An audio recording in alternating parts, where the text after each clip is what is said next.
Yo, spooky party people, I'm Marcus Prime. We are back with Raging Loop.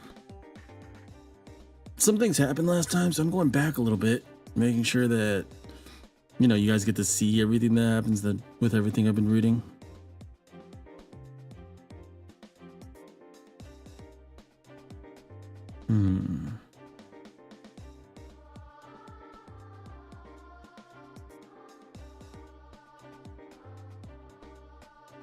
But anyway, so far what's happened? Well, we found out the rules of Werewolf. If you don't remember, last time they had their first feast. Two the journalists both died, and well, they haven't hung anyone, but they're investigating somebody. Takami's the snake, meaning he can investigate someone by writing their name on a note, putting it under his pillow, and praying to the gods to let him know whether or not that person's human or wolf. So, let's continue, I guess. I put together what I'd learned. The settlement's beliefs, circumstances, and inhabitants' stances. However, Jimmy was really the only one I could directly get info from. I couldn't account for any biases she might have had. The other inhabitants, albeit to varying degrees, didn't trust me.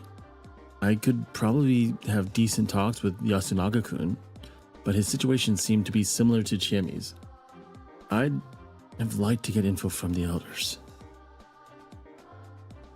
For most of the people in this village, this is their very first, what is this called? First time in the mist, basically. First time playing werewolf to this degree. The elders might have lived through this at least once or twice, so they might have a lot more information. Maybe my best option was to somehow join the feast myself. Right. Because we didn't partake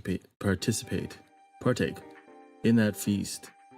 Since we didn't go through the usual ritual for safety.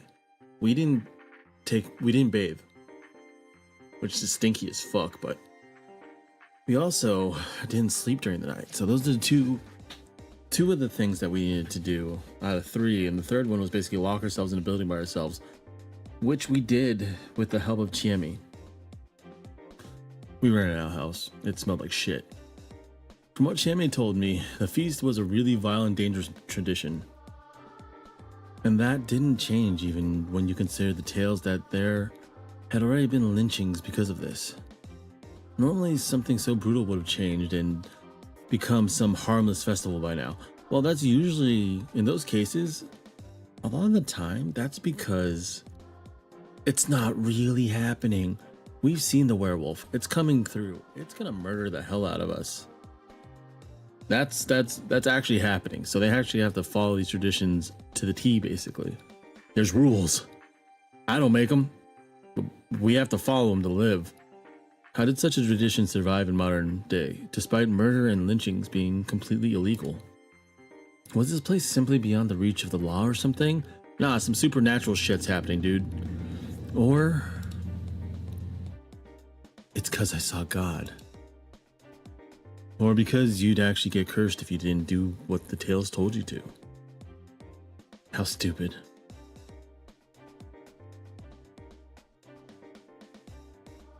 Then again, I couldn't really write it off. Yeah, you kind of died once already and got resurrected. So, maybe keep...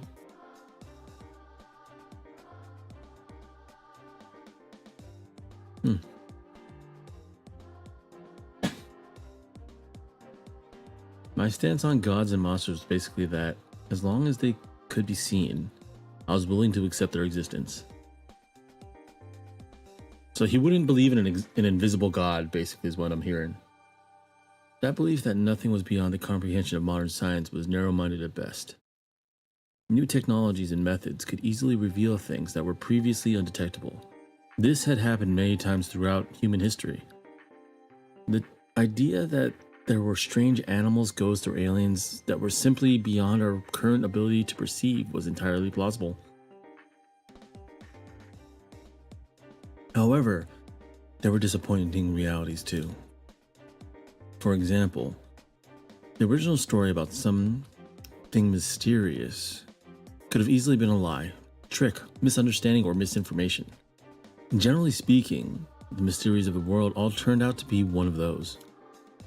Science disproved things far more often than it confirmed them, which was pretty damn boring. Surely even Houdini, famous for exposing mediums and other frauds, wanted to believe in psychic phenomena. He'd searched the world in the hopes of meeting a real medium, but each he found proved to be fake in the end. But we've run into something real. This is like Scooby-Doo on Zombie Island, where they saw actual zombies instead of people in masks. Well, considering I'd actually seen something that shouldn't have existed, you could say that I was in a way more exciting situation than him. Though my life was in danger, so I couldn't really waste time trying to speculate what that thing was. Back to the matter at hand. For now, the most important thing was understanding and surviving the feast. To pull that off, I needed more info. I still had heard how today's talk had ended. Based on the mood of the place, no one seemed to have died at least. Yeah, no one was hung. People aren't being investigated. They died. Shocked, I turned around. Who was this? It was a girl I'd never seen before. Ah, that's Mochi.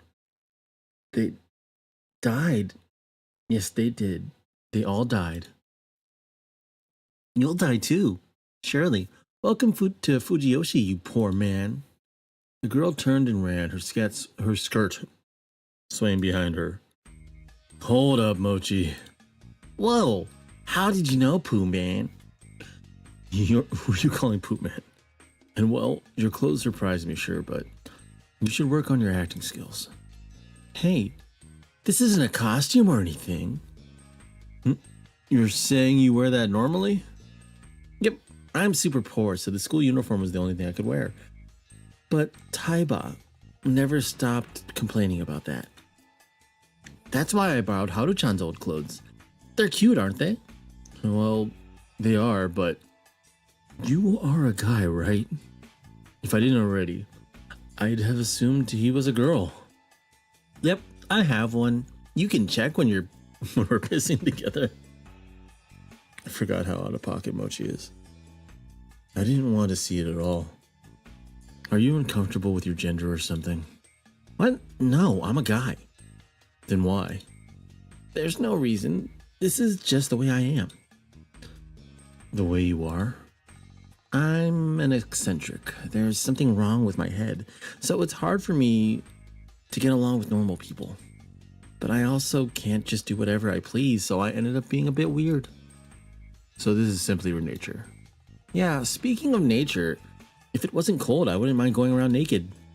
So basically this was a guy with a unique sense of, well, everything. Unless he found something that really clicked, he'd have a hard time living anywhere, even in the city. You have my sympathies. Hey, Yasumizu's actually pretty easy to live in. You should move here, Poop Man. What does that have to do with anything? Living in the city's hard, isn't it? Nope. It's way more convenient than here. Really? I thought you escaped because something bad happened. Well, I can't deny that. You're a weirdo too, right? That's why he likes us.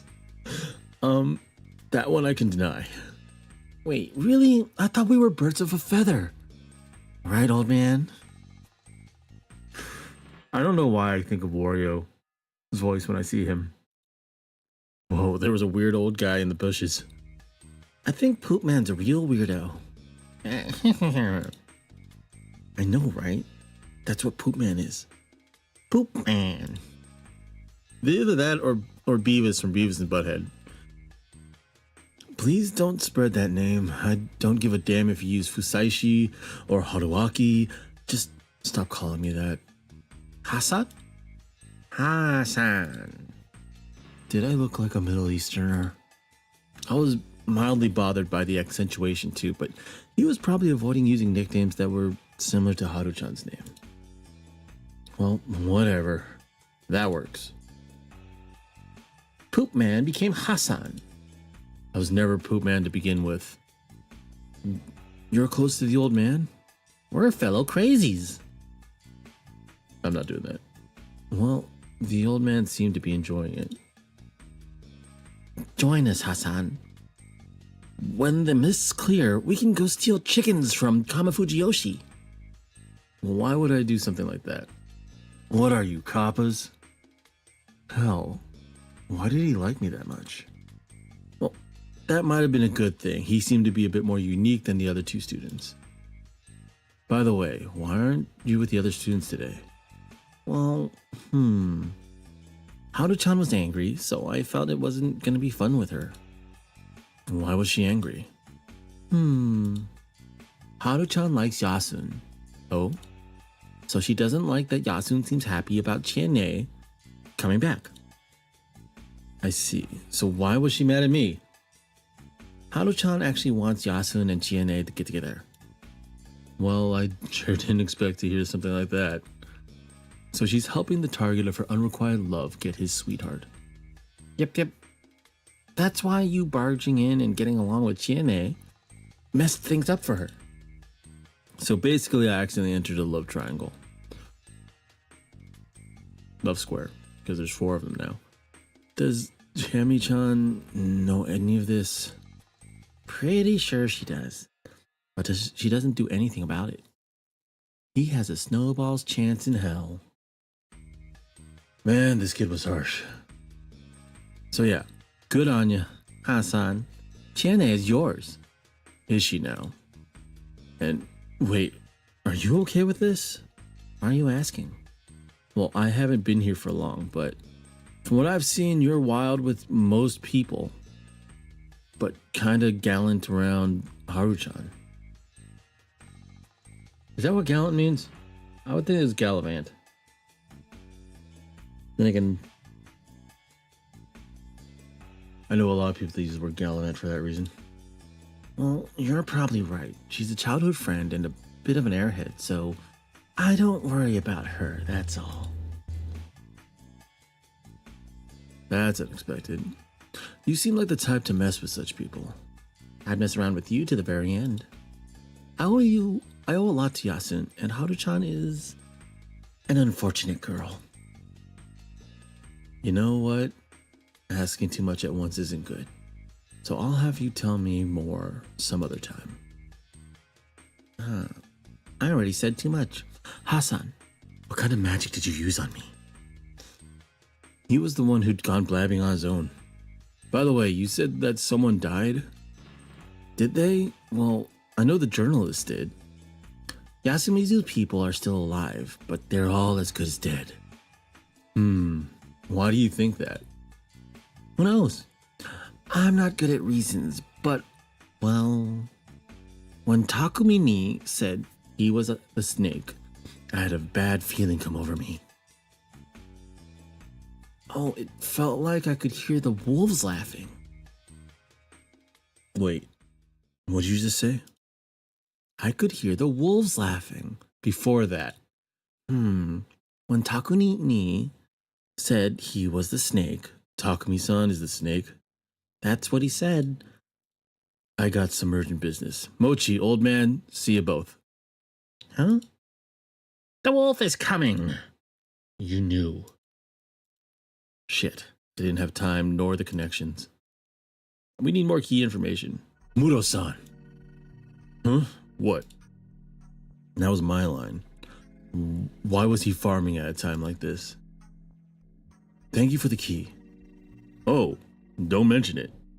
But don't walk around by yourself. Everyone's on edge as it is. How about that? About that. Do you know how many humans the wolves can kill per night? Chemia went and told you about it, huh? I insisted on it. In fact, you had to have seen that coming when you sent her to me. The info I have is still limited, but I'm a bit worried. Sorry to bother you, but can you tell me more? Sorry, won't cut it. It's a huge bother. I don't want to waste any time on this dumb shit. I have a farm to care for. I thought you and Chimmy would understand, but you're serious about this too? So, okay, basically Takumi doesn't take this seriously, even though people are gonna fucking die. Well, he really didn't seem all that bothered by all this, but 2 people already died. What of it? Huh? Listen, people die all the time, and I'm always stuck cleaning it up. What? The fuck is that? Hold on.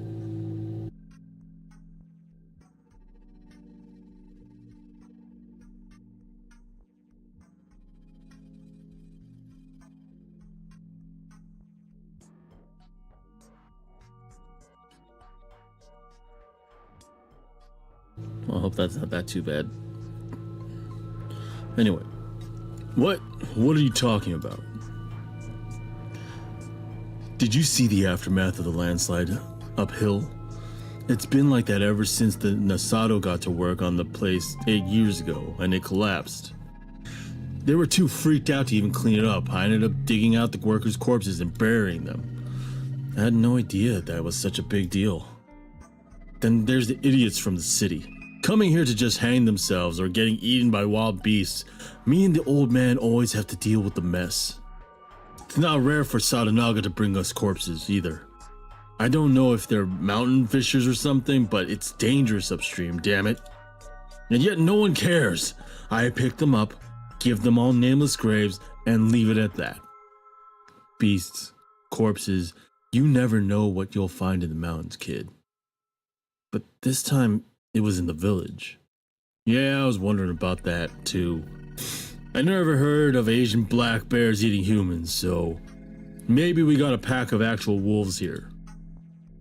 You're saying that was done by beasts? And you're saying that was done by humans? What of it? We just have to create a night patrol. Why the hell do we have to kill each other? Because it's supernatural and part of your village. This person was hard to read. There was no denying he had a good head on his shoulders. He was reasonable and skeptical about the unknown. On the other hand, there were some things he put even above rationality. It felt like something you could call Yasumizu's rules, or better yet, fellowship. He looked at the situation from the perspective of, I gotta protect Yasumizu. He did whatever he could within those constraints, but he was in denial about the existence of enemies originating from within Yasumizu. That's interesting. To him, this situation was just a common case of some outsiders died, so what? Or maybe that was what he really wanted to think.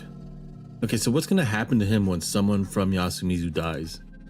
Because he's been explaining situations of people from the outside all coming, dying, showing up that he has to clean up. But what about, like, if Kaori dies? That made the situation very bad. But being an outsider, couldn't say that. That's true. Like you say, there's something wrong with anyone believing such superstition. He looked displeased. What was I supposed to do? But I'm curious about what I asked first. Do the legends say that everyone dies the first night or what? I need to know how to feel about this. Oh, that won't happen. Wolves can only kill one person per night. Really? But why? What does the legend have to say about it? What did Ba-chan say again? No one can go against the laws of the mountain. Not even the Yomotsu Okami-san. Yomotsu Okami? Wolves that have returned from Yomi, apparently. Weird. I felt like I'd heard that term before. Still, wasn't it weird that the laws apply to the wolves too? Not really, because, I mean, the gods make the rules. I mean, even if they died, went to the underworld, are working with Yomibito. They were on the Yomibito side. As in, those opposing the mountain. I think they still have to follow the rules of the gods. And I was pretty sure the law of the mountain said that only one person could be killed per day. Lynching one during the day was the limit. And killing more than one per night was against the rules. Both would make you the target of the corruption. It didn't make much sense to me, but at least I found out that the wolves too could only kill one person per night. Okay, so Yeah, only one person can die per night and per day. That still leaves like a week, because that's 2 people dying each 24 hours, basically. Sorry for bothering you with weird questions. I'll get out of your way.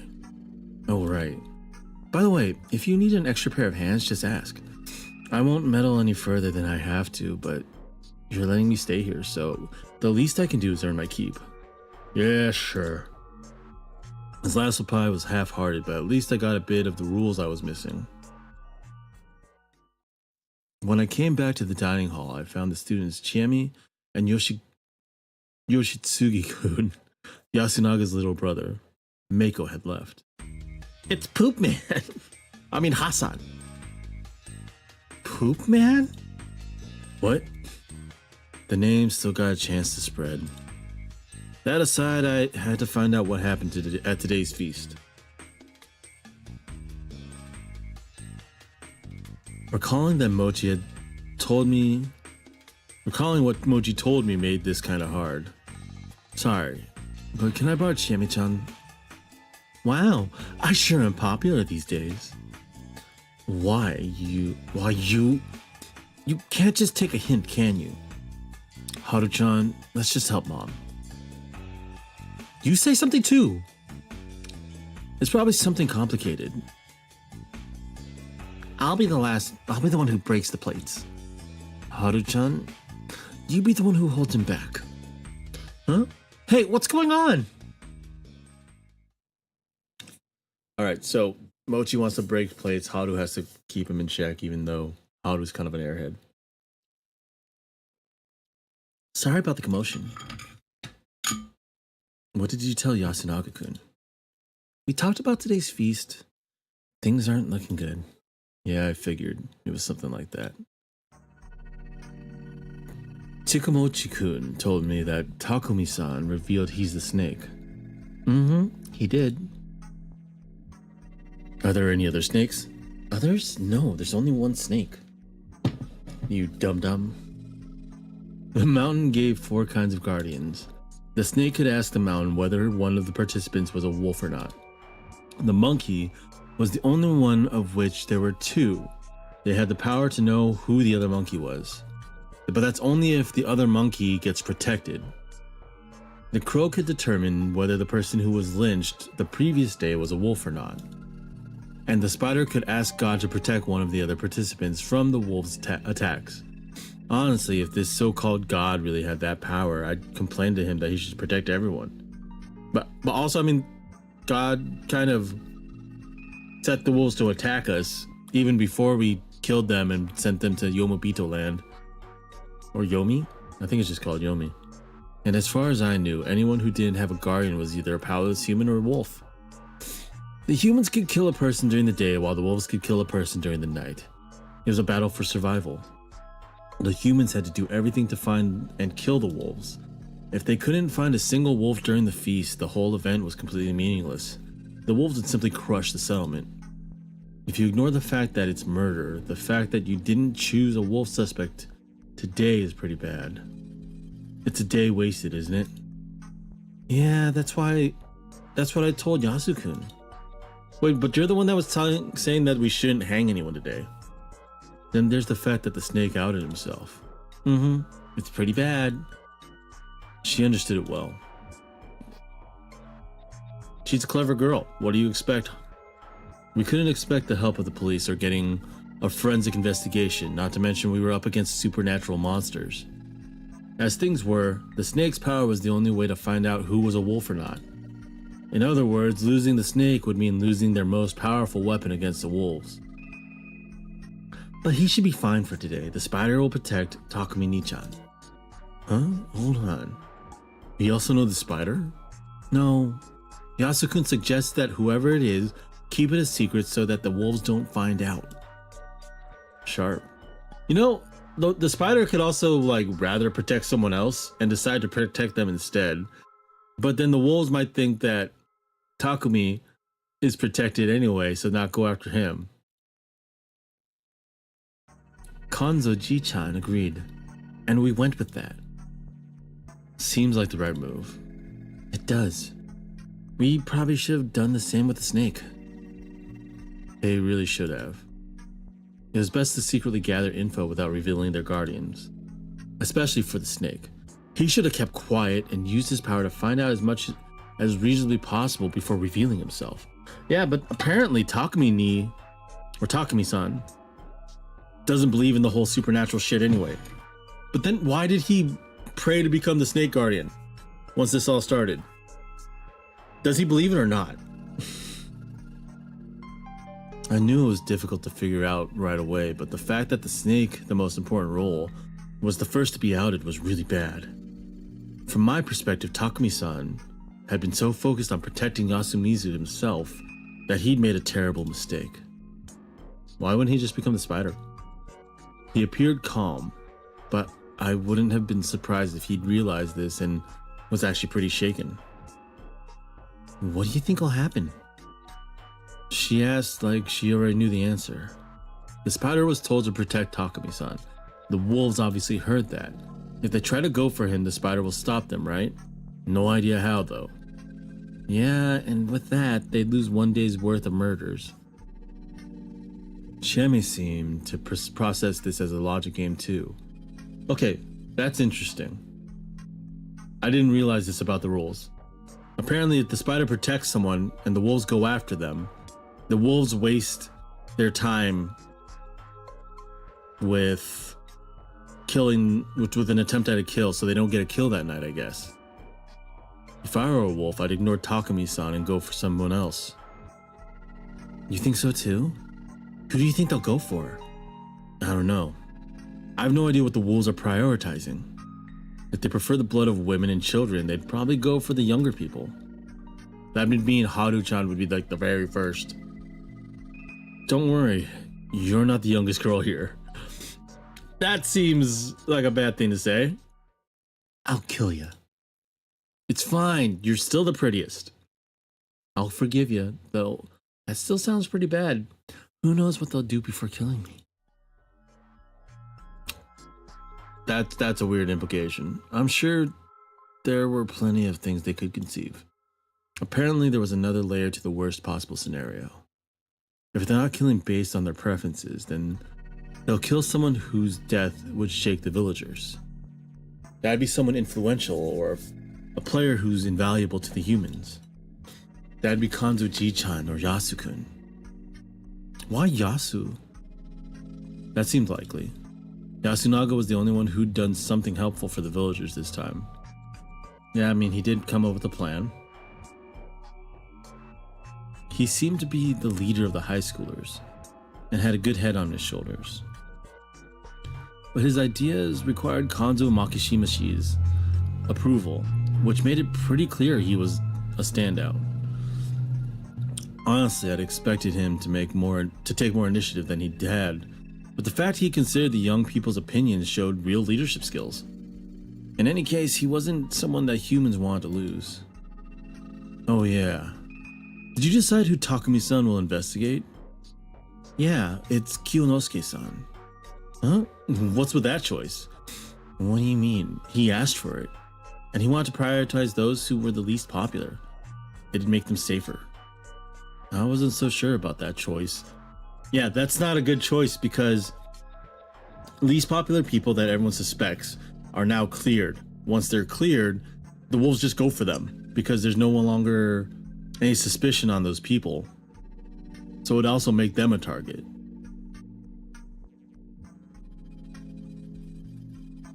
Because then they could blame it on any of the other people that haven't been investigated yet. Those who were confirmed as non-wolves would have much more freedom to act. At the very least, they wouldn't be suspected as wolves, who were just trying to exploit the situation during the feast. That being the case, shouldn't they have opted to choose a potential leader to investigate? Well, that's another thing. Well, I didn't really know if Kiyonosuke no Satoshi had the skills, but from what I could tell, he definitely lacked the influence to lead. If they wanted to secure a reliable leader, they should have went for someone like Kanzo Makishimashi. Yeah, but then that makes Kanzo Makishimashi an even bigger target because he's the leader, plus now he's cleared from being a wolf, so no one suspects him. And now that he's confirmed, the wolves just take him out anyway. But wait, if the snake's target is killed by the wolves, the snake's power will be wasted, right? The dead can be investigated by the crow after all.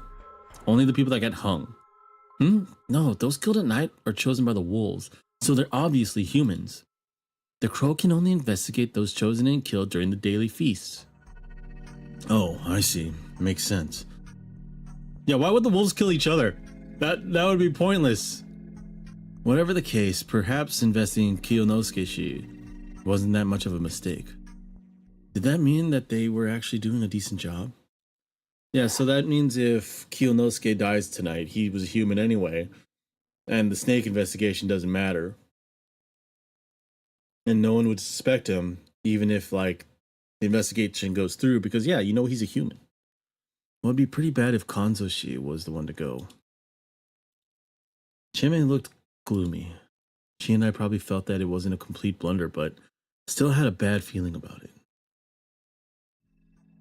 During the feast, everyone had locked themselves somewhere all alone around every sunset. It was called sheltering. Well, I could understand it considering the legends, but I'd still wondered why the students didn't go to school. It was a weekday. They can't leave the village. When I'd asked, they just told me, why would we leave when it's so dangerous? The idea that they couldn't leave when the mist was here was so popular, it affected their daily lives. That's because the school is in Kamifujiyoshi, where they can't go. Also, the people at Kamifujiyoshi had to know that Yasumizu was covered in mist, right? Yeah, but they're all outcasts, so they don't give a shit about the people in Yasumizu.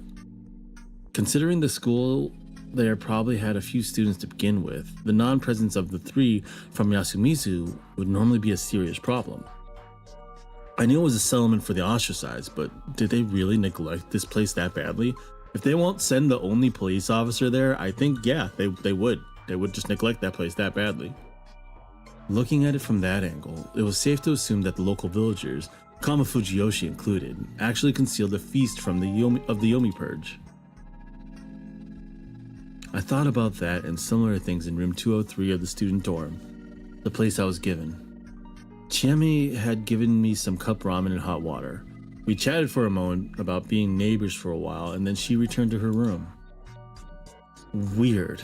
We could be so casual about this, considering there was a chance we wouldn't meet again tomorrow. After dinner, I took a bath. The gas boiler was pretty damn old, so learning how to use it took a while. There were some working electrical outlets too, so I could charge my phone. I didn't have a wristwatch, so that was important. By the way, my room didn't have a kitchen. I was pretty sure the other rooms didn't either.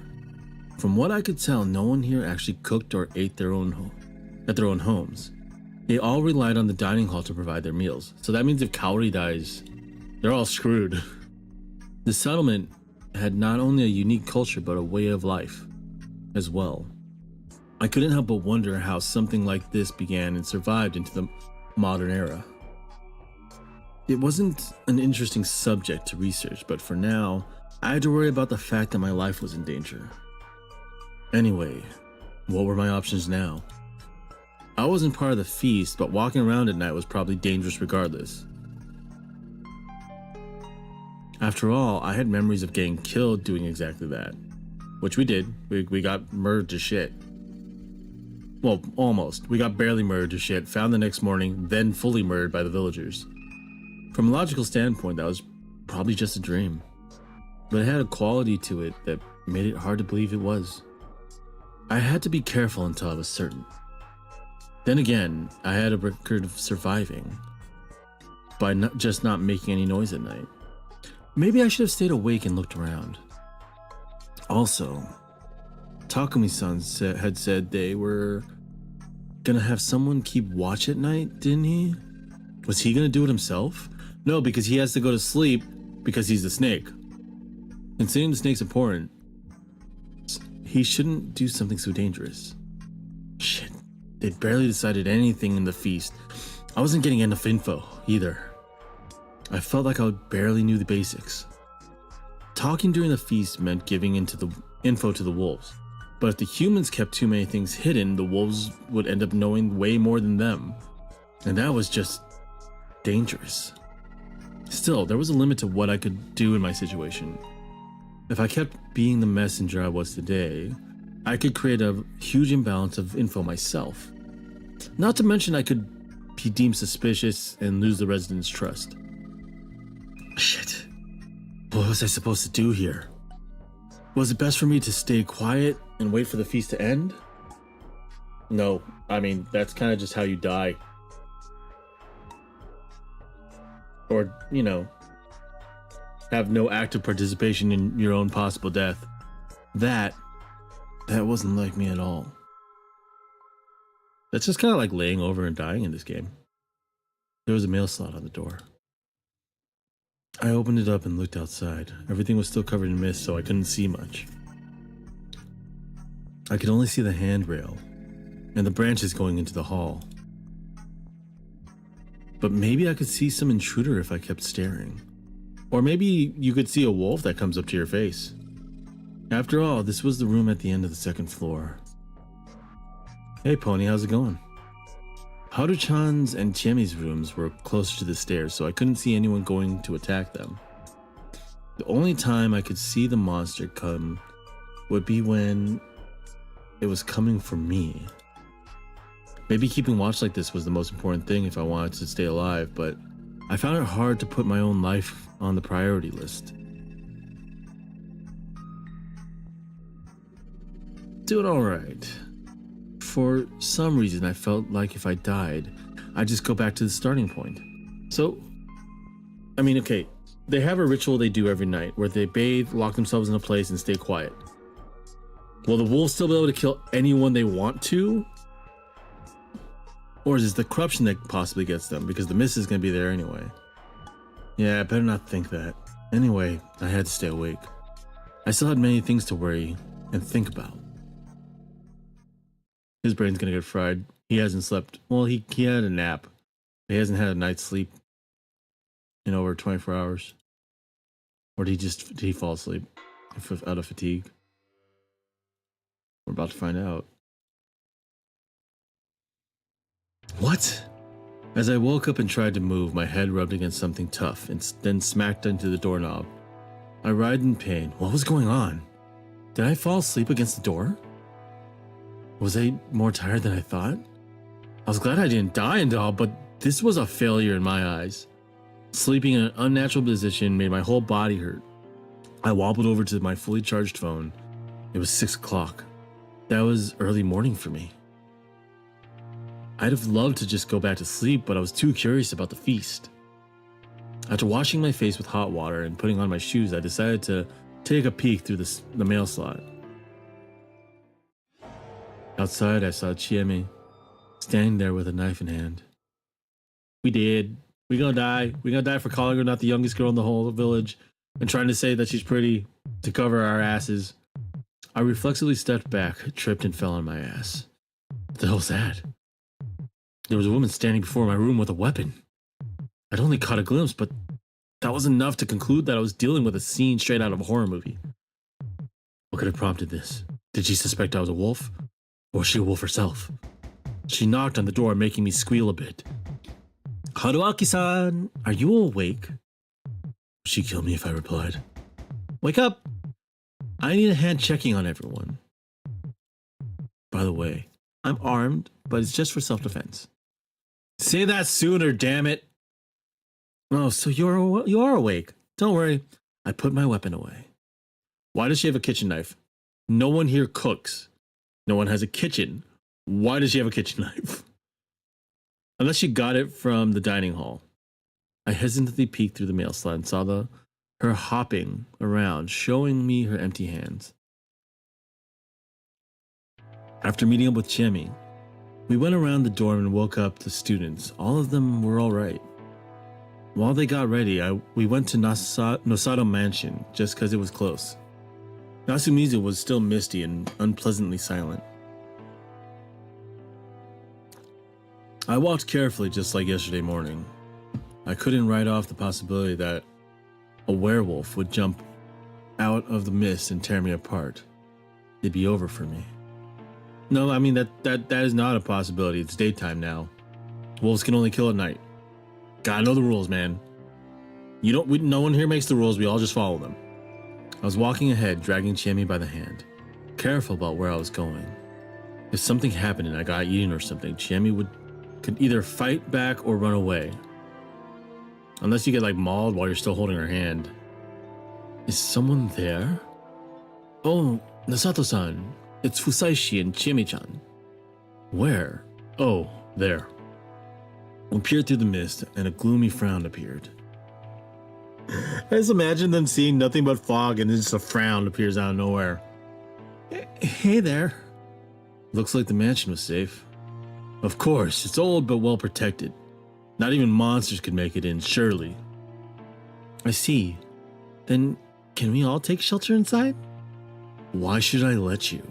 This is Yasumizu's problem, not mine. And you wonder why people don't like you. I see. Good point. Then we'll just get moving and solve the problem, I guess. Huh? Wait, it's dangerous. We need to be in groups. You want us around when it's convenient for you to be in a group of people. Really? I was beginning to think this guy was best described as all bark, no bite.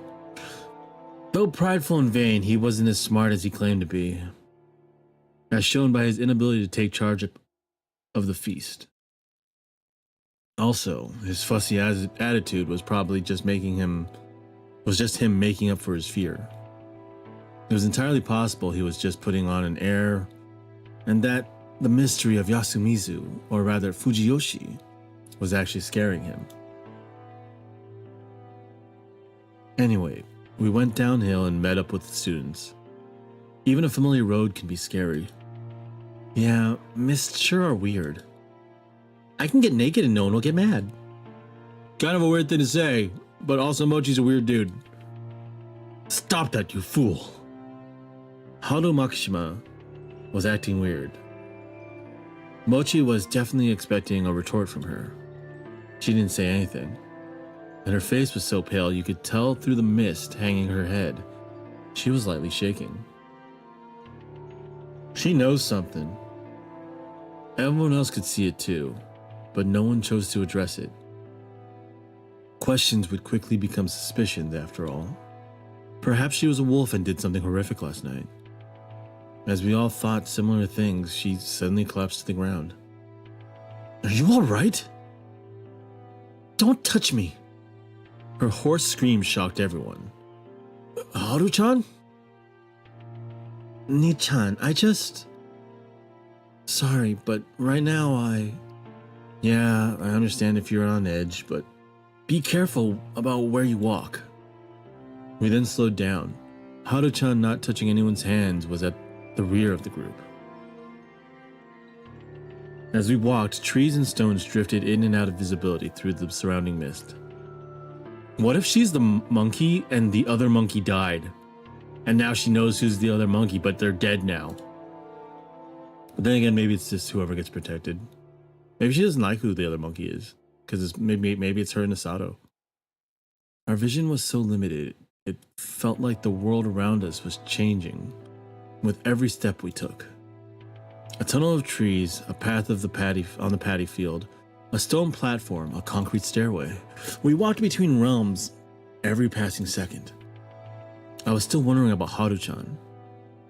What was on her mind? Was she afraid or wary? After descending for a bit, we arrived at the plaza. Okay, Kaori and Takumi are okay. Well, Takumi was protected last night, so Kaori's okay. I see all of you are all right. We met two more people in front of the dining hall. Are the elders sleeping in? Ba-chan's still getting dressed. She's not feeling too great right now. Let's check on those who aren't here yet. Come with me, Kyo. Why are you ordering me around? Because we might need some manpower. Fusaishi, you come too.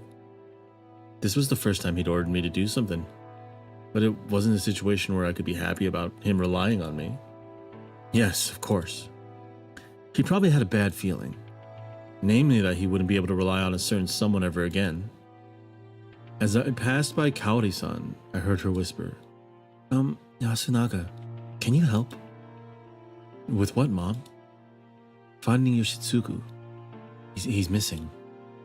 Everyone probably had a bad feeling about this. The three of us guys checked the houses. Yasunaga-kun, Tiame, and Mochi walked around the settlement. We'd agreed to split up and start searching. The misty village was silent. I couldn't hear anyone chatting. So, Elder Dude and Delinquent are the only two we haven't seen. Oh no, and Meiko and Rikako. Uematsu-san. I'd seen the buildings from the outside, but it was my first time actually walking in. Yeah, so that's like 4 people that we don't have anything. We don't know where they are. That could possibly be dead. The shabby buildings, built using blackened planks, were more or less buried in vegetation. Some were on the verge of collapse. The way their frames jutted from the mist reminded me of the carcasses of giant beasts. I walked on a line between the grass, a footpath surely. I often heard something small jump in the grass. It was probably just some bugs or frogs, but it still made me flinch. Rikako-san lives here, right? Yeah, in that house. Shit. Why must she live in a place like this? If you don't know, there's no way we would. I'd guess it's the Miguruma's orders. To my knowledge, she moved to Yasumizu on her own accord. And there's no need for her to be here in the first place. Maybe she knew the mist was coming and came to cast a spell or something to keep it away.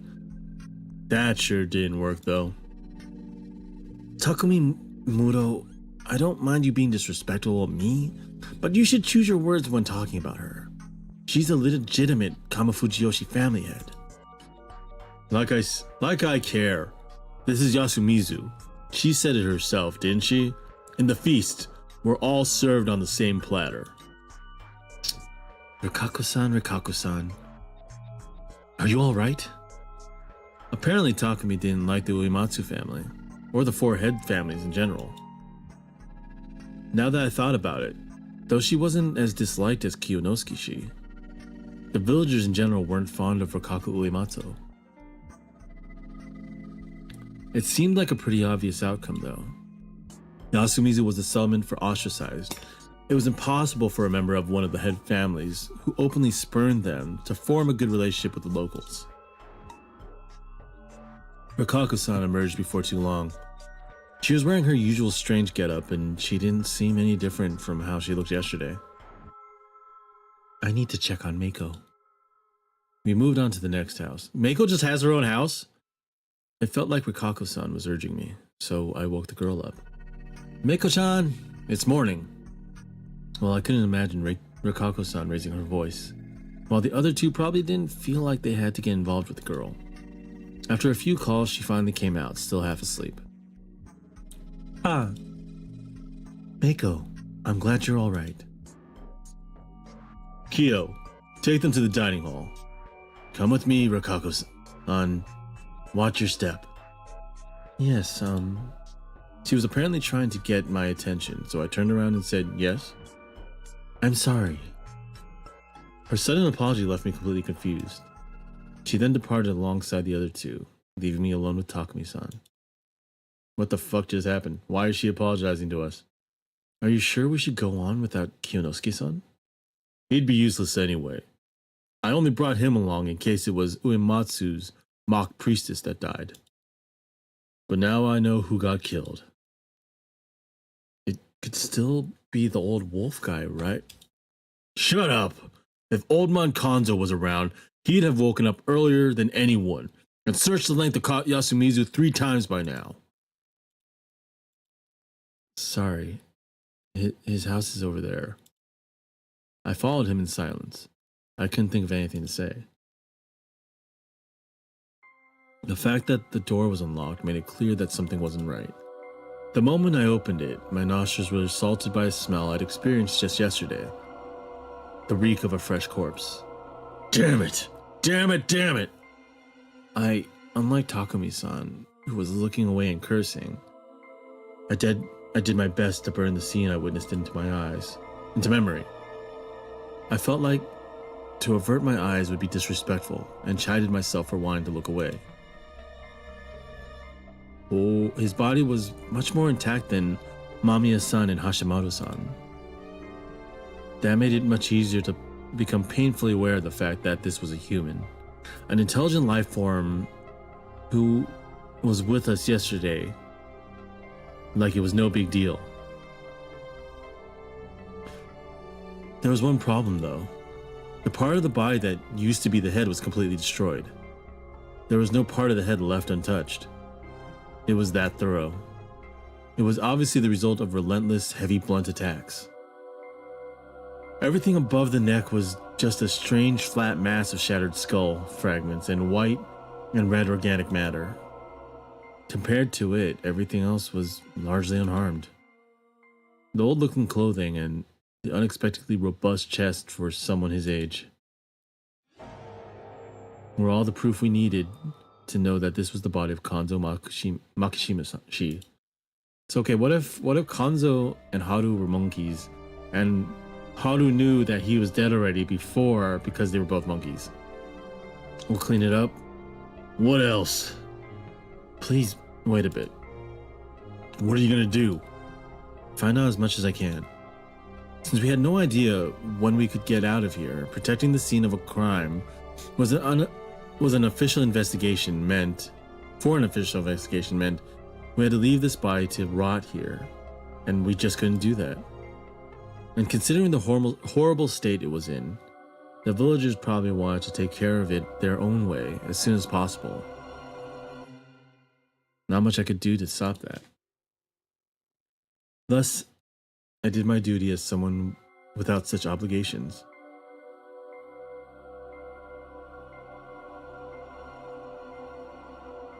This corpse was completely unlike the ones from yesterday.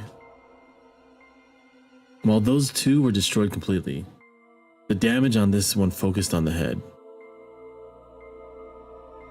The weapon clearly wasn't sharp. They'd used something blunt. The skin on his face was torn but not sliced apart, and the skull was shattered. This was caused by repeated blunt attacks on the head. It wasn't my job to picture whether this was some profound grudge. There was some profound grudge in this. The only clear thing here was that the wolves killed him using something blunt, not claws or fangs. And it was obviously done with dedicated intent, not accidentally. At the very least, the entity that made this corpse wasn't the same as the one that made the ones from yesterday. It made sense if you separated them and assumed that yesterday's was the corruption and today's was the wolves. I mean, that does make sense. But the thing I'd seen when I was walking around at night that time had the appearance of a wolf, or rather a werewolf. If the werewolves were the ones bringing the corruption, the tale all this was based on would make even less sense. If the corruption was Great Lord Shinai, the mountain's god's punishment, it'd be weird for it to be delivered by the wolves. Holding back my nausea, I looked back at the corpse. Then I rolled back my sleeves and reached for the destroyed head. Hey, what are you doing? I'm pretty sure I'm wrong, but I'll still have a look. Decapitation meant body doubles. Mystery Writing 101. If someone brought in and killed a person with a similar build to Kanzo-shi's, then left him here, his death could easily be faked. Did Kanzo-san have a silver-capped tooth in his lower jaw? No, he didn't. His voice was strangely forced. I looked at him and realized he was kind of pale. I might have overdone it. Still, I couldn't be soft in this situation. He was proud that he didn't need any crowns or anything despite being over 60. Why? Did you find one? No. I only asked to prevent any misdirection. It's a healthy set of teeth. That was kind of a misdirection on its own. I thought you found one. What the hell? The lower jaw was mostly intact, while the upper one was destroyed along with the rest of the head. Despite that, I saw a hint of the old man in the eyebrows and the dark hair with the streaks of gray in them. It was pretty clear it was the one and only Kanzo Makishimishi. So it was probably pointless to keep thinking about the way he was injured. My hands were all messy. I'd have to wash them later. The corpse aside, Kanzoshi was lying on some thin bedding, and there was no sign of a struggle. He was either instantly killed by the first attack or knocked out, laid here, and then killed. Still, it wasn't a corpse that was easy to make. The situation here was peculiar. One point I found curious was the fact that Kanzoshi surely obeyed the shelter law and locked himself in. However, the lock on the door is still perfectly intact. So logically speaking, Kanzoshi had opened the door and let the culprit in. There was no sign of resistance, so it was probably done by someone he felt safe with. However, if this was a normal killing by the standards of the Feast of the Yomi Purge, then this was definitely made possible by something unnatural. Back to the situation at hand. The futon and everything around it were bloody. Obviously, but there was another strange thing about the crime scene. The dampness. Some spots were really wet, and clearly not because of the mist. It was like the murderer purposely spread some water here. Were they trying to wash away the blood splatter on them? But there was no point in doing it in front of the body. The footprints were faded. Were they trying to cover up their tracks? They were still pretty visible though. It was more likely they put bloody footprints on a futon and tatami that was already wet.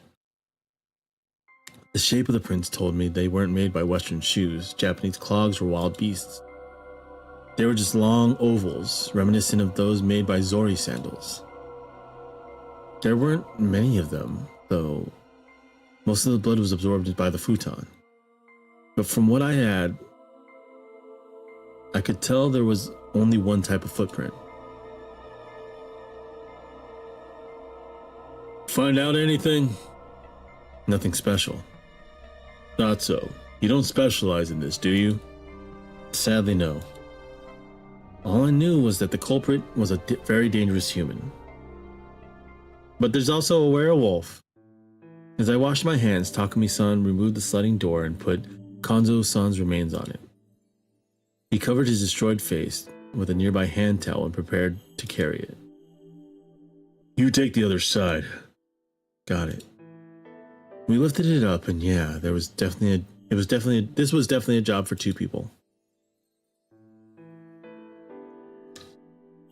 We went out into the mist. Are we throwing him into Sadanaga? That's what Bachan would want. Because he'll be corrupted if we don't? Yeah. A voice devoid of life. I couldn't call out to him. Pushing him any further was dangerous. I could tell by the air about him. It's my fault. Why? Because I messed up in the feast. That was entirely possible. This proved he was aware of it himself. Because he called out he was a snake. He got protected instead of Kanzo being protected tonight. I would have said that, but it felt wrong. I don't know much, but I think you were trying to do your best. But what's the point if I mess up like this?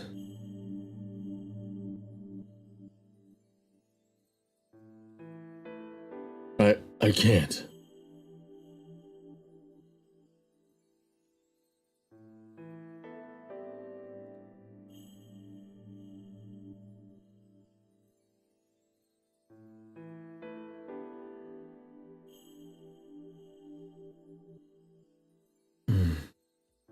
Well, I couldn't either.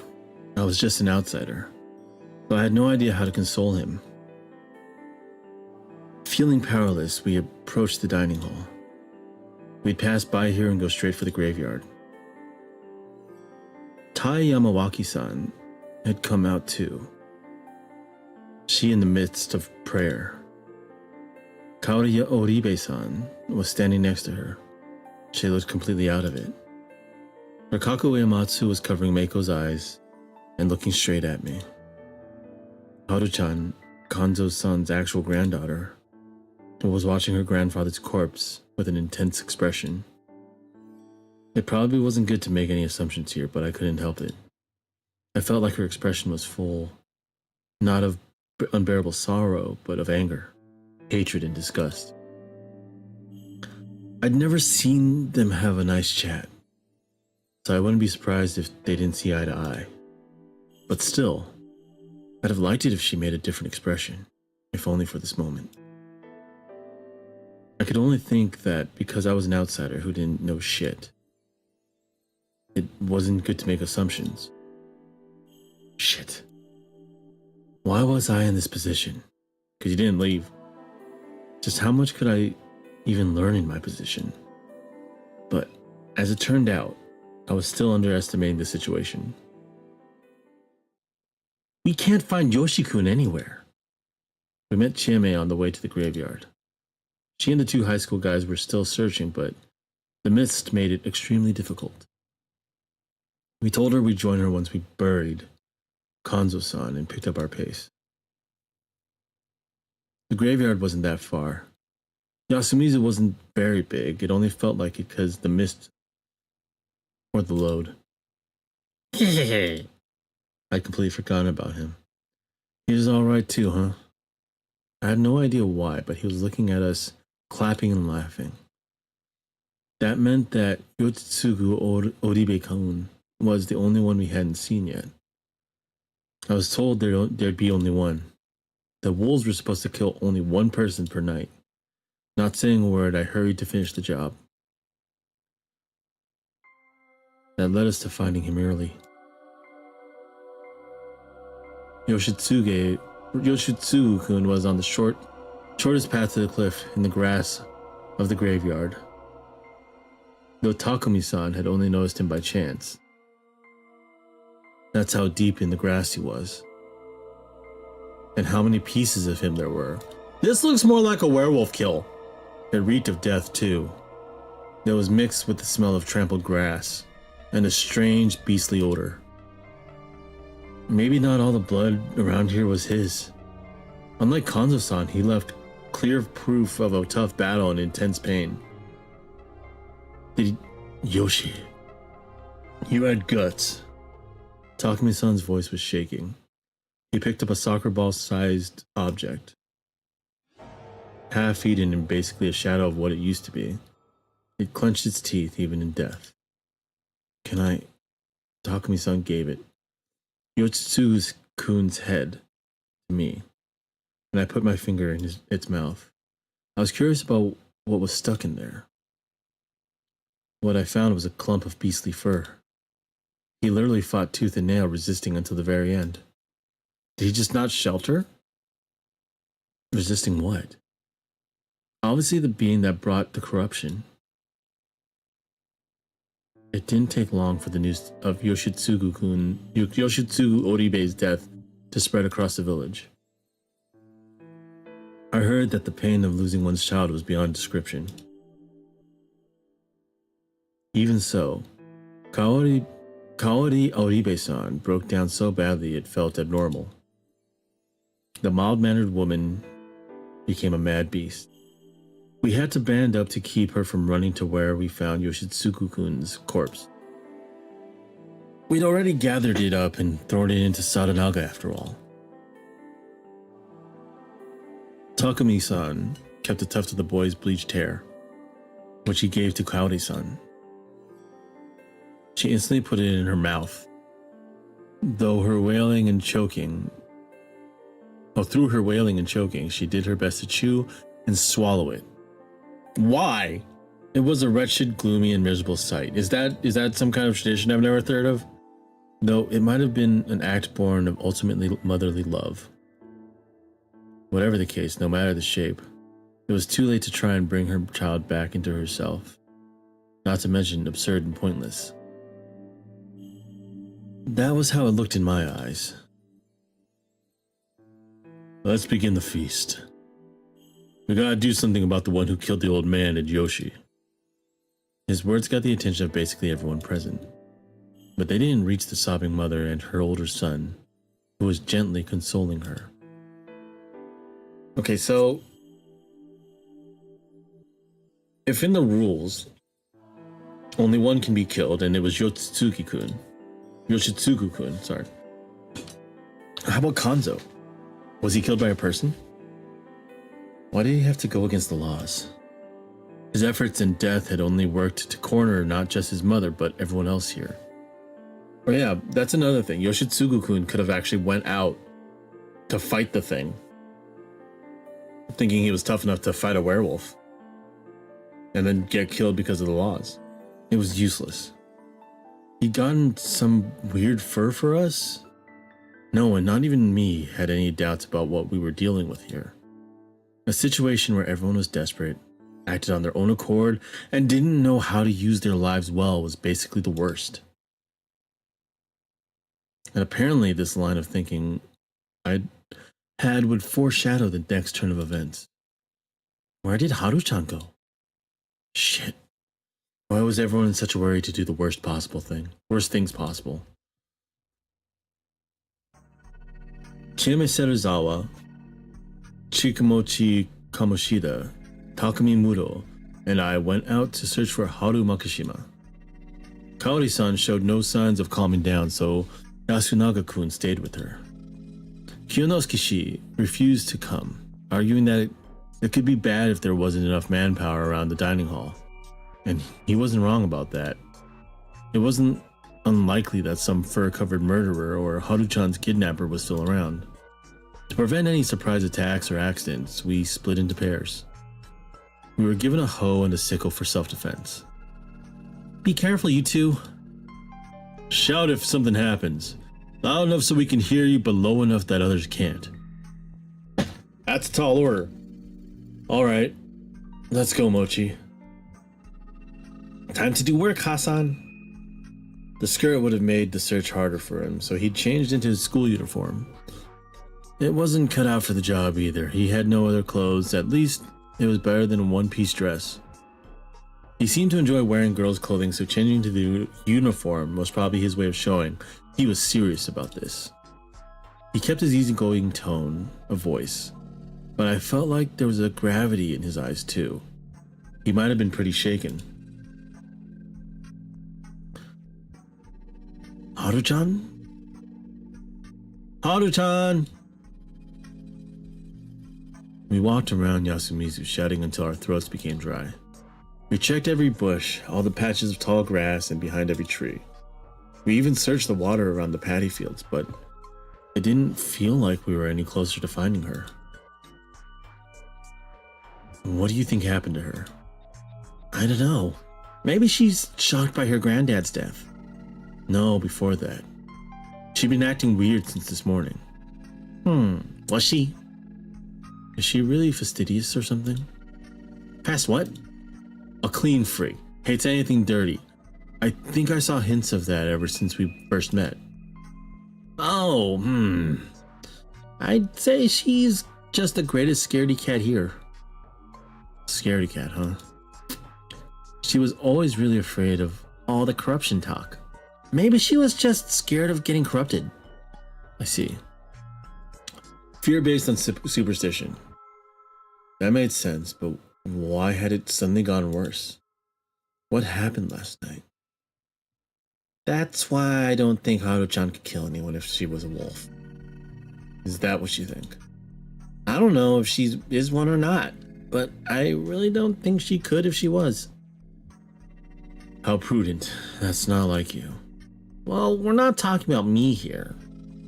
I don't want to try and get a read on you. I just want to hear your ideas on what's going on with Haru-chan right now. I have no idea who or what you're confused about. But to me, Haru-chan is as important as Yasun. If not more. I don't really care about anyone else. So we should just find her. Good point. But no matter how hard we searched, we saw no sign of her. She could have been hiding somewhere, or maybe she'd collapsed. But I was beginning to entertain another idea. What if she ran away from Yasumizu? I asked, knowing everyone would deny the idea. That'd be hard to believe. When the mist comes, Yasumizu is connected to Yomi. Bachan's words. So anyone trying to escape would just end up there. Not to mention those mountains are dangerous. All that considered, if there was something that'd drive her to escape from the village, what could it be? Everyone fell silent. They couldn't even imagine it. It was like their brains had stopped working. If she'd actually wandered out into danger, then we'd wasted too much time searching for her in the village. I had to hurry, so I didn't hesitate to use some big assumptions that bordered on chicanery. What if she can no longer trust the village or the people here? What do you mean? She might have seen something at night or early morning, or come to some sort of realization. Like, for example, what if she found out that someone she knows well is a wolf who killed people like it was no big deal? Everyone gasped. She's young, shows she's still pretty unstable. And since Yasumizu was so small, it wouldn't be strange if she felt like she lost her place here, if someone betrayed her. The girl seemed pretty emotional, so it makes sense that she'd jump straight to running away, right? You make a solid argument. But then what do we do? Give up? That was the thought of someone from Yasumizu. I'll go looking for her. I'm not afraid of the corruption. And that was the thought of someone from Yasumizu who had a few screws loose. Anyway, I'm an outsider. I'm not exactly averse to leaving anyways, so I'll look for her too. I said I'd stop you, didn't I? Don't worry, I'll head back the moment it gets dangerous. She definitely won't head in Saranaga's direction, so I'll focus on the path to school. Also, adults shouldn't turn their backs on children, right? Hassan. I can't argue against that. Of course. It's possible that she's still in Yasumizu, so you two keep on searching for her here. Leave it to me. Run away if it gets dangerous. Hassan, about what you just said. What do you mean? You know the thing about Haru-chan losing trust in everyone as a result of something she saw? What about it? That didn't actually happen, did it? Who knows? I was just raising the possibility. It's likely though, isn't it? So, what do you think she saw? Me or Yasun walking around with a mouthful of huge fangs? That's a possibility too. Not sure I buy that. Is that just your intuition talking? Yep, it is. Speaking of which, I also feel like this feast of Yomi Purge is designed to keep the wolves from being outed easily. You can't see them at night because you can't walk outside. You can't stay gathered in one place and watch each other. You can't call the police, so there can't be any investigations. And since everything's covered in mist, things can happen without anyone realizing. And that's why you can't get this sort of solid proof.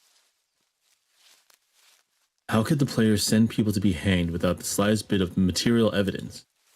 If you ignored the weird guardian powers, it was all quibbles, agitation, sophistry, emotional arguments, connections, popularity. Basically the power of communication. I don't really get why, but yeah. I think it's designed that way on purpose. Nothing was certain. They were put in a dangerous argument, with their only weapon being their eloquence. It was a feast of doubting, hurting, and eventually killing one another. If there was such a malice behind this, then Chikamochi Kamoshida had a point. Are you a detective or something? No, that'd be Yasun. He might know more than he lets on. I'd have to talk to him then. Rustle, rustle, rustle in the grass. Just rustling. We arrived at the mountain pass separating Yasumizu from the rest of the world. The large stones at the side were like torii without a top. They might have had some religious significance. There's no rule against stepping beyond here, right? Are we about to get lost and die? Nope, only that you can't run away from the feast. We're going to find out out to find Haru-chan, so we were good. Ignoring the fact that Haru-chan was breaking the law, We passed between the stones, but we soon had to stop. The path was blocked by a landslide. According to Mochi, despite being pretty rocky, the ground in the area was strangely fragile, so landslides weren't that uncommon.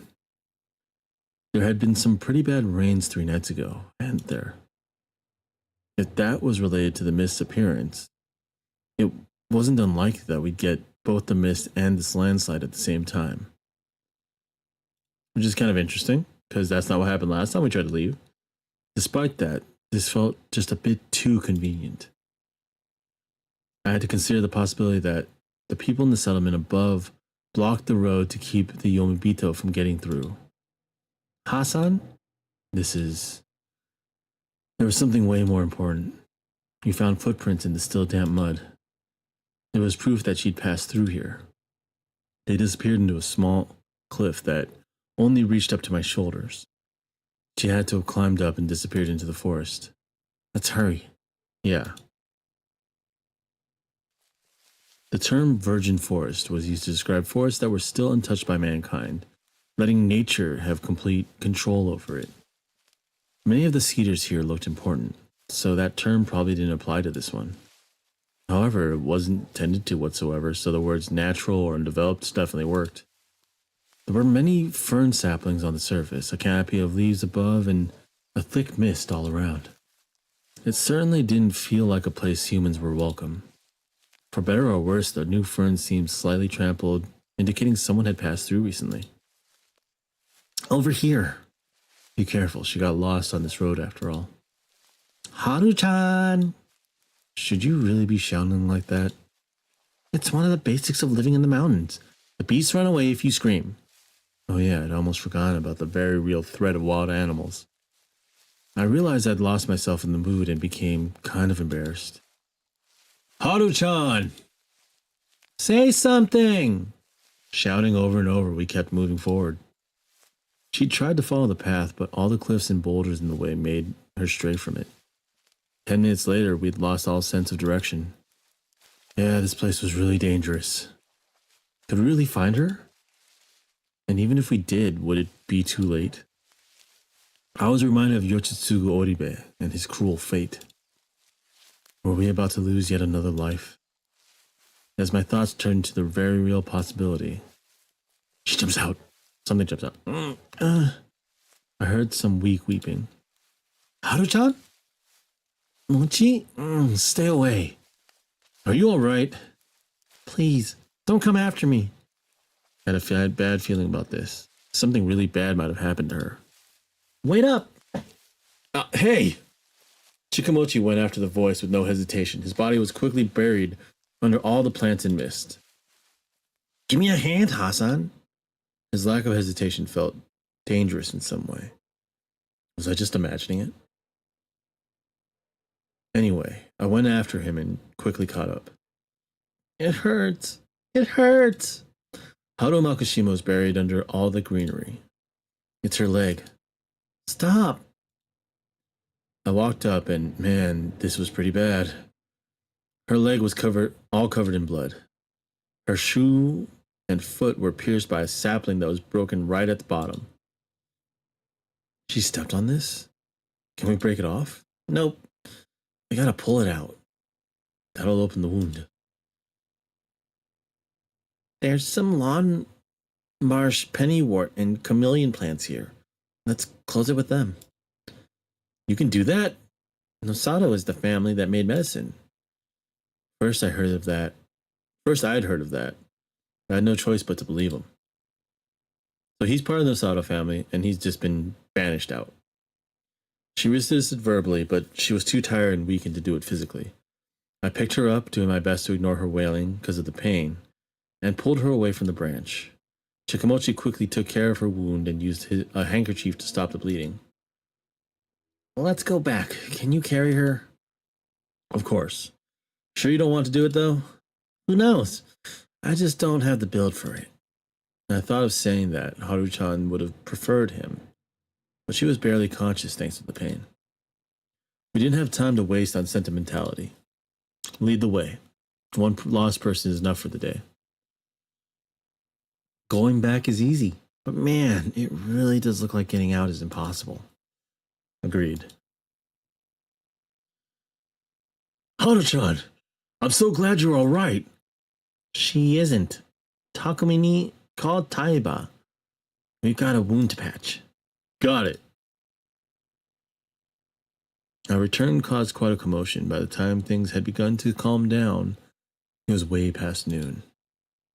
Haru Makishima's escape attempt distracted everyone, but none of the problems were actually solved. Kanzu Makishimashi was killed by the wolves, while Yoshitsugu Oribe was taken by the corruption. Yoshitsugu-kun's death was especially problematic. Each meaningless death was yet another obstacle against resolving the feast.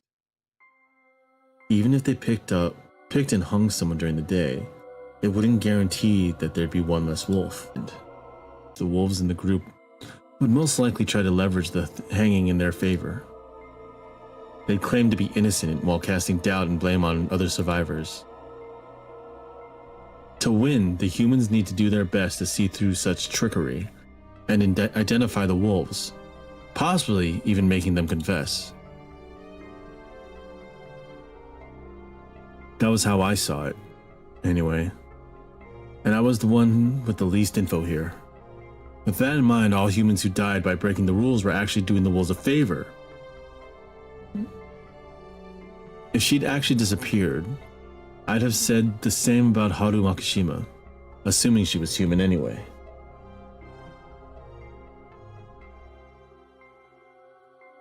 Perhaps someone encouraged them to break the rules. If that was the case, the wolves were ruthless, knew the rules well, and were steadily advancing toward a complete victory where all humans lay dead. That'd be someone influential or a player who's invaluable to the humans.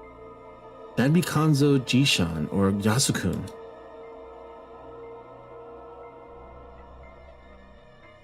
And just as we'd feared yesterday, the wolves had silenced one of the most important people in the feast. It was hard to believe they'd chosen him just because they were scum or because they didn't like him. The situation was really bad. Another thing was that Yoshitsugu Oribe's death greatly affected Kaori-san, who was responsible for everyone's meals. That was a major problem. Good work, everyone. Here's some... When she tried to give us tea once we returned from the search, her face was pale, and she was shaking like she was having a seizure. Despite her attempt to carry on as normal, her composure was in pieces. It was so painful I could barely watch. Takumi-san should have been supporting her, but he was just gloomily hanging his head. In the end, Chiame had to lead Kaori-san back to her room and stay at her side. I could only hope that was enough to calm her down. However, it was nearly time to do the inevitable. I recall you saying that we should start today's feast. Now is as good a time as any, don't you think? Kiyonosuke-shi addressed the downhearted people gathered in the dining hall. Does it look to you like anyone's up for it? The day will end at this rate. The wolves are clearly intent on killing us all. Can we really waste time waiting in a situation like this? It'd work in their favor. We have to pick someone to hang no matter what. Don't you agree, Muro? Alright. Yasunaga, try talking to everyone's upstairs. That was where Tai-san looked after Haru-chan, and Chemi looked after Kaori-san. Oh, I'll go. You don't have to, Mochi. Just let me. Chikamochi winked at me for some reason. It might take a while. Yeah, take your time, everyone. Everyone has to be there after all. I will go prepare. Please do. Oh, wait.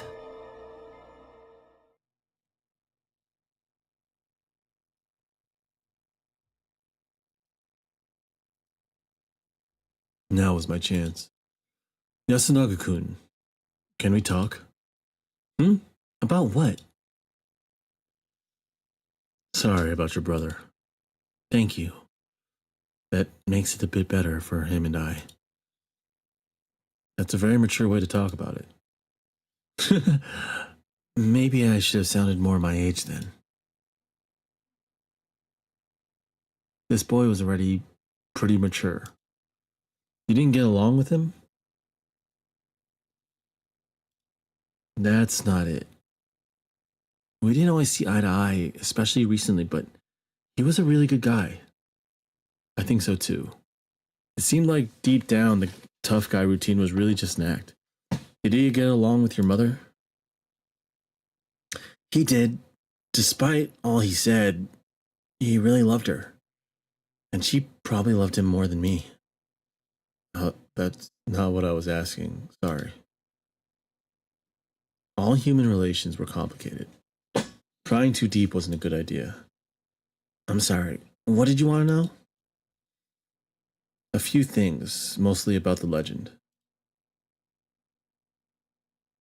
Tai-san is the better person for that. I need the opinion of someone more rational. First question. Why do you think the wolves kill the humans? Because they're angry at humans for tricking and killing them? Let me rephrase that. Why do the people given the role of the wolf suddenly become able to kill their friends and family with no remorse? Huh? Are you suspicious of Haru-chan and I? Oh, sorry. That's not it. I want you to look at this from a general perspective. Say you've been told that you're a wolf. Could you just accept it and start killing people? No way. Exactly. No way you could. Of course, there are those who could, but most couldn't, either out of fear or guilt. Mochi is a good example. The people here are afraid of certain things, but they do have lines drawn in the sand. If the lives of those they care about are on the line, they won't hesitate to face corruption in the wolves.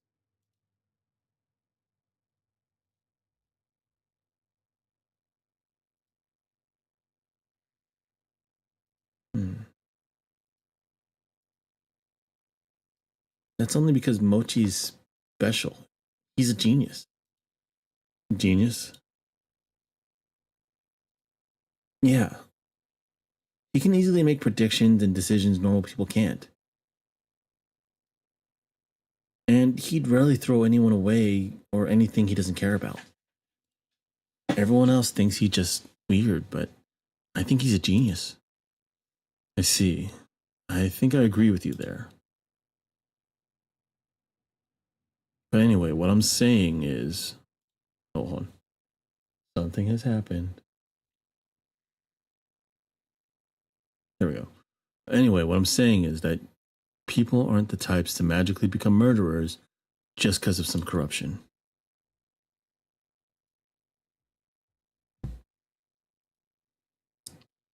Of course, there'd be people who do it because the corruption would come for them. If they didn't, but even they wouldn't do it without hesitation. But the wolves we're dealing with aren't hesitating at all. I don't know where you're going with this, but I think it depends on the personality of whoever the wolf is. It'd be easy for people who never had any aversion to killing. But there are two wolves, right? Yeah, seems that way. I see. Let me ask you this then. Does Yasumizu have more than one person that's capable of murder? One psycho in a group of people I could see, but two seems pretty unlikely. I think a better assumption is that there's some way to turn even an ordinary person into a ruthless killer. If that isn't true, the lack of infighting doesn't make sense under the current circumstances.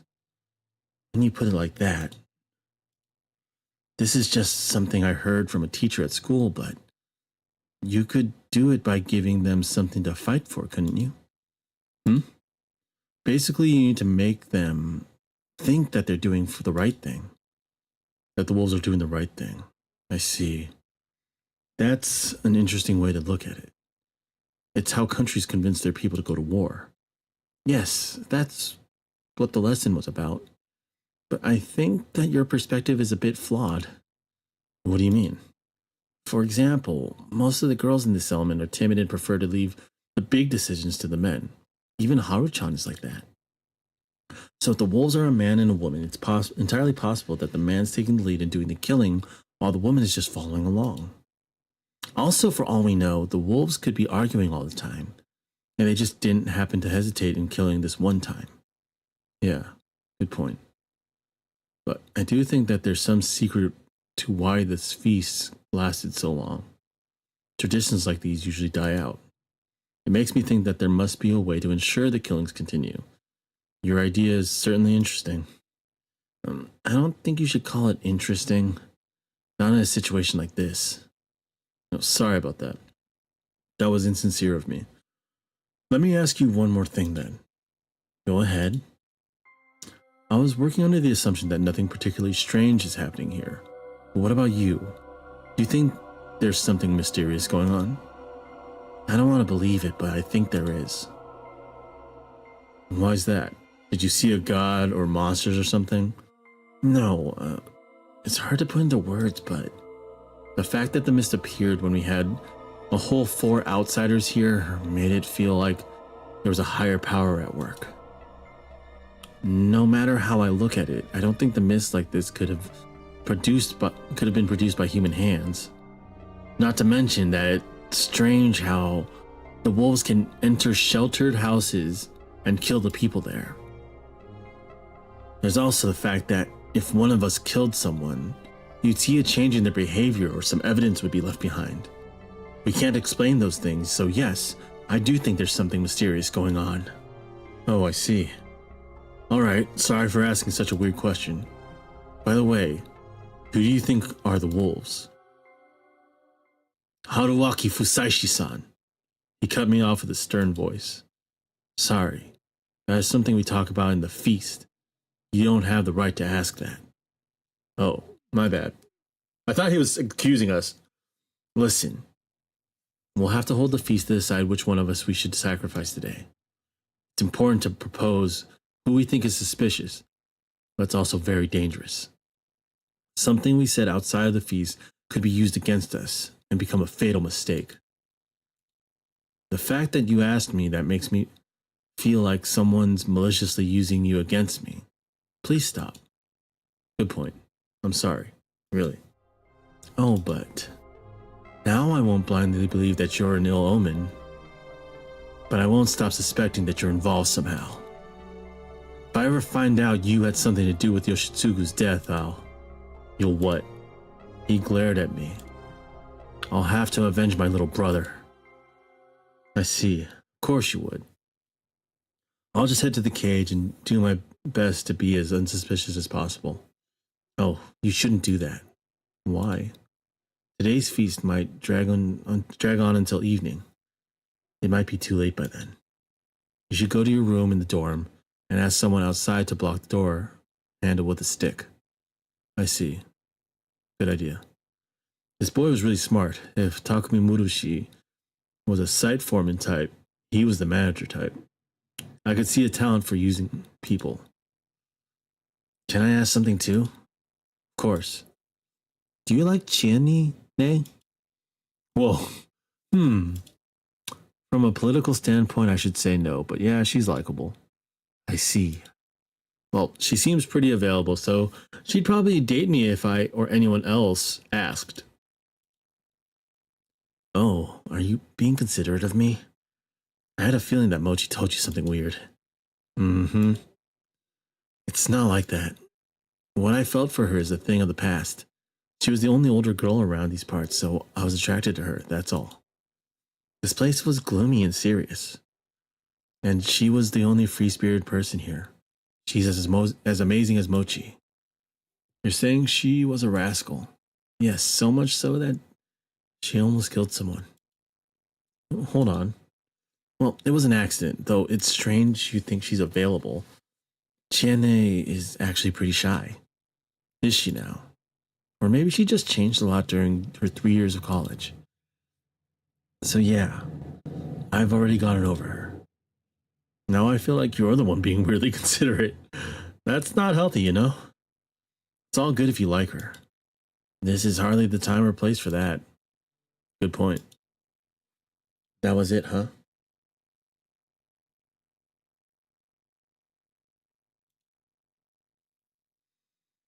Eventually, everyone gathered and went to the hall.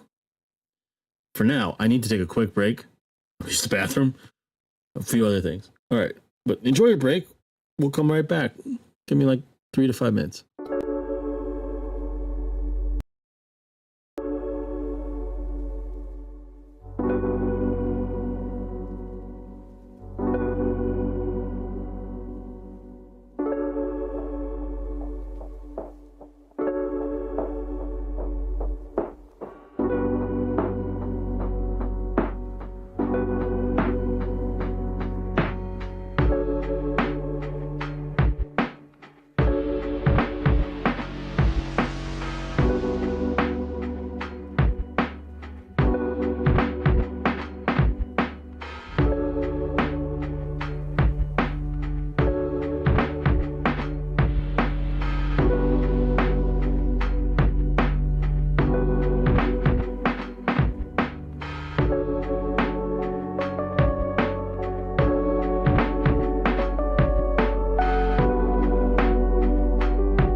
All right, we're back. But I'm checking on something. It seems like we're dropping frames.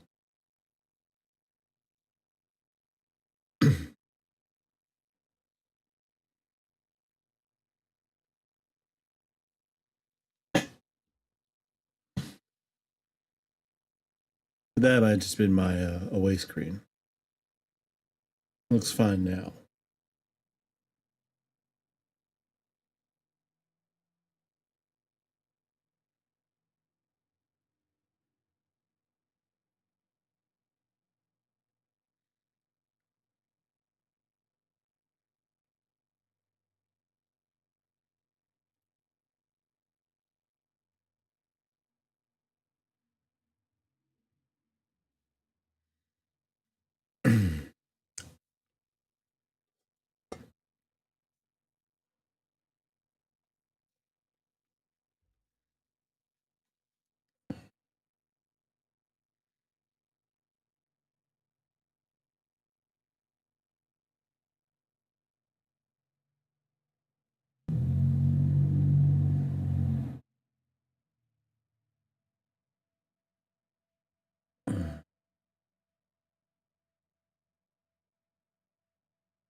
Yeah, it looks like it's no longer dropping frames. Or is it just acceptable? The amount of frames they're dropping.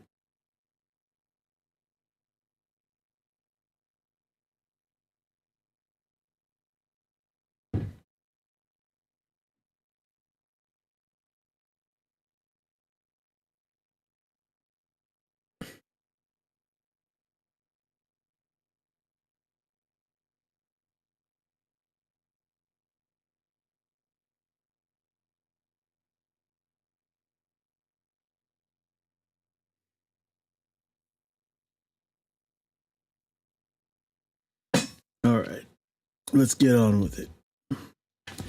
Looks like it's not dropping that many.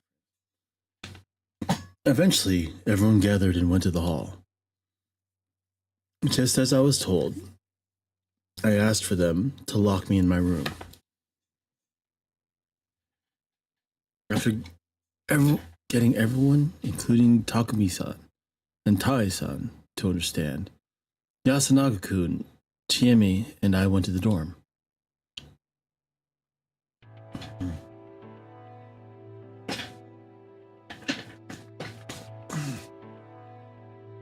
One good thing about frames dropping for a game like this, you can't really tell.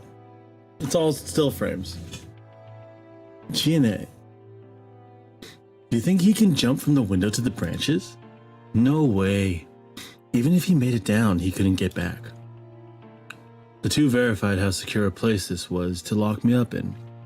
If they were the wolves, it'd be impossible to outwit them. Humans stood no chance. Anyway, we're locking you in. We'll come up. We'll come open it up if we have the time, but you might end up staying like this until morning. All right, fine by me. It's gonna be hard, but I hope you do well. Thanks. Sorry you're caught up in the problems of such a crappy village. I'm more worried about you. Wow, isn't that nice? I'll do my best. All done? We're locking you in then. Yeah, you be careful too, Yasunaga-kun. You're now your mother's only child. Yes, that's true. And so the door was locked. It was closed. I could hear them set up the stick. So far, the only ones I'd talked to face were Chieme, Takumi-san, Mochi, and Yasunaga-kun. Just 4. The others I hadn't talked to were Tai Yamawaki, Rukaku Uematsu, Meiko, Kaori Oribe, Haru Makishima, Kiyonosuke Nosato, the old wolf guy. Oh, a whole 7. I had no idea if there was a significance in that, but I wanted to know what kind of people they all were. 4 people had already died, and if you ignored me, there were 11 left. Once the snake revealed what Kiyonosuke she was, He and the snake, Takumi-san, would be the only ones with confirmed roles. The other 9 would be suspects. That's why they would kill either one of them easily. When one was hanged, there'd be 8. And when one died in the night, there'd be 7, which was still quite a lot. They had to hurry before it was too late. The humans had to act now. Hello? Whoa, what? That supposedly fixed door slightly opened up. It was Chieme. I forgot, but I might not get to give you your dinner. So have this at least. She threw me a yellow food box, the kind that you could find in any convenience store. Thanks. Seriously. Don't mind it. Oh, by the way. Oh, what? Tell the monkeys to reveal themselves. Why? Think about it. You'll understand, and you know you have to do something before it's too late. Why would the monkeys reveal themselves? I mean, they could confirm each other. But that would also make them targets, because then now they're known to not be wolves.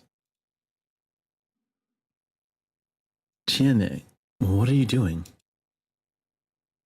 There's no time. Go. Yeah, okay. She closed the door and put the stick back. Alright, what next? I'm still trying to wonder why he wants to confirm the monkeys. I just feel like that would make them targets. But if the monkeys could confirm each other, then they'd know they weren't lying. And that would make it easier for the humans to make a choice on who to hang. Haru-chan, is your wound alright? It's fine. I know it's not a good time to ask, but what happened? It was pretty bad. I'll tell you that much. Whatever, let's just start. Oh, they really just take him out. That's where Kazuno was. This is where Yoshitsugu was. Everyone had a drink. Let's begin the Feast of Yomi Purge. Let's get to it. Takumi, did the snake's power work last night? Yeah, it did.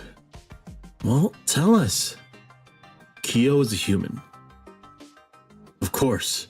I'm no wolf. That means Muro and I are no longer suspects, right? Here's a fun thing about this. Let's say, and I mean, this is only thinking that the people are completely replaced by wolves. Let's say Takumi and Kiyonosuke are actually wolves. Takumi says he's a snake, so he could confirm who's not a wolf. Kiyonosuke basically volunteers himself to be investigated, making sure he's investigated. So now they're confirmed not to be wolves. But what if they actually are, and this was all a ploy? Then again, that also suggested that the wolves themselves completely replace the people, and it's not just like a whole spiritual thing where it takes over their mind. That's just a theory, well, a hypothesis. I don't have any facts behind it, so it's not a theory. Of course I'm no wolf. That means Muro and I are no longer suspects, right? It does. Let's look at what we have to decide today. If we continue based on the late Konzo Makishima's decision. Hold on, why are you taking lead? I don't mind if the eldest Yamawaki-san wants to take over. I'm no good at that. In that case, it's only natural that myself and Muro, adults confirmed to be human, should be the ones to lead. Takumi, he's annoying. You lead. No, Kyo, keep going. He's still shocked from the elder's death. No need to force him. But I will do everything I can in his place. Muro, you console Madame Oribe. My boy. Kaori-san. Here's my proposal. Let's do whatever we can to choose and hang someone today. Hold on. That's too reckless. But it's necessary. If we don't, the wolves will eventually kill the last human. Exactly. We have to harden our hearts If we want to survive the feast, am I wrong, Yamawaki-san? You're right. The Yomibito must be hung. 1 soul per day, now to bide. What if we make a mistake? Even if we keep it secret, we'd have to live with the guilt of having killed someone. It's true that it would be unpleasant, but such deaths wouldn't be in vain. What the hell? If we kill the wrong person, their death would be pointless, that's obvious. Watch your words when talking to your superiors. Listen, for now, we only have two surefire ways to get rid of suspects. Surely you understand, Yasunaga-kun. Yes, the snake's power. Or killing someone and lowering the total number, huh? I know that, but do you really think we can all agree on someone? We can't do that. Do you think the one who gets killed cares which side wins? That's why we need to reach a consensus here. We need to agree that if the others survive, I don't mind dying. Huh? Is that seriously all we have? Yes. That's all we have. The laws of the mountain remain merciless. What the hell? I'm not just getting hanged for someone else's sake. Oh, that would make you a wolf, wouldn't it? Why? You have no intention to put your life on the line for Yasumizu, and that makes you Yasumizu's enemy. Is that what you're saying? Am I wrong? People of Yasumizu, this is a test of your unity. It's kind of bad because he's not a person of Yasumizu. He's a person of Kama Fujiyoshi that has to be here. You sure seem to be enjoying yourself. I'm only giving advice as someone from Kama Fujiyoshi, and as one whose suspicions were lifted. Be silent. Kiyonosuke no Sato-san, you were quiet about this until the snake looked into you, right? What are you getting at? You already knew we had to be unified and accept death if it was necessary, didn't you? But you also knew that saying that would have made the snake's power way more popular. So you stayed quiet. That's just an assumption. She's right, though. A Kama Fujiyoshi guy who's no longer a suspect is telling us to die? And be okay with it? As if we can just accept that. Takumini, you say something too. But he's right. Takumini. I agree with him as well. Suspect me, hang me, whatever your decision. I will accept it. Rikako-san. As I said before, in this situation, Kama Fujiyoshi and Yasumizu are irrelevant. Not to mention, I know it might be imputed to me, but I believe myself to be part of Yasumizu. Oh, look at that. A respectable attitude. Something a certain someone here doesn't have. However, I do think that expecting that of this girl would be a bit much. You're all scary. But we have no choice. There can be no exceptions. Then, if you decide to hang her, I shall go with her. What? You mustn't! We only need the blood of 1 per day. I just have to die of my own volition. The corruption comes only for the sinner.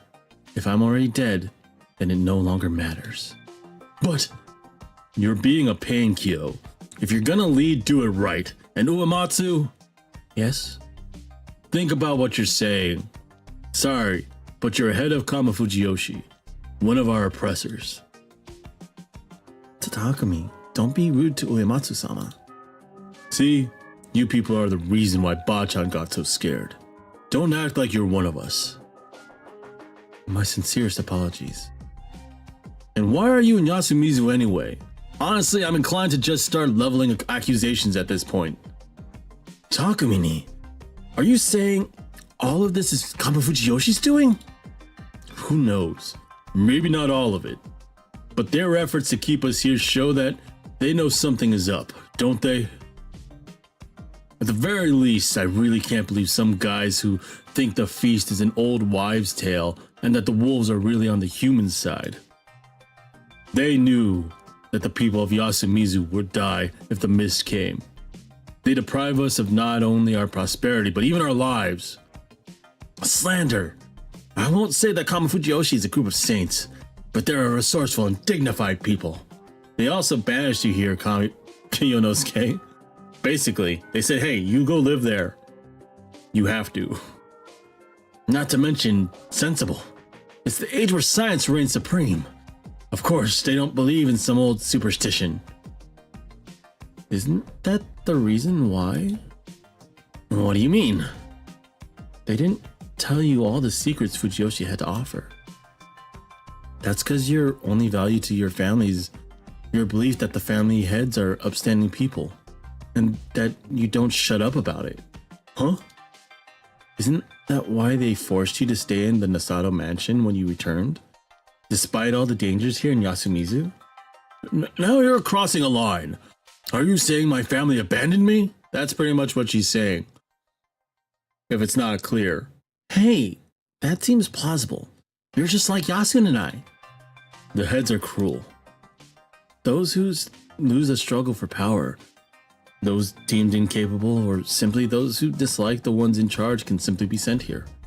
Our situation is one thing, but Mom, she came here all the way from Tohoku and married into the Higuchi family, but got thrown out the moment Dad died. I didn't care about that. Mom, sorry, I didn't mean to. I was fine as long as I had Yoshitsugu and you, Yasunaga. Anyway, there's no doubt that they twisted our fates. I agree with Takamine on that. Too bad you're stuck here too, huh? I'm not blaming Yasumizu's people. What's gotten into you? We're all gonna die anyway. Oji-chan was acting tough, but even he died so easily. I can't take this. Why didn't you just leave me there? You weren't like this back then. What's wrong? I've just had enough. How sad. What's wrong? When wolves come, everyone becomes demons. That they do. That's why we need to hang the Yomibito. Ugh, what a mess. Whatever. At least we know that Kamifujiyoshi's people won't come and save us. The road was blocked. That's one reason. Anyway, I do think we should trust Kiyo now. My reason's the same as Chieme's. Oh dear, how sad. Think what you want. Anyway, when we have to hang someone, Oimatsu is the easiest target. Keep acting like that, and you'll be dead in no time. Then what should I do? Just be honest and tell us what you know. Keeping quiet is the worst, and letting others take care of it won't do either. Right, Kyo? Why not just take control of the feast, Muro? I just tried acting like the old man. That ain't me. I'll leave the rest up to you. I don't have much left to say. Let's just hold a vote and hang whoever ends up being picked. I'm telling you, that's too reckless. Of course you are. Free to argue your case, especially if you can't prove you're more valuable alive. However, I don't want to hear any I'm human or I don't want to die non-arguments. Everyone would say that. The chosen one gives up and gives his life, leaving the fate of Yasumizu to the rest of us.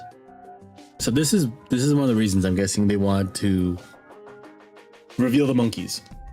Because the monkeys could actually confirm each other are monkeys. I don't know why it makes sense to really believe that Takami's a snake. Especially since he investigated Kiyonosuke. But there's still room for doubt there. But the monkeys would be able to confirm each other. And there'd be no room of doubt. Because then if one monkey is lying, the other monkey would know. We'll hang at the hanging pine. That should do the job.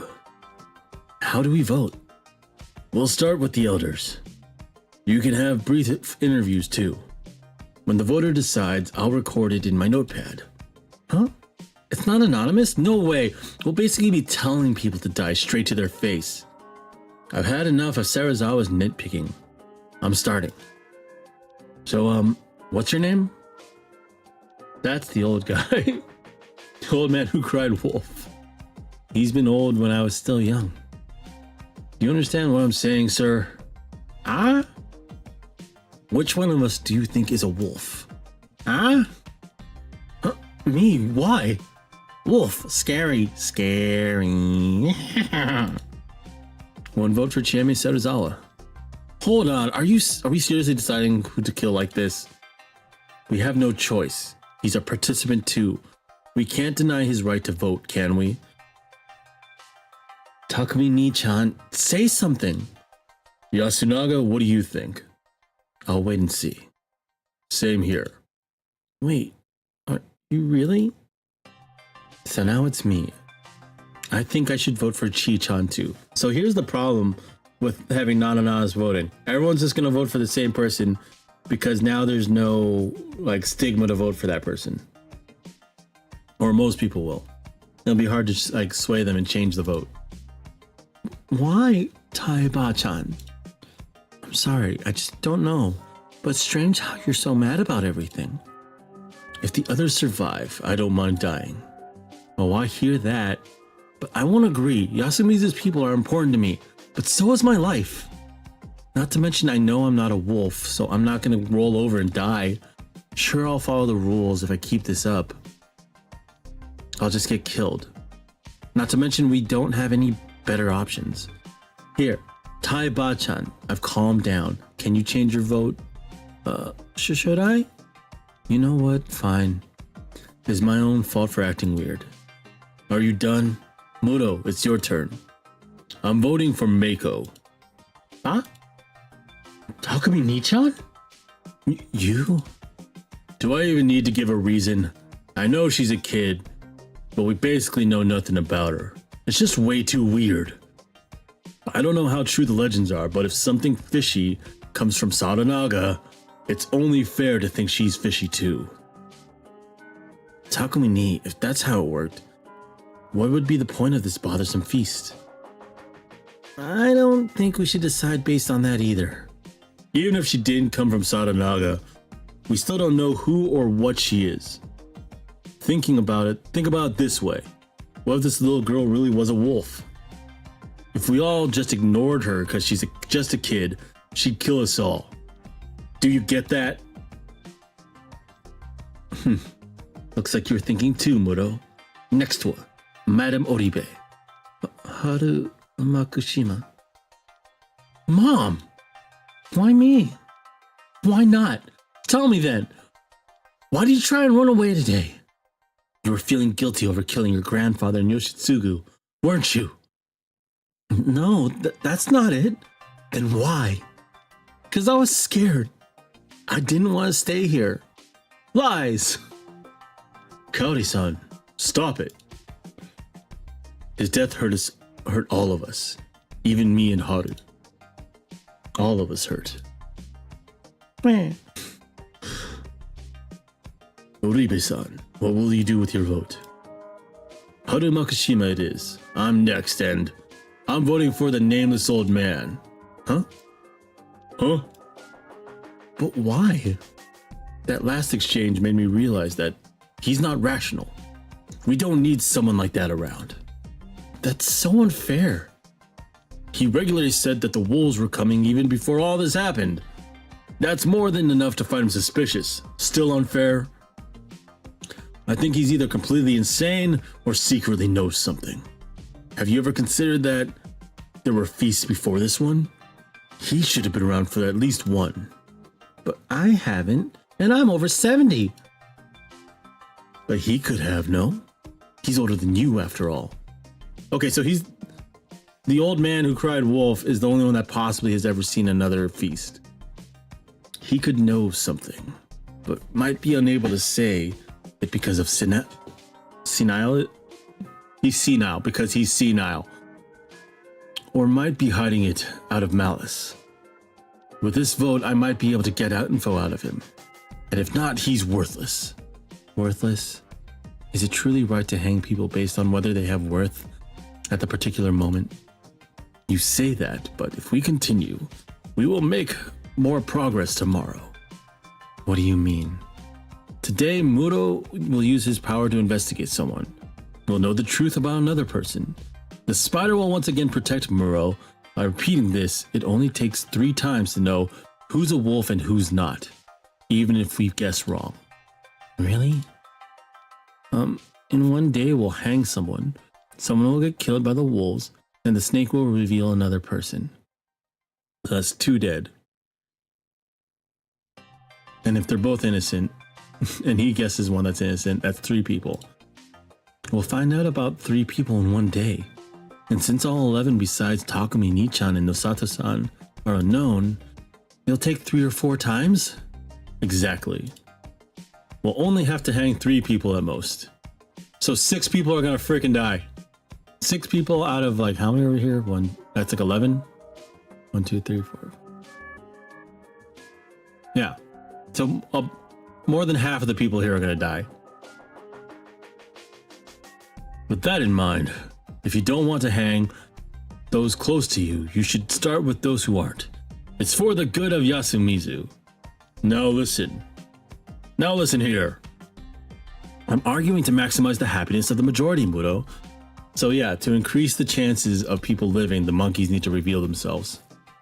But they also will get targeted by the wolves. At least I think they would, because now they're confirmed to be innocent. And if the wolves kill someone that's not confirmed to be innocent, that's less people to be suspicious of.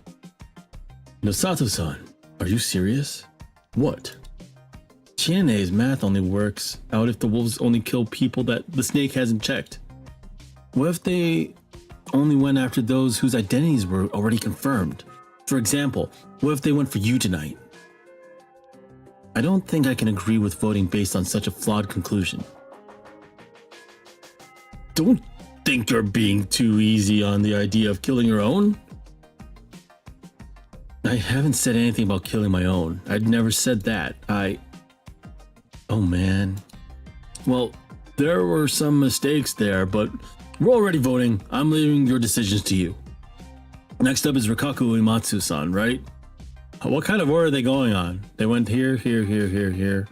He hasn't voted. They haven't voted. Why is it Uematsu-san next? Going by seating order, I'm next. How troubling. I don't have enough info to go on.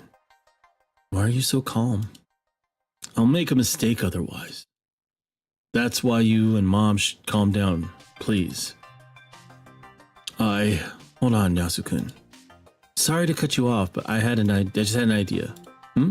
What? Can the monkeys reveal themselves? Why would they? Yasunaga-kun and Sir Makishima said it'd be best if they don't present themselves. Well, I was thinking the same thing at first, but what's the point of the monkeys then? They just know who the other monkey is, right? It's not like they get any new info later.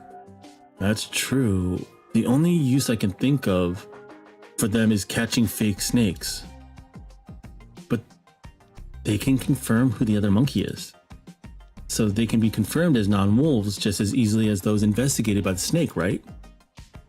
What if they lie? Lying would be too risky. For example, I'm not a monkey, but if I went, "Hello, I'm a monkey," what would you do? I'd say, "Tell me who the other monkey is." Exactly, but I couldn't say it because I'd be lying. Now, for example, if I said, "All right, it's Mochi," then how do you know? Don't joke around. Well, I can't prove it, can I? I see, but what if he played along because he thought being a monkey would make him safe? The real monkeys would call him out, and then we'd hang all 4 one after another to be sure. The rule of thumb is that only wolves would try to lie to survive. So that's the right thing to do, isn't it, Nosato-san? That's true. Once you clarify that's what would happen, you shouldn't get anyone pretending to be a monkey. I see. It's too dangerous for both humans and wolves. It's just not worth it. Does everyone understand? Looks like it. Then please name yourselves. We'll lose 2 suspects. Right here! What is it, Mochi? I'm saying that I'm a monkey. You're not just dragging out the joke. Yes, yep, I'm a monkey. So like we agreed, who's the other monkey? Meiko-chan. Huh? Meiko-chan, is that true? What? When you woke up, was there something on your stomach? There was. A monkey.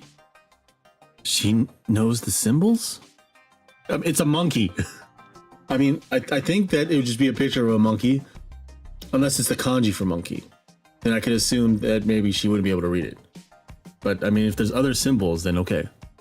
Yes, I taught them to her, alongside prayer to Shinai.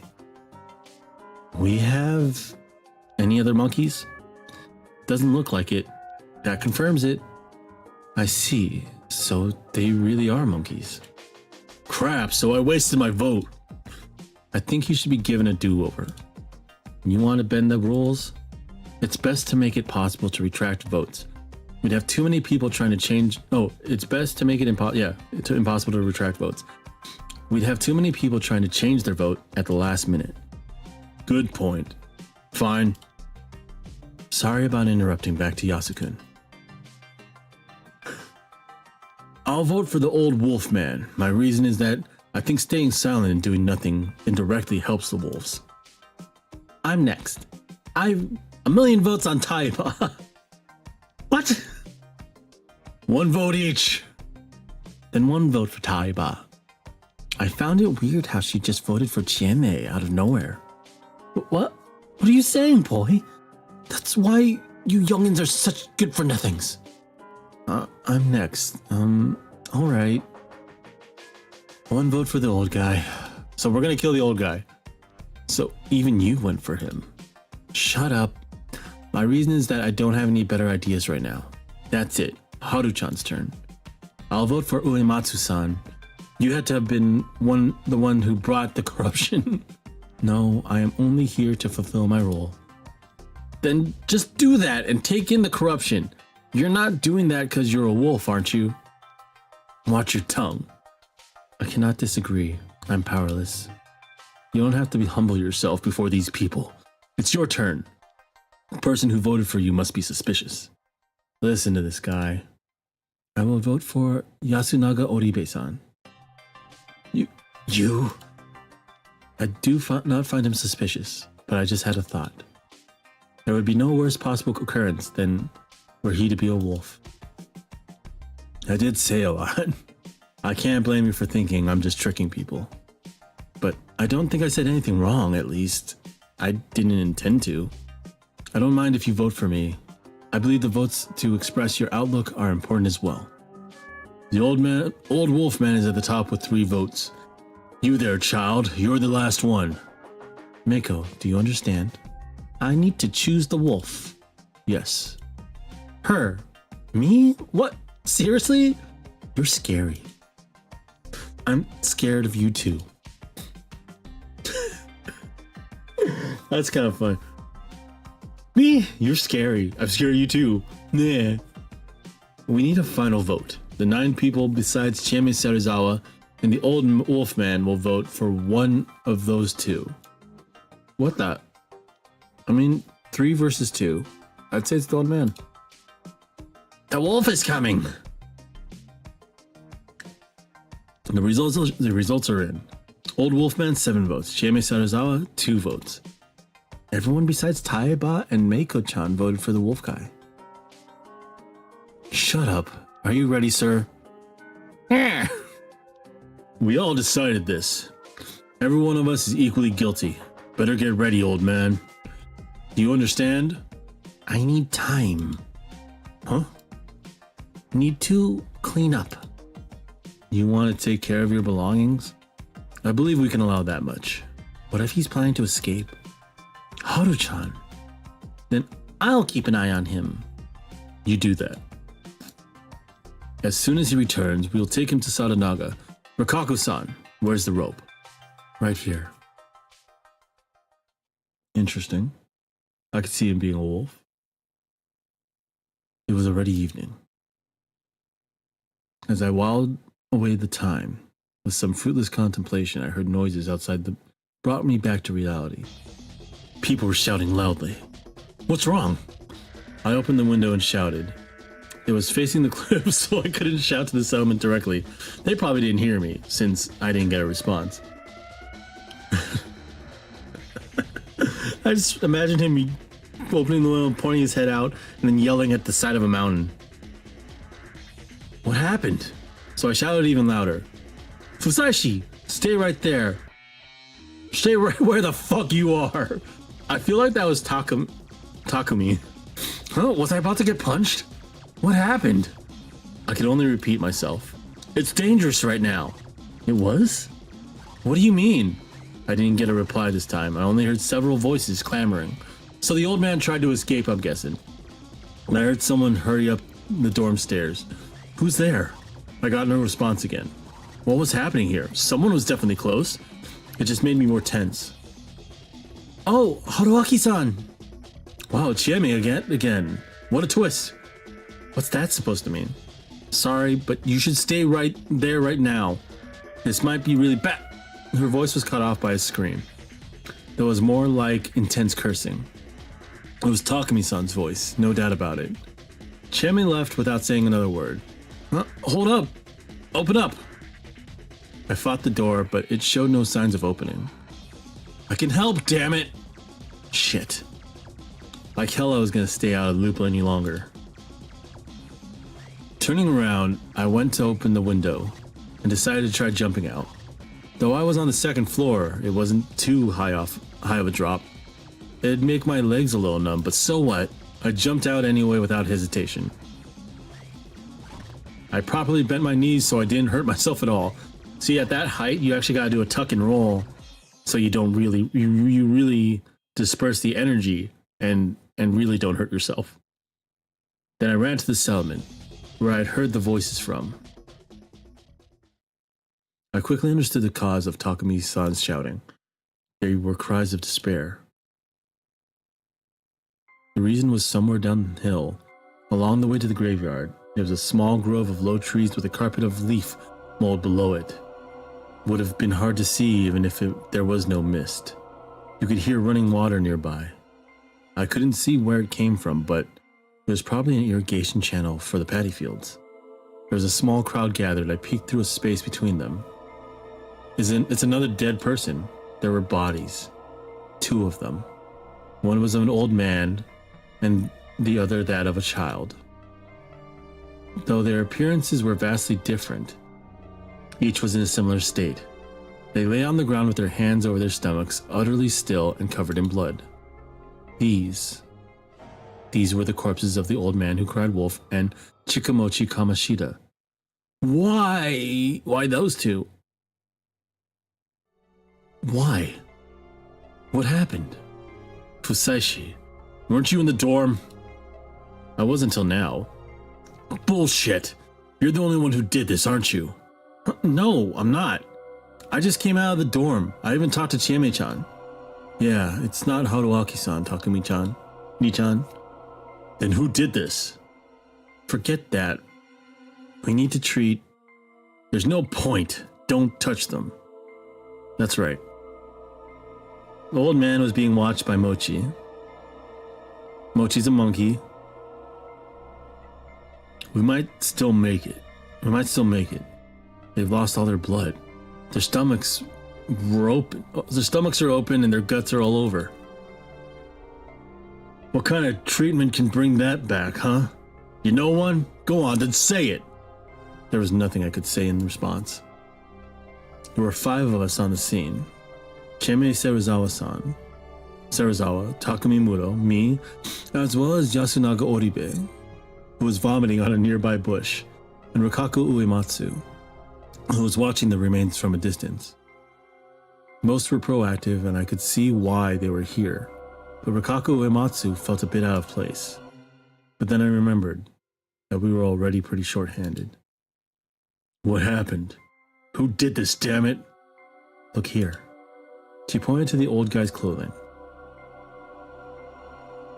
They were gatherings of fur all over his garment. A werewolf. If that was the culprit, then this was the work of the corruption. Was that what she was saying? Well, they're both... No. This was completely different from how the others had died. The fur proved little. Let me see the wound. I told you not to touch it. But this is completely different. Quit acting like you know shit. You never find out anything. But if we stop trying to look, we won't understand anything at all. Quit the act, outsider. Takumi Ni-chan, calm down. Shut up. Everything went to hell when he got here. If he didn't come, none of this. It felt like he was about to grab me. I could clearly see the intense emotion whirling in his eyes. I thought I could get him to trust me, but now it was back to square one. Mochi, why? Why? Yasunaga Oribe calmed down a bit and faced the remains of his dear friend. His voice was shaking. The expression on the corpse was eerily pale and emotionless. Even a look of agony was absent. It almost looked like he was smiling. Did his face muscles simply go limp? This isn't the corruption. How do you know? I'll prove it if you let me pass. He glared at me with immense hatred before letting me through. Look away if you can't stomach this kind of thing. I walked up to the old guy's corpse. He looked as distant as always, but the lack of blood flowing in his face simply made his appearance even more creepy. I avoided looking at it while I grabbed his back and rolled him onto it. With a wet sound, entrails spilled from the wound in his stomach. Ugh. Ugh. How horrid. Don't force yourselves, people. Except you, Takumi-san, look. The stomach was clearly torn open by a blade. This isn't some supernatural punishment. It was caused by a person wielding a weapon. And since there's no weapon nearby, it means that someone intentionally removed it from the scene. So, Yasumizu has someone who's both armed and capable of an act like this. Please give me the details of what happened during the feast. What led to this?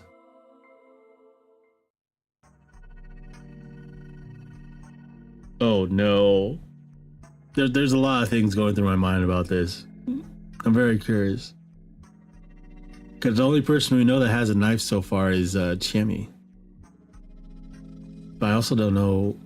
I don't want to think that she did this. With several people here to tell me, I ended up with a decent grasp of how today's feast went. Kiyonosuke had suggested they choose who to kill by vote. The wolf guy and Chiemi ended up with the same amount of votes, resulting in the tiebreaker. Most ended up voting for the wolf guy, sentencing him to death. He said he'd wanted to take care of some things, so he and Chikamochi Kamoshida went out, while the rest stayed there where they were. Why didn't they all just go with him? Were they really the only ones left? Who left? Yeah, the feast was still going on at that point. Them leaving was an exception. You expected them to come back and resume the feast? What would you have done then? That isn't something we can tell an outsider. Alright, but anyway, they didn't come back. How long did you wait for them? Okay, so that means everyone in the feast wasn't there. No more than an hour. Everyone in the feast was waiting, basically. They weren't outside with the old man and Mochi. And they can all account for each other. The only person they can't account for is us. Except that they locked us in a room. We started to worry and went out to search. Found them in less than 10 minutes. So the culprit was one of those not present. Chiemi, Takumi-san, Yasunaga-kun, and Rikaku Uematsu. The five in the hall, Nasatoshi, Kaori-san, Meiko, Haru-chan, and Tai-san simply couldn't be responsible. So someone killed the two, changed into some clean clothes, and came back to pretend to keep searching. That's impossible. Did you see each other while searching? No, we split up to cover more ground. Let's return to the hall. We then went to the hall. Kiyonosuke kept watch and confirmed that no one besides the victims and the search party had left the building. That limited the potential murderers to the search party and I. I asserted that I was still in the room when it all happened, and they believed me for now. Though Takumi-san continued to suspect that I used some sort of trick to escape and commit the murders. Well, that was fair, considering everyone else was with them, but I knew I wasn't the culprit. And it's kind of proof that he wasn't because he couldn't remove the stick and put it back. And especially if he still jumped out the window and tried to do stuff. But then he didn't. No, it's confirmed he was in the room, kind of, because Chiemi went up to the room to try and get him. That left only one possibility. They died right after they left the hall, and someone removed the weapon. And you're still the only one who could have done it. I'm telling you, I heard him in his room. I'll say it as much as I have to. I'm innocent, and since I am, something else had to be responsible for their deaths. I see you're avoiding using the word murderer. You noticed? I am, as it stands, this could be suicide, death by illness, or poison, followed by desecration of the corpses and removal of the weapon. How would doing something like that benefit us? If you ask me, things become much simpler if we assume you and Serizawa are partners in crime, don't you think? I don't know, but doing that wouldn't benefit me either. Really? Tell me, is there any proof you didn't know each other before this? Huh? We didn't, obviously. But what does that have to do with anything? The people here believe in eerie legend. You could have come here to take advantage of that and pretend to be monsters to murder them for your own enjoyment. Kiyonosuke, you're weird. Please stop. There are some lines you shouldn't cross.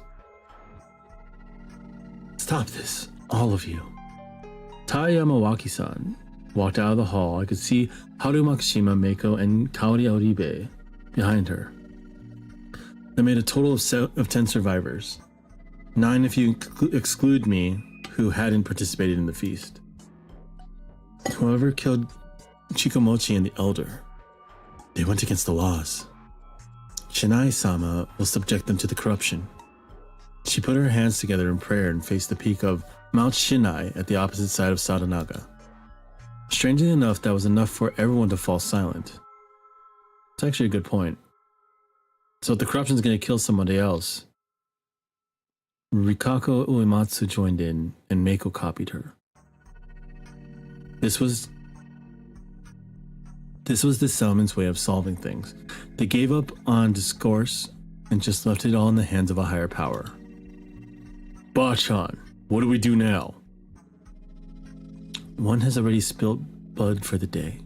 The elder has died. Let's end the feast for the day and clean up. All right. Yasunaga, help out. You just sit still. The situation was only getting worse.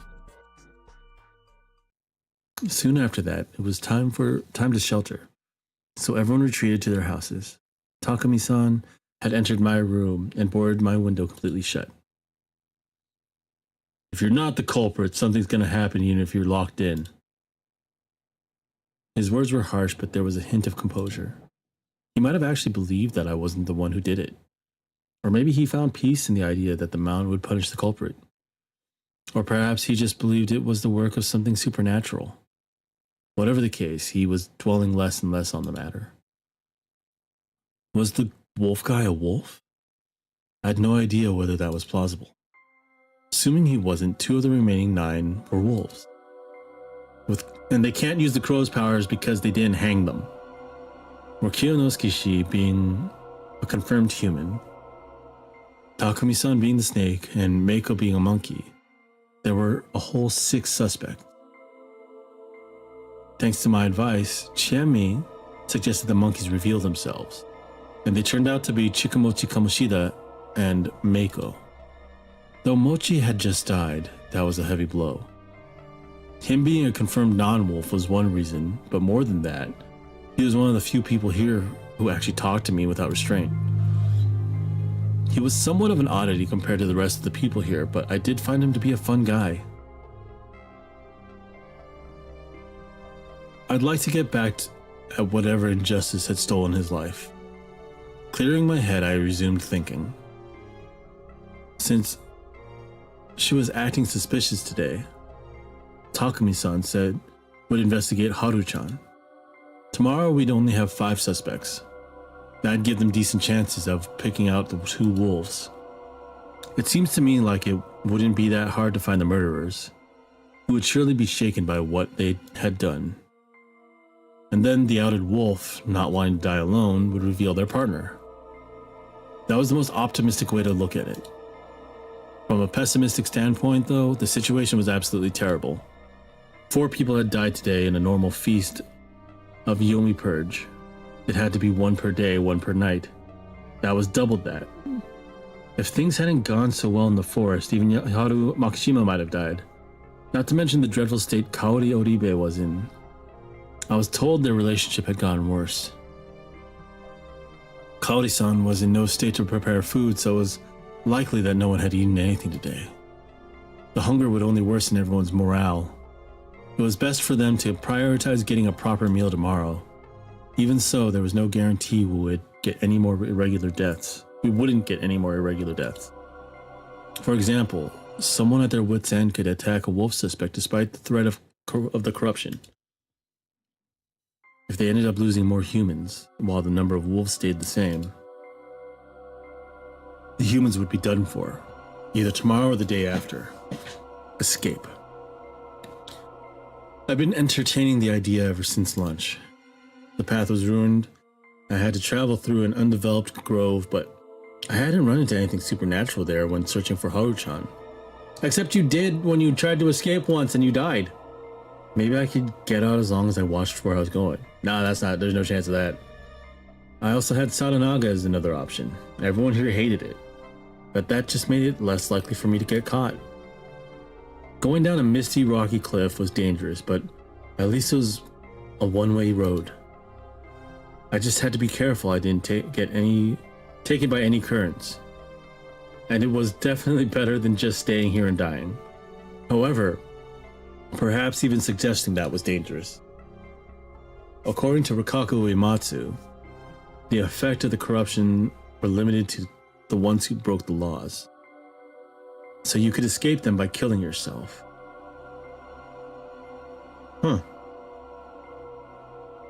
However, if someone said they wanted to escape the village, the punishment would likely go to both the one attempting it, as well as the ones who allowed it. The escape would surely become a hell of an experience then. However, there was an optimistic view of the situation. Something was actually here. Something abnormal was here in Yasumizu, killing and menacing its people using abnormal methods. At the very least, Yoshitsugu Oribe, who went to face it, suffered a horrible death. The superstitions weren't baseless, and it was best to look at the situation from that angle. My plan of escape contradicted that. But then, how could I prepare for whatever was to come? The best I could think of was trying to familiarize myself with Fujiyoshi's superstitions. Perhaps I could find some sort of weak point or hint that could lead me to their identity. 5. Prepare for the feast when the evening mists arrive. Now this is the song. The action rhyme they did was obviously referring to the Feast of the Yomi Purge. I couldn't remember all the lyrics, but I felt like there was quite a lot of info there. Perhaps there were more hints for the feast in Yasumizu's culture and general area. I felt I had to talk to Rikaku Uematsu. She was an adult who seemed more involved in Fujiyoshi's prayers and stuff than most. I needed to arm myself with more info by tomorrow morning. That, along with the proper progression of the feast, were my only ways to survive. Except you can't do it by tomorrow morning. There's no way you can talk to her. You have to wait. About today's feast. They must have decided to hang the wolf guy because they just didn't care about him all that much. Simple as that. Sure, it was important to get rid of the participants who weren't cooperative. However, the fact that we'd lost 6 people, but they still hadn't gone beyond he or she is kind of shady. It was pretty bad. Yesterday, they wouldn't have hung anyone for such a petty reason. Well, the problem was that they hadn't hung anyone at all so far. But then again, it wouldn't be a good thing to give the impression it was okay to kill people just for seeming shady. This place was regressing back to a feudal, superstitious mental state. If there was something that could stop them from sinking there, it would be an outsider like me. You're kind of full of yourself now. I steeled my resolve and waited for the night to pass. Good evening. Ah! I was so startled by the voice on the other side of the door that I momentarily screamed. What time was it? 7? It was too early for an attack and too late to walk around. What's wrong with you? Aren't you gonna get punished if you don't sleep? I think another hour's fine. I was awake until 8 yesterday and nothing happened. I've been sleeping too much. Honestly, I'm not tired, but I'm really, really hungry. Don't you have your food stocks? With Kaori-san being, well, you know. I decided not to touch it. Might share it with the others. We're all hungry today, so I'll just tough it out. How upstanding. You should eat, though. It doesn't feel like she could be a wolf. It definitely feels like she'd more likely be a spider. What? The stuff from before? Nah, I'll pass. Why are you here anyway? Can't sleep. Is that really it? Haruaki-san, do you suspect me? No. Why? Because you told them about the monkeys, knowing full well what it meant. The Feast of the Yomi Purge is a well-constructed communication game. Well-constructed? I mean that there's no way to win this game beyond communication. Chikamochi-kun thought the same thing. To win, both the humans and wolves need to have some tricks and individual strategies. Consider the monkeys. They seem useless at first, but you can use them to easily eliminate 2 suspects. And this is possible from day 1, so they can become reliable leaders. Though that'd be hard for Mochi and Mako. Yeah, he was a free spirit, and she's a child. The wolves, on the other hand, have to go on the defensive. In a situation when being suspicious is enough to get yourself hanged, it's important not to draw attention to yourselves. That's easier said than done, though. Yeah, keeping your silence can be just as suspicious as being a blabbermouth. Exactly. But there are 2 factors that make it easy to gauge trustworthiness right from the very start. Do they have something to do with monkeys?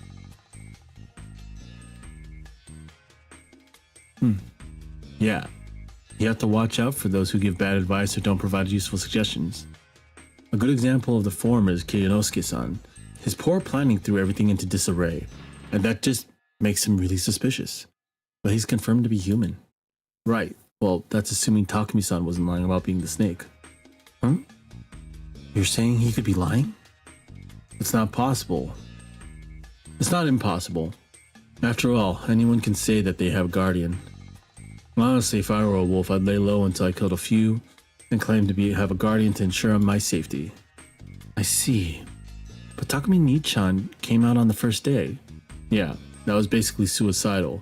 But since that allows the spider to protect him, it's like a telling blow that hurt the attacker, I think. Anyway, all things considered, I'd say it's safe to trust Takumi-san and Kiyonosuke-shi. Personally, I think you're trustworthy too, since you spoke up about the monkeys. What if I only did it because I saw your game? Oh, that'd be bad. Wait, hold on. Aren't you basically saying you suspected me until I spoke up about the monkeys? Oh, you noticed? This goddamn guy. What the hell, man? I did it because I wanted to believe you. Alright, I forgive you then. Woohoo! So, who's the most suspicious one? Haru-chan. Thought so. She's not making much sense lately, and you can explain her shift in personality by assuming it's because she killed her granddad. Or maybe she couldn't agree with the other wolf on the decision to kill Kanzoshi, and stop trusting anyone. Oh, that makes sense. You could make up 1,000 reasons like this, though we couldn't just go by just that.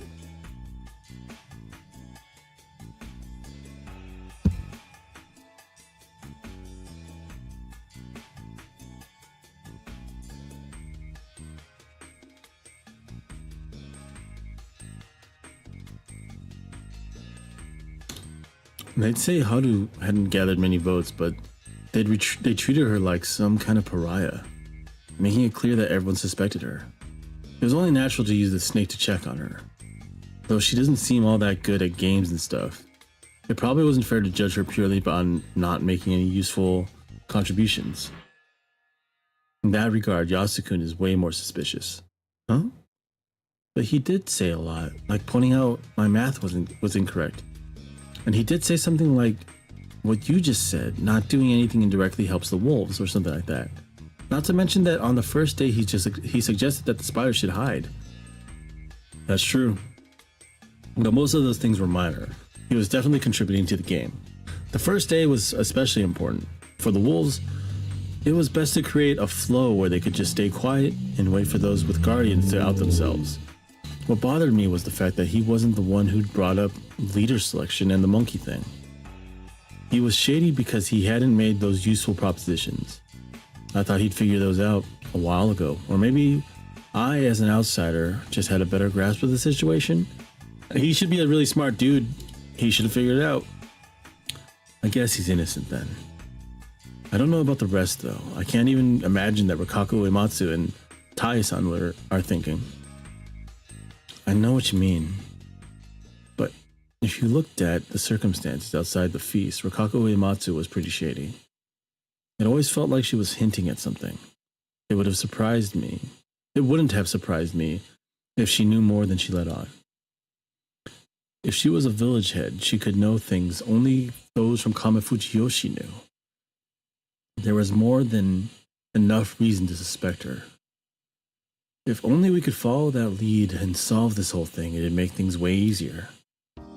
Haruaki-san, are you enjoying this? No. But you look like the type who likes mystery stories. I won't deny that, but I can't really enjoy myself when people I care about are in danger. If I did act like some master detective, I'd really just be some useless amateur. It wouldn't accomplish anything. I'm not sure I'd buy that. What do you mean?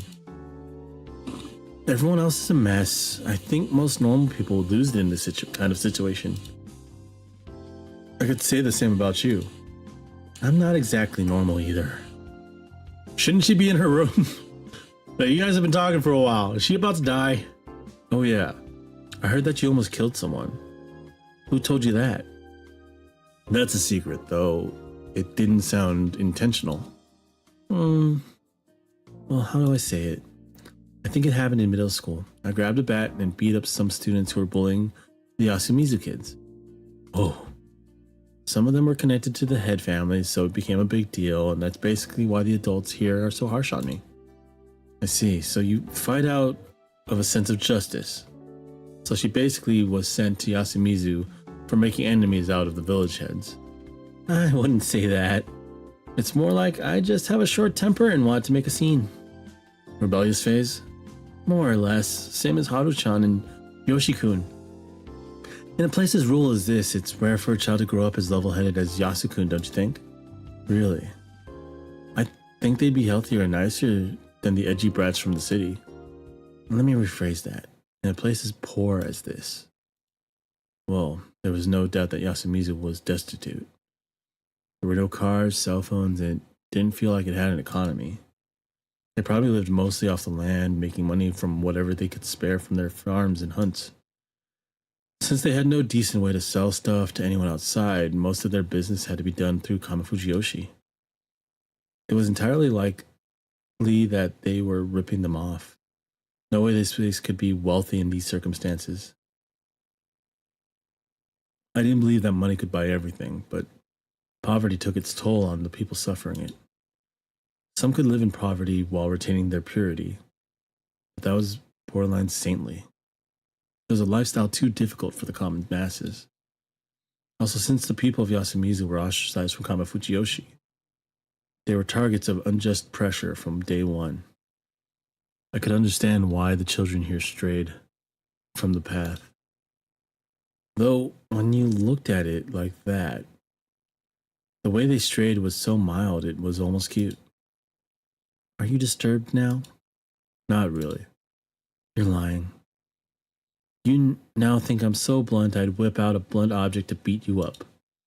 I'm just going to ignore that poor attempt at a pun. Sorry. My ex wasn't any different. Oh? Oh, I see. You seem confused, and I have no idea why. You weren't lying when you said you broke up with your girlfriend? You thought I was? I thought it was just some kind of pickup line. That's just mean. Our breakup was insane. I actually felt like my life was in danger. Whoa, sorry to hear that. And what about you? Huh? Your history with guys. I shared mine, so hearing yours is only fair, right? She needs to go to her room. It's nighttime? Yeah, well... How many did you go out with? 2, I guess? What happened to you being a hyper slut who's done it with 53 guys? I never said that. I did exaggerate a bit, but I did get tons of invitations. And yet you only went out with 2. Well, I didn't find many guys I got along with. What about me? Let's not go any further. If I let myself get too attached, I'd be too scared of dying. Being afraid of death is normal though, isn't it? Not really. Why? God is way scarier than death. I feel like you have a very unusual image of God. She's seen God. So we should figure out what that meant. Really? You think of it as something frightening that you might actually meet, right? Everyone has met God. Maybe they just can't see it. And God really is scary. It's just that no one knows how. Myself included. You're the only one I don't understand. That's probably why. I'm afraid of losing you. That's something you say to those you promised your eternal love to. Are you mad? A bit. I see. What kind of back and forth is this? We've gotten this far and you're still being cagey regarding your own background. You can only take playing hard to get so far until it gets annoying. I'm just not sure what to do. This isn't easy for me either. Just tell me everything. I'm going back. Jimmy! Good night. What the hell? Why didn't she talk? Did she still not trust me? Was she messing with me? Was she just kind of crazy? Or was it something else? Crap. I wanted to chase her down and get a real answer out of her, but I was locked in. This was so frustrating. Though, this wasn't the time to worry about that. Who would the wolves go for tonight? The wolf guy was dead, meaning there was one less person who'd vote Chiemi out tomorrow. It wasn't likely she'd get top vote. It was best to think that the wolves would go for someone who was useful to the humans and couldn't be killed with the voters. That meant that she and Yasunaga-kun were the ones at highest risk. On the other hand, their survival would make things difficult in other ways. I'd probably be forced to consider the possibility that they themselves were wolves. Could I really trust Chiemi? I felt I could, but not completely. Whatever the case, a situation where the most talkative ones were seen as suspicious would make it harder for her to survive. Should I have talked to her about running away? No, that was probably pointless.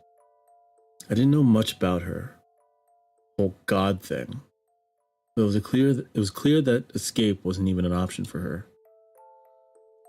Something scary that everyone had met, yet not fully perceivable. Was she speaking figuratively, or could she literally see something? Shit, I don't care. I became irritated. My hunger was starting to get to me. Figuring it was better than just wasting my mental energy, I focused on taking a bath and going to bed. I had no idea how naive my predictions would prove to be. Oh wait, what? Excuse me?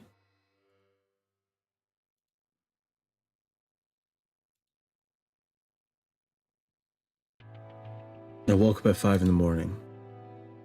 Oh, we're gonna find out who died. And it's gonna be somebody he's thinking about. Maybe? The window was still boarded up, so I couldn't see anything outside. All I could do was sit around and wait.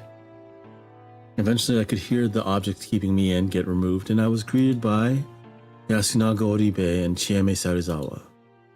Those two actually survived. I met up with Haru Makishima too. Her face was pale and she had bags under her eyes. No one here looked healthy anymore. but she was beyond even that point. She'd gone completely meek too. The defiance from yesterday was gone, and she was just letting Yasunaga guide her. She lost another friend after all. Who is left? We arrived at the dining hall but found no one there.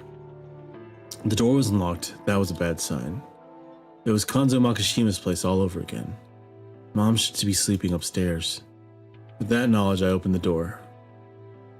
Did Kaori die? What if she was attacked? Even if she wasn't, considering her state yesterday, it wasn't likely she did something unthinkable, such as suicide. However, I soon found out my worries were for nothing. Kaori-san was standing all alone in the dark dining hall, wearing an apron. The fact that she wasn't doing anything but standing was just eerie. Oh my. Good morning. She turned around and greeted us. Her voice was the only thing calm about her.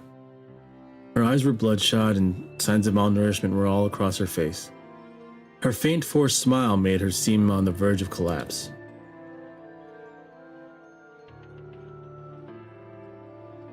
She completely failed at acting normal. Her heart was probably swirling with panic and sorrow as great as yesterday. Everyone here could see it. Mom, everyone's hungry. I'll make food so you just rest. Huh? But I can do it myself. Oh, I'll help. I actually cook for myself, so I know what to do. After they volunteered to support Kaori-san, I thought about what purpose I could serve here. Let's go. And called out to Haru-chan before going outside. We're gonna investigate the village, aren't we? She came with me but wasn't saying a word. During yesterday's feast, she'd had a fight with Kaori-san. The woman had voted for Haru-chan due to her change in attitude and failed escape attempt, and I couldn't blame her for that. Considering her personality, I imagined that exchange would be extremely intense. That was why getting her out of the dining hall was a good move. Problem was, we didn't really have anything to talk about. This was made worse by the hostility she'd shown me until just recently. According to Mochi, that was a product of her affection toward Yasunaga-kun and all the drama surrounding him. Normally, I'd playfully give her a hard time about that kind of thing, but it seemed in poor taste considering the situation. You think? A ton of people just died. A lot of people died. Most of the village, actually. Actually, quite a bit of village. She was staring daggers at me. Maybe I just had to ask her. Haru Makishima-san. What? I'll be frank. Are you a wolf? No. She didn't hesitate at all. Not like that meant anything. You don't believe me? Then Takumi-ni will check. That'll show you. Are you saying that despite knowing? Knowing what?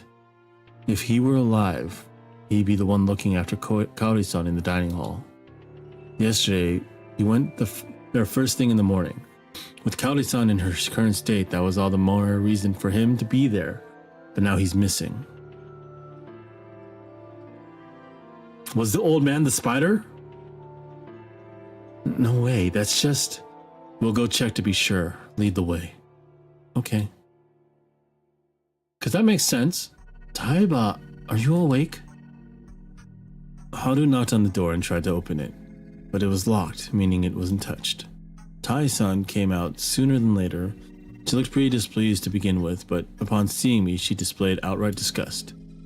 What are you doing here? Sorry, Kaori-san isn't well and needed more people. Where's Takumi? We're going to check on him. I see. Her gloomy expression told me she'd realized what might have happened. She said she had to prepare, so we excused ourselves. Please ask if you need anything. Oh yes, of course. She shut the door on us. You're nice to all women, aren't you? What the hell was she saying? Being considerate of elders and women is the gentlemanly thing to do. Is that how you feel about Chiene? I like her quite a lot. Please, don't. I'd feel so bad for Nichan. Nichan, Yasunaga-kun, surely. What do you mean by that? Yoshi-kun and Mochi are gone. Kaori-san and Chiene are all he has left. Also, she's the strongest among us, and she's always protected us from the people of Kame-Fujiyoshi and adults. Don't take her away from us. So that's how it was.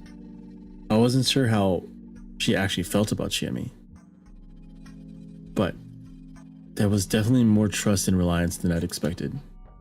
Yasunaga-kun spoke like he'd given up on Chiemi, but deep down, he was actually glad she'd returned.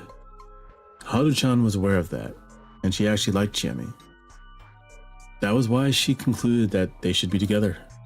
However, it was clear she didn't feel like giving up her blessing. I understand how you feel. The end result depended on Chiemi, and since she hated Yasumizu, I felt like it wouldn't be something Haru-chan wanted. Then again, I really didn't know what was going on in Chiemi's head either. And I had no idea who'd survive, so making predictions was a waste of time. For now, everyone should focus on ending the feast. I don't think I can do much, but if there's something you don't want to tell your own, I'm willing to listen. Huh? What do you mean? Nothing much, it just feels like you have a lot to worry about. And personally, I still think that escaping outside is a good idea. That's not possible. Didn't you try it yourself? But I failed, didn't I? That made me realize we can't escape. Isn't that because you just happened to hurt your foot? It didn't just happen. Do you believe in God too? What did you just say? God doesn't exist. If I doubted that, I just couldn't cope with anything. Okay, so she doesn't believe in God. That was a weird aura around her for a sec. But then she walked away, leaving me no choice but to follow her. We arrived at the houses. The mysterious girl was on the verge of crying. Good morning, what's wrong? Speak normally. You know how to, right? Is Uematsu-san dead? Come on, be more mature. Repeat after me. Good morning. This was hopeless. Haru-chan glared at her while I stayed patient. Where's Rikaku-san? One-chan? Yeah, where is she? She hasn't come out. Her house is right here. It really was. I'd been here yesterday. I knocked and called out to her. There was no response. Haru-chan and I looked at each other and I tried opening the door. It was locked. Rikaku-san? Still no response. I hesitantly put my ear against the door. I heard someone sort of rustling the sound. She's probably getting dressed. Then he really did. We don't know for sure. It could still be Kiyonosuke-shi. What about me? Well, I didn't expect him to live.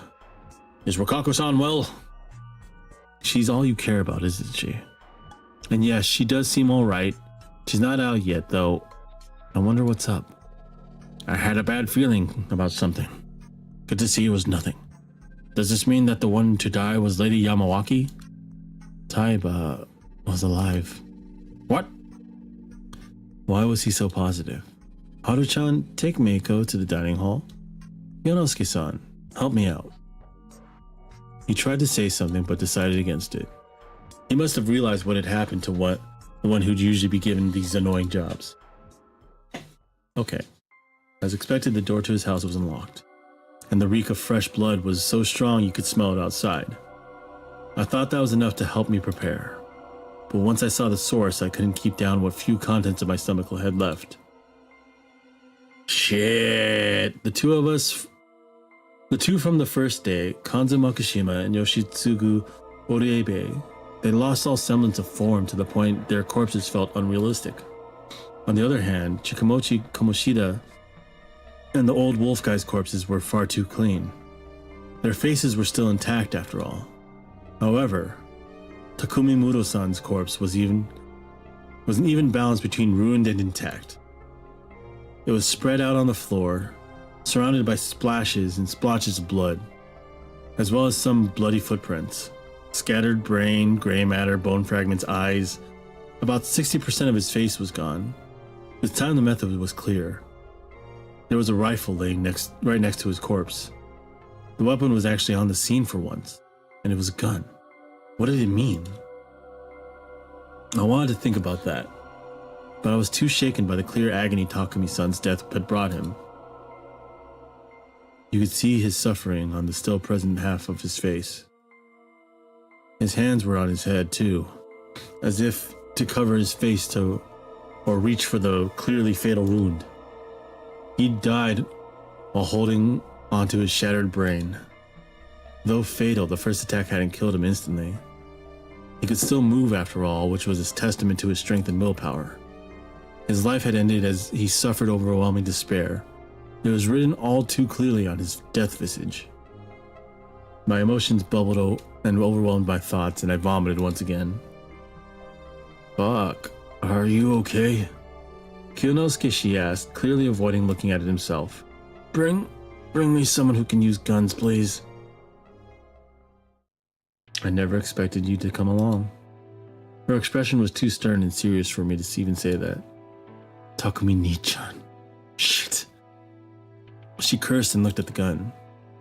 This is Kanzo-ji-chan's rifle. She grasped its long body and picked it up. All the 5 bullets were fired. See any empty cartridges? I'll look around. I found them real quick. They were covered in blood and flesh, but yeah, I found the metallic cylinders, 5 of them.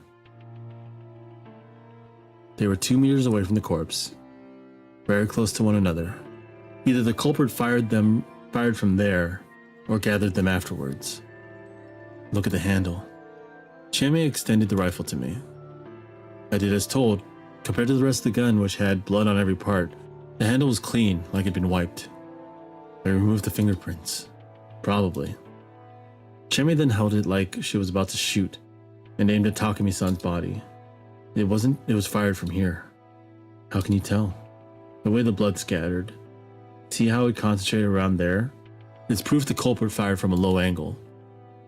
Also, normal rifles can't make such a huge mess unless they're fired from really close. But make it point blank and the stuff would get on and around the muzzle. The rifle would be even dirtier. And that was why it was natural to think it had been fired from where she was standing, near the cartridges.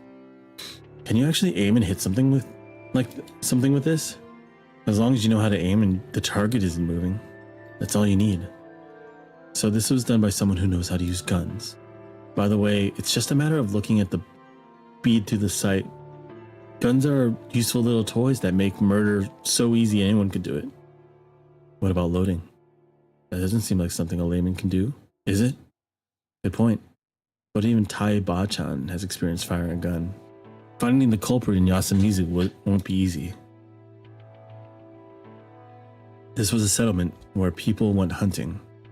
Basically everyone here must have touched the rifles before.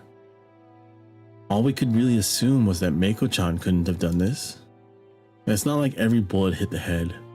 One grazed the ear, one hit the chest, one hit the shoulder, and look here, a bullet hole. She pointed at a small part of the floor that was ruined. So only one hit the head? Yeah. I think that one wasn't fatal though.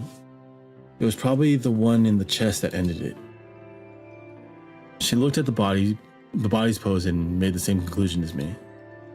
Why do you know so much about guns anyway? I have a hunting license. I know how to use guns, traps, and nets. I used to do lots of skeet shooting outside of Yasumizu. I'm pretty good with a gun. Well, damn. Didn't expect that. I can understand why. Did you plan to return here and become a hunter? I just wanted to have a gun, that's all. She said that as if it was no big deal. Her tone seemed kind of dangerous. Yes, so much so that she almost killed someone. I think it happened in middle school. I grabbed a bat and beat up some students who were bullying the Yasumizu kids.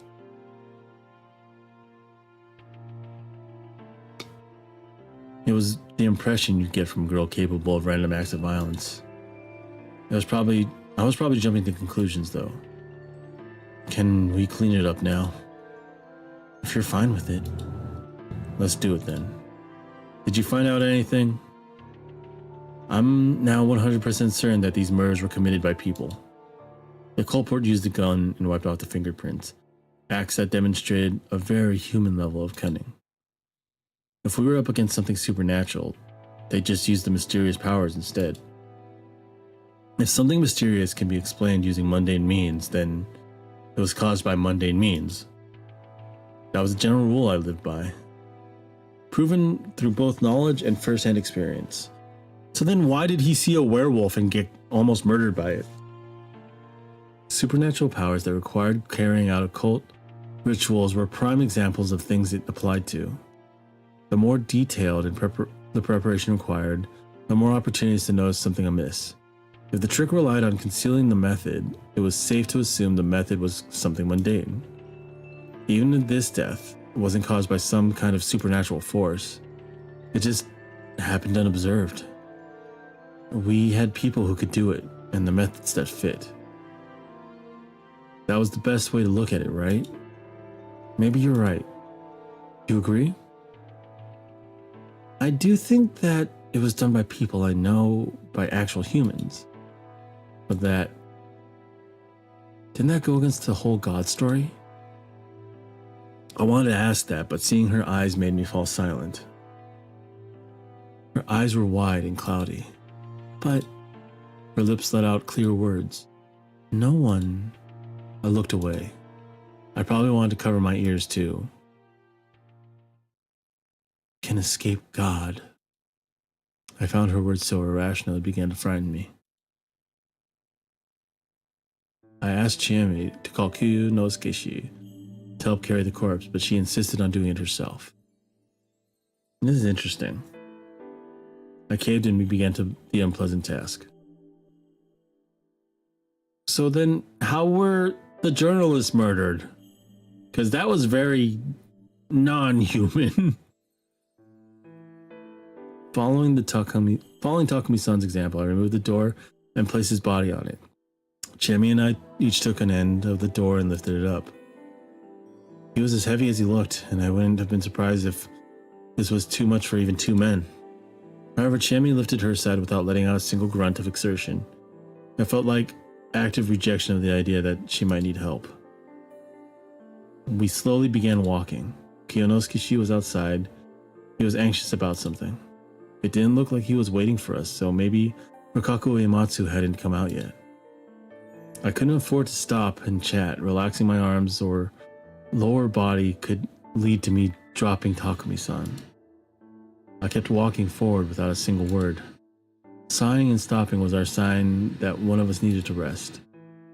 Every time one of us did, we lowered him to the ground, rubbed our aching hands, adjusted our grips, and resumed walking. As we approached the cliff, Chiemi's expression grew darker. Takumi-ni-chan was the youngest of the adults. He was like an older brother to me. I wasn't going to ask how that mattered. I didn't see any point in questioning it. Oh, you're kind of heartless. I simply nodded, continuing to play the role of audience. He played with me a lot, and always protected me when the other adults got mad at me. There's nothing good about this humid place. But he loved Yasumisu, and the people living here. Yeah, I could tell. He was honest to a fault. Yeah, I don't want to just throw him away. Of course you don't. I don't like this either. Should we stop? The only ones who'd really care about this are Takumi-san himself and Tai-san, right? No, we gotta do this. Because of the corruption? Yeah. I continued asking if she was sure, but she didn't change her mind, so we ended up throwing his body into Sadanaga. I don't know why you kept asking. She seemed sure from the very beginning. We walked through the graveyard, careful not to trip. We could now see the hanging pine through the mist. Our destination was near. We carefully closed in on the cliff and pushed the door toward it. Bye, Takumi-ni-chan. She said that right as I felt the body slide off. It was falling. I'd done this several times now, but it still made me feel empty.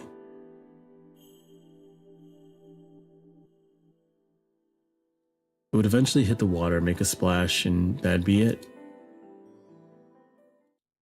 Huh? Did you hear the water? Not sure. Did we both miss it somehow? Or maybe the bottom of Sadanaga opened up into a yawning chasm leading to Yomi. You've got quite the imagination. No one knows what's beyond the mists. There could be anything out there. Should I go down and take a look? You won't return? That's how she saw the world. Let's go back.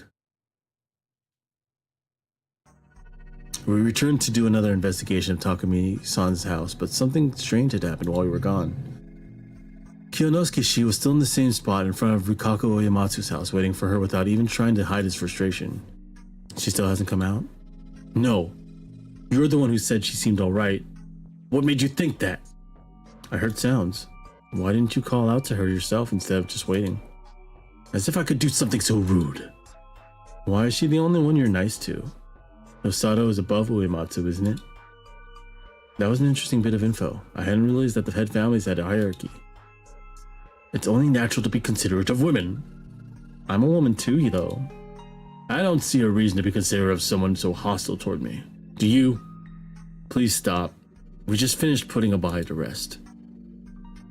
That was probably one of the reasons why they were so agitated, but my comment was enough to shut them up. Though yes, I'm worried too. She might need help if she's sick or injured. We may have no choice but to barge in. How improper. Was he the type of guy to report someone who undressed a girl to give her proper first aid? What was up with this guy's priorities? Uematsu-san!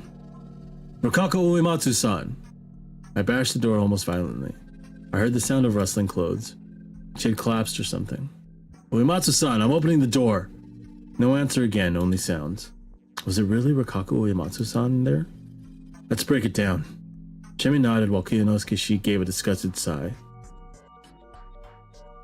The door was made from thin plywood in a wood frame. A solid impact would break through. I looked around. Interesting. What? Sound line. Sure. Around and saw a few aged farming tools lying around some houses. The old wooden hoe and mallet were too rotten to work here. But the old axe looked just right. 1, 2. I lifted the axe and started counting, but had to stop midway. There was a sound of clattering. The door suddenly moved. Surprised, I jumped backwards and glanced at the other two. They were just as shocked, if not frightened. Oh, what's that? What do you mean? It has to be Rokako-san. Uematsu-san. There was no response at first, but a few seconds later, the door shook again. A moment later, it fell silent once more. Had she collapsed on the door? She wasn't well and was lying next to the door. Breaking it open was dangerous. I put the axe down and walked up to the door again. The moment I approached it, I heard a clicking sound. I didn't even have time to question what happened before it creaked open. There was a gap about 20 centimeters. It was pitch black inside. And there was a face all covered in blood. No! Boy, what the hell? It sunk back into the darkness the very next moment, but it was soon replaced by an inhuman scream and an arm that snaked out and grabbed for my neck. The grip had inhuman strength behind it. I ignored Chieme and Kinosuke's screams and tried to pry myself free. My throat was on the verge of crushing. The groans continued ceaselessly. The nails dug into my neck and I was being dragged inside. Help! How the hell was she so strong? This arm clearly belonged to Rokako Uematsu, so why? Help me! My words got them out of their stupor and they ran up to me. As panic and lack of oxygen dimmed my vision, they grabbed and bashed and tugged at the arm that was holding on to me. Damn it! Hey, let go! Just one finger! I don't know how long it took, but when I was eventually freed, Chiemi swiftly slammed the door shut. Bring something I can use to bar the door. Like what?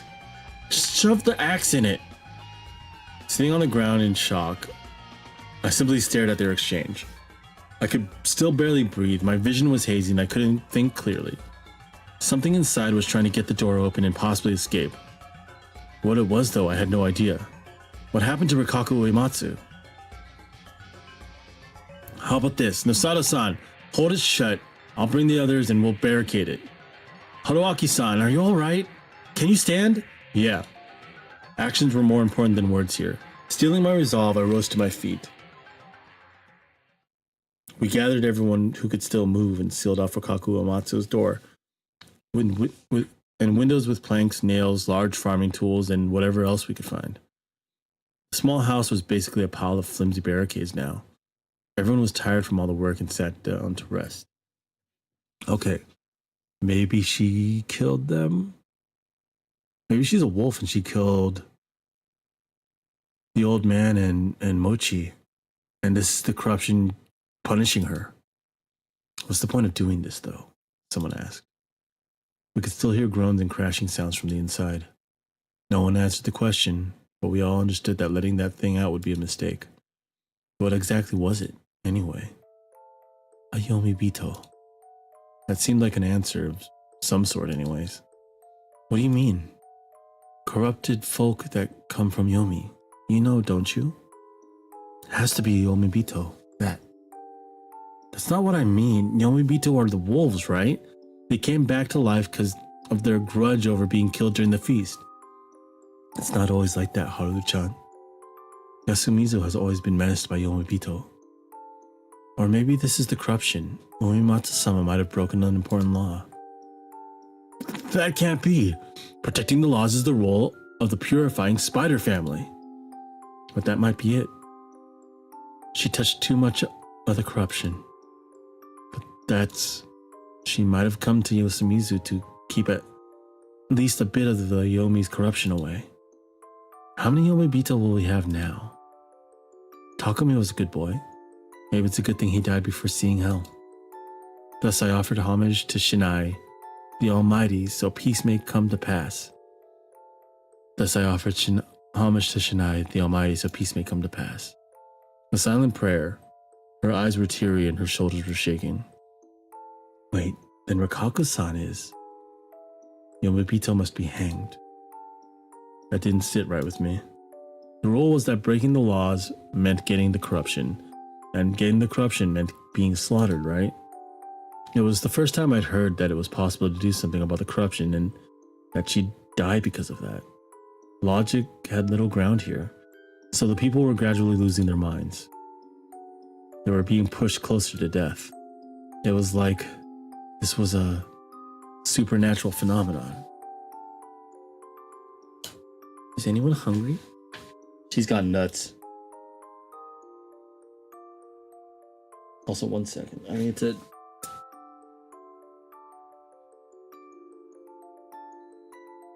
check something real quick.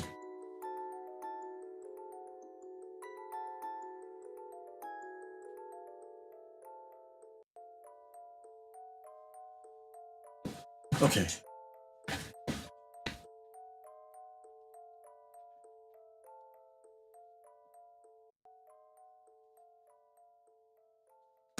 We can rest after you've calmed down as well. It was a very attractive suggestion. As we all turned away and returned to the dining hall, I felt that Rikaku Uematsu let out a groan even more inhumanly loud than any of these before.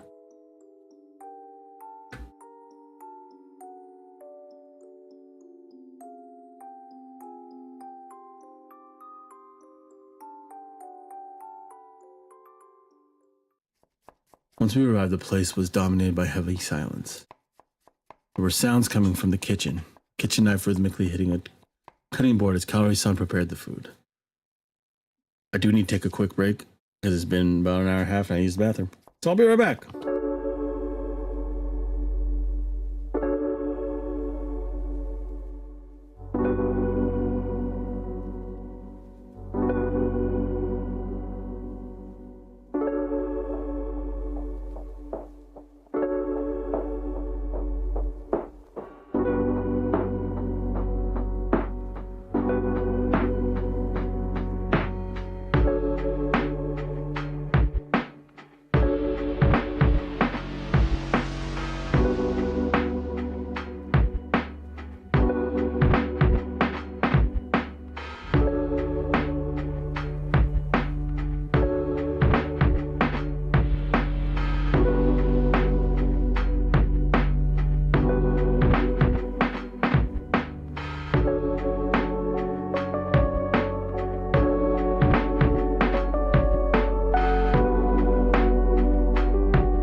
Alright, sorry about that. I'm back. I forgot that there were sounds of cutting happening. There were sounds coming from the kitchen, a kitchen knife rhythmically hitting the cutting board as Kaori-san prepared the food. Tai-san was seated away from everyone, desperately, yet fluently chanting a sutra. Combined with the kitchen sounds, it had a mind-numbing effect. Everyone was simply falling into a torpor, staring silently into space. Even if the sanest person, even I, the sanest person in the room, wanted to simply let my mind shut down and stop thinking. What makes you the sanest person in the room? That wouldn't stop me from trying, though. Rather than trying to evaluate the details, I decided to return to square one and summarize the current situation. Takumi-san was dead. That left me, Chiemi, the two Oribes, Kiyonosuke-shi, Tai Yamawaki-shi, Meiko, Rikako Uematsu, and Haru Makishima, a total of 9. And Rikako Uematsu, I didn't want to say she'd become a Yomibito or something, but it was clear that she was in a condition that left her functionally useless. Except for the fact that she almost choked the shit out of you. Normally, the right thing to do here would be to take her to the hospital. But instead, they were going to discuss killing her. I'd probably have to remind them of the sound course of action. Whatever the case, if you ignored Rikako Uematsu and I, only 7 people were participating in the feast. With Takumi-san's death, we would never know what the snake found out about Haru Makishima. Therefore, the only confirmed people were Kiyonosuke-shi, a human, and Meiko, a monkey. And personally, I thought I could trust Chieme, so that made 3. That left 4 others. This was bad. I wonder if Chieme understood that. I think Chieme understands perfectly fine. She's a smart girl. I had to talk to her in private. Where's One-chan? We kept Meiko away from all that happened this morning, so she was still in the dark about Rikako-san. She's not feeling too good. Leave her in peace. Okay. Hey, can I go outside? Isn't it dangerous? I'll look after her. She'll be safe if she stays close. The 2 left. Yasunaga. What? There's something I want you to fetch. I'm going to use the bathroom. More and more people left. They probably didn't feel comfortable standing up until now. Tai-san just continued chanting, though it was like she lived in another world. Besides her, all that was left was Haru-chan. The way she constantly shifted in her seat made it clear she felt uncomfortable. Sorry about Takumi-san. I tried talking to her. Yeah, Chieme always relied on him. What about Rokako Uematsu-san? I didn't like her. She creeped me out. Chieme-chan seemed fine with her, though. That's because she's strong. When did Uematsu-san arrive? 2 or 3 years ago? Not recently, at least. That seemed like plenty of time to get to know a person, if you asked me. Or maybe not. Nasumizu's people had been suffering at the hands of the village heads for generations. Of course they couldn't just accept her. I hear she's one of the village heads, but what kind of family are the Uematsu anyway? What do you even want to know? How many times do we have to tell you that you're an outsider and should just stay out of all this? Oh, sorry. That was insensitive of me. Let's talk about something else then, alright? Fine. I looked around as I saw Yasunaga-kun walk upstairs. I lowered my voice and asked, what was Mochi to you? Why are you asking? To make up for his lack of funeral. Huh? In funerals, you talk about the people who passed away, right? I remember hearing that gives their souls peace. This is unexpected. What is? I thought you were cold and heartless. I didn't think I'd hear something about peace in the afterlife from you. That was just rude. Mochi was an Asato, but he never acted like he was better than anyone. He was weird and as much as a troublemaker as Chiene. but he never hurt anyone. Everyone said he wasn't right in the head, but I didn't think so. He was really funny. I think he would have been really popular if he appeared on TV. He was 1 year older than me, but he treated me like someone his own age. I always had tons of fun with him. He got along really well with Nichan too. He did? Yeah, they were always together and they were like a pair of heroes in school. They got along so well that I sometimes felt lonely with them. Her visage dimmed. I felt like she was easier to understand than most. If Mochi had really liked her, it must have been a tough love. She hadn't even looked at him in that regard, and being with Yasunaga-kun even made him a target of her jealousy. But he's gone now. Yasunaga-kun must feel terrible. Yeah. Why not help him out? Yasunaga-kun was going upstairs again. I gestured at him with my chin. Huh? He's doing something for his mom, and Cheme-chan's outside. I don't think you can replace Mochi, and Cheme-chan's probably the best person for the job. But even if they are the ones who will make the final decision, there's no reason to hold yourself back in the meantime, right? You want to help him out, don't you? Yeah. You too? Well, Cheme gave me way more than just a meal and a place to stay. I won't say I don't have any ulterior motives, but more than that, I just want to support her. She seems to be suffering at the hands of things I can't even comprehend. Yeah. I think I misunderstood you. I can't blame you. Are you going? Yeah. I still need to apologize for yesterday. Then I'll go outside too. We stood up at the same time. Though Haru-chan was always on edge, deep inside she was a really honest girl. I worried that she'd fall victim to some scumbag like me down the road. Oh. What?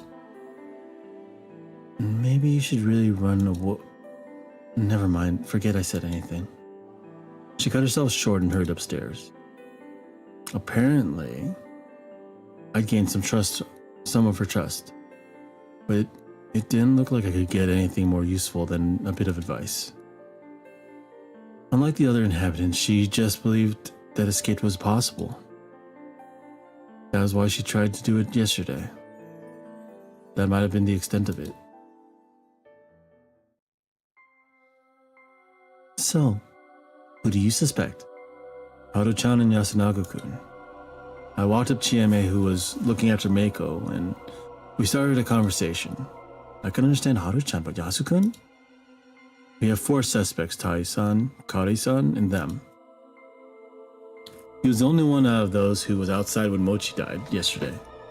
And considering how cunning the wolves are, I can't imagine it being anyone but him. He's that devious? Yeah. Really? Why did Takumi-san die today? Huh? What do you mean? He was obviously killed by the wolves. That's not what I'm asking. Huh? What do you mean? Oh, I think I get it. Because the spider didn't protect him. Right. The spider's probably already dead. Huh? Wait. When you think about it, on the first day Takumi-san was protected by the spider. And yesterday, no one actually said that the spider should protect someone else, right? Yeah. That means the spider once again protected Takumi-san. He's way too valuable. At least, that's what should have happened if the spider was alive. Well, that's true. Since the feast started, the ones who died before Takumi-san were Kanzo-san, Yatsutsugu-kun, Mochi, and the old man who cried wolf. So yeah, it could be Kanzo-san or Yatsutsugu-kun. One of these 4 was the spider. The rules realized this, killed him, and then went for Takumi-san. So Kanzo. That's the only one that makes sense.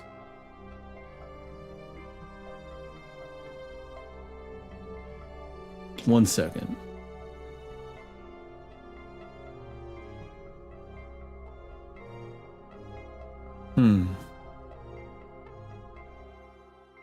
I'll be right back. I need to fix something. Or not. It looks okay. We're okay? We're good. YouTube was telling me something different. That's the only logical explanation. Huh? Aren't you overthinking it? What if they just assumed the spider was gone because 4 people died? That's the optimistic take, but if we're actually dealing with someone clever, underestimating them would be a fatal mistake. But how'd they find out who the spider was? You're too loud. It's nothing, Meiko-chan. She resumed scribbling on the ground. She was completely absorbed in it for some reason. I think it's likely that the wolves guessed who was the spider. But how? You told me that on the first day Kanzo-san let Yasunaga-kun talk for most of the feast, and only made the final decision, right? He looked like a more proactive type to me. I doubt he'd agree to not hang anyone on the first day. Well, that's true, but what about it? If he'd spoken up and taken the initiative, he could have easily controlled the situation, and most of the decisions would have been good calls. That was why he was such a good target for the wolves. That's what we thought, right? That's true. But we also thought the same about Yasu-kun. On the other hand, if you're a wolf, you have no chance of becoming a target for the wolves. It's more dangerous for them to not say anything important and look suspicious. Giving away harmless info, for one, is way better. That's the clever thing to do, don't you think? But how's that related to Kanzo-ji-chan keeping his silence? Well, this is all just speculation, but I think he kept quiet to avoid calling attention to himself so the wolves wouldn't target him. Why would he do that? Because he felt that his survival was intrinsically linked? Why would he do that? Because he felt that his survival was intrinsically linked to that of the others. Because he had a guardian. Yeah, it was probably the spider. Why are you so confident? The spider is the most vulnerable participant in the feast. After all, the one person they can't protect is themselves. As long as his identity was hidden, he had the possibility of making the wolves waste the night. That was probably why he tried not to stand out. But it worked against him and attracted the wolves' attention. He of all people is quiet? He must have an amazing guardian and all that. That led to the wolves taking him out on the first day, and then taking out Takumi-san, now defenseless, on the second. I know that's just speculation, but I kind of feel like you're right.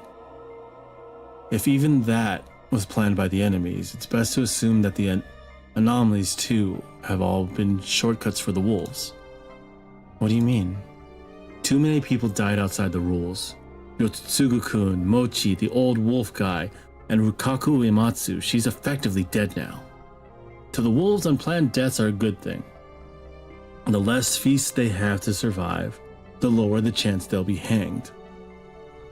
Then what if they plan for those people to die? I see your point. But how could they pull it off? Did they convince Uematsu to kill old wolf guy and Mochi? They could tell Yoshitsugu-kun to walk outside at night, basically sending him to the corruption. I don't know the motive behind Mochi and the wolf guy's deaths, but it all makes sense if they were killed by Rukaku Uematsu. What? Tai-san talked about the Uematsu's role and thought she fell to the corruption because of it. But there's a more reasonable explanation. If she killed the two, she'd have broken the feast rules of one person per day and become a target of the corruption. But why would she kill a monkey if she was a human? I put aside the idea that there were apparently 2 types of corruption. Slaughter and madness. But how? Did you see the clothes she wears? She wouldn't have the time to change. And there's no way she could have won against 2 men, right? Now how about this? Mochi or the wolf guy killed the other, and the one who survived was killed by her. She became the target of the corruption for drawing the blood of a second person in one day. I don't know about the clothes, but it could be solved by a large apron or something. We can't say it's impossible until we verify it. But even a single guy sounds like too much for her. One of them was senile, though. Or maybe they were weakened from trying to kill each other. Kill?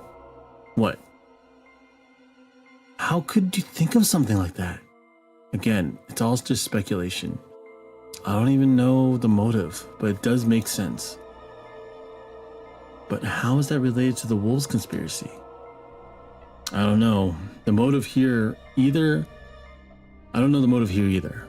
But if they knew her weakness or something, they could have goaded her into killing them. Or maybe she was a wolf herself. Chieme was at a loss for words. I had no choice but to continue myself. She could have hastened the whole process to give the other wolf nut an advantage. I really doubt that. Getting themselves killed would be really bad for the wolves. True. Considering the number of wolves and humans, losing one wolf to take out 2 humans isn't a good deal. But there was no guarantee that everyone would realize that.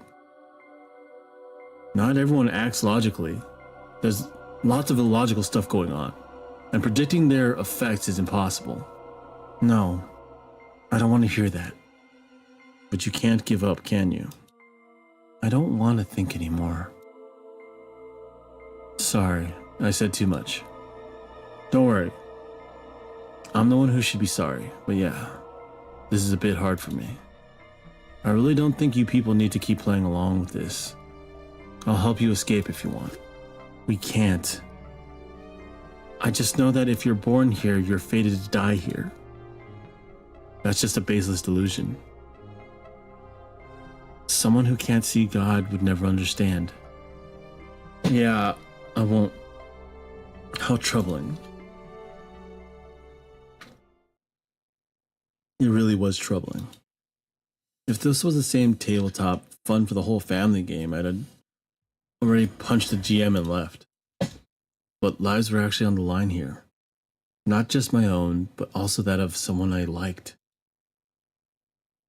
He'd made it this far, yet she was uncooperative. Maybe I was going about this wrong. Maybe if I wanted to save her, I had to start by saving her from the darkness within. Or maybe from the unidentified supernatural phenomenon that was binding her. Though, that didn't seem like something that could be done in just 3 or 4 days. Still, I'd struggled until the very end. I couldn't participate in the feast myself, so I had no choice but to leave it to Chieme. I didn't say anything more to her. I just chose to believe she'd overcome her inner conflict soon. Meanwhile, Mako's drawing had grown so large it felt like she would get lost in the mist. Hey! I left Chieme and went to Mako. Bah! She waved at me. Good thing she was kind of used to me now. What are you drawing? Those are guardians! Guardians? One drawing showed a warped circle with a line, just as strange going through it. But I could see what it was. It looked like the Higuchi family crest I saw in the dining hall. There were 4 of them. Apparently the others were hard to differentiate. Oh, that whirling drawing was the same as the one on the stone, the symbol of the Omotsu Okami. I see, Shinai-sama's guardians. Did One-chan teach them to you? Yeah. What about these? They're not guardians, are they? They're cattle. I certainly wasn't expecting to hear such a vivid word from a girl about 4 years old. Animals, huh? Yeah, this is a cow. Mm-hmm. This is a donkey. Oh. This is a pig. Ah. He's doing streamer sounds too. The ground wasn't the best canvas and the little girl wasn't the best artist. All I could really tell was that they all had 4 legs. And this is me. It had 4 legs though. Well, whatever. And this, it's bigger than the others. A wolf.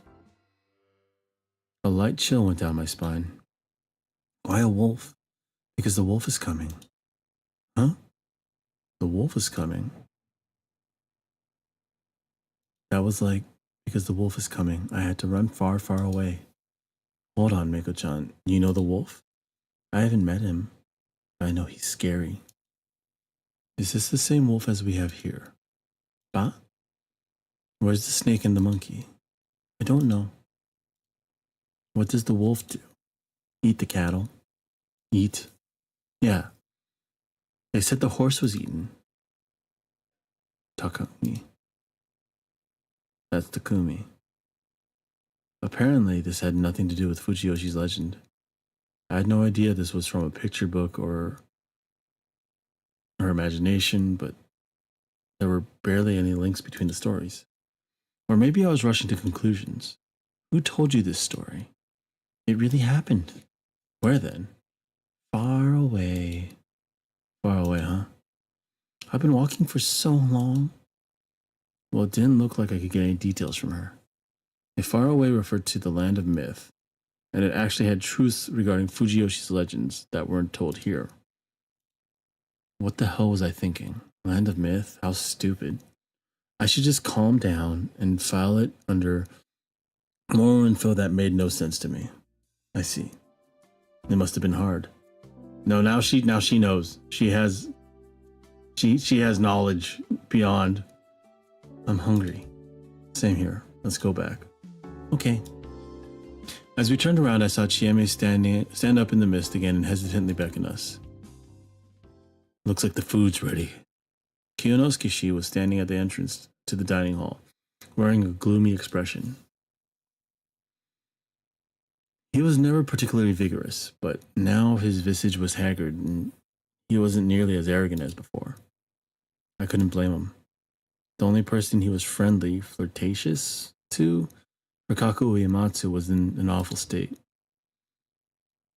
Also, despite all he said, he'd actually relied on Takumi-san. They seemed to be close in terms of age too. And from what I'd heard, he'd never really said anything wrong. The only problem was his insensitive choice of words. The feast was a communication game. Even if you were right about something, it didn't matter much if you couldn't convince anyone. Thank you very much. Still, he was one of the mere 2 confirmed humans. Treating him badly and making him upset wouldn't help at all. I had to be courteous. Let's go. Yeah. Hungry, aren't we, Mako-chan?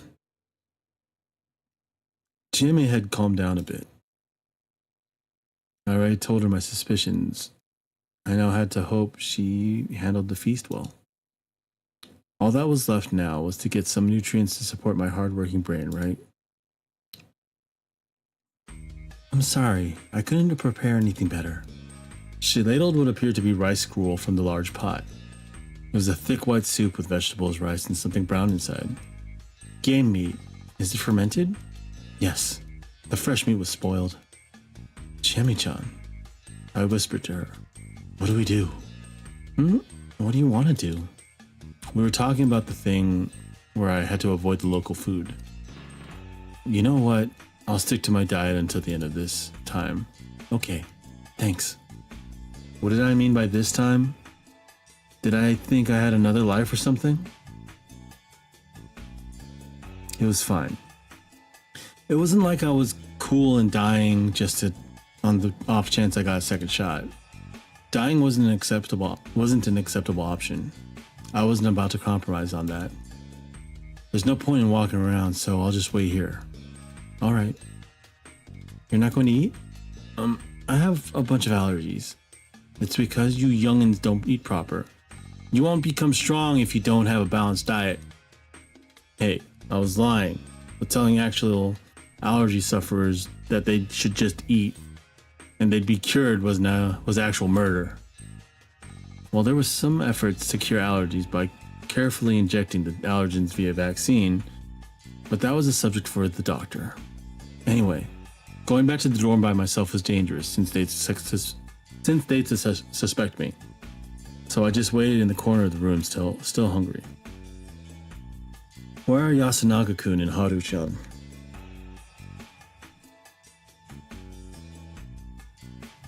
Still upstairs.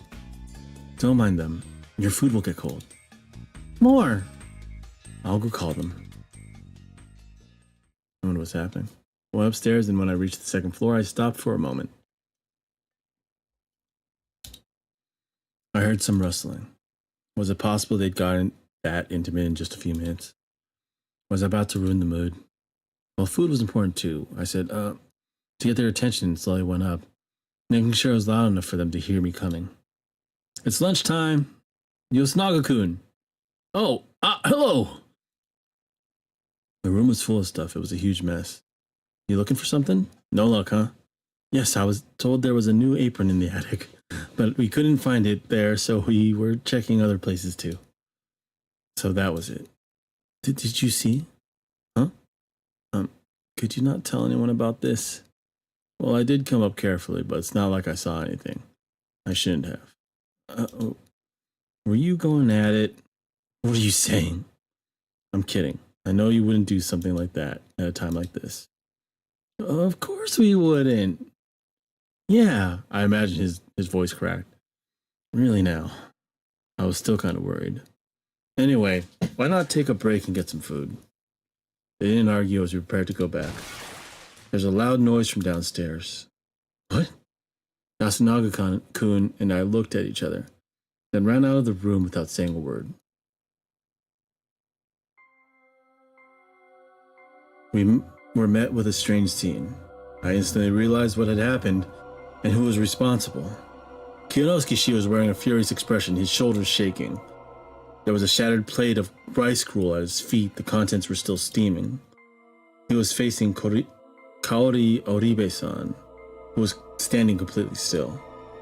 Did he throw his food on the floor? Was it that bad? No way. This was clearly something way bigger than that. What's going into you? Shami and the others didn't seem to understand either. They shifted uneasily. What? Ane. What? Wolfsbane, the plant. There's aconite in the food. What? Mako-chan, did you eat any? Not yet. What about the rest of you? Hold on, I'm so lost. Is that true? Look at these leaves. They shine. The other side isn't white, and the tip is pointy. They smell different too. This isn't mugwort or wildflower. You're right, it's wolfsbane. You used wild plants, Mom? Yes.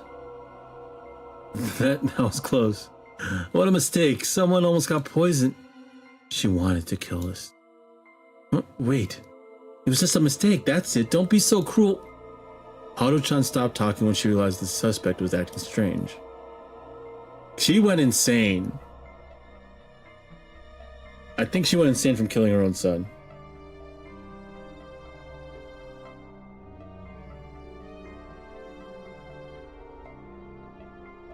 One second.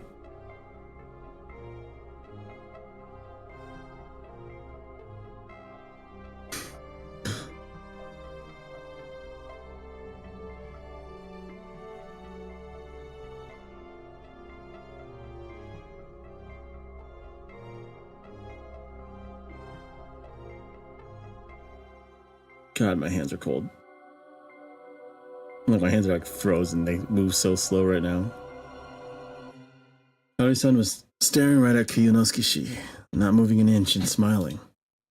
She was completely glaring him down. Yes. That response was so delayed we had no idea what it was for. When Kiyonosuke backed away a bit, his expression shifted from rage to fear. Mom? Okay, she's... You should all die! As she stood there wailing madly, she brandished a knife. She was hardly moving quickly, but the sight of the blade had stunted our reflexes.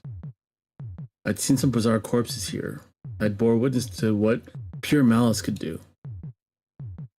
But still living blatant malevolence, killing intent, was intense enough to paralyze everyone present. I barely registered the scene unfolding before me. Staggering a bit, the woman passed the counter. The sharp knife was still green with something, likely shavings of aconite. Yeah, I think that's... Okay, so is she a wolf? Did she go insane after her son was killed, or did she have to kill her son?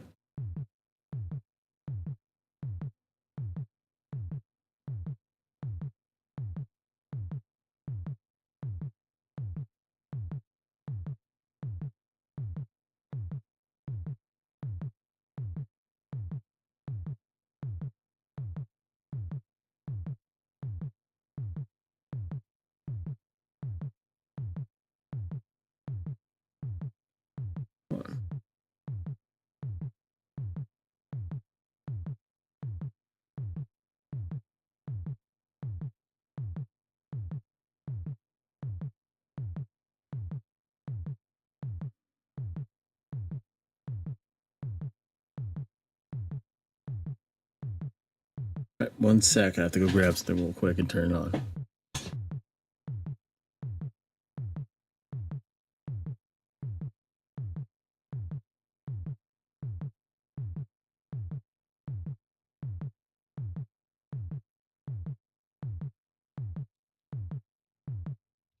I'm going AFK.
Alright, I'm back.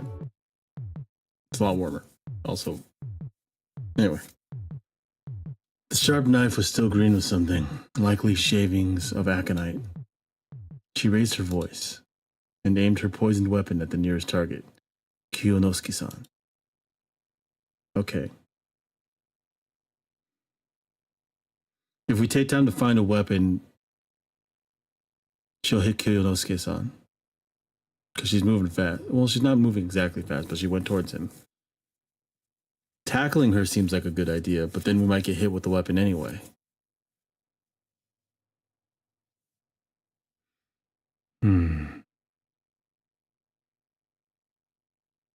Our character also doesn't know how to fight that well.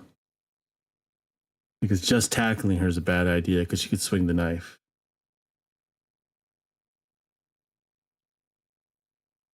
I'm going to save this, actually.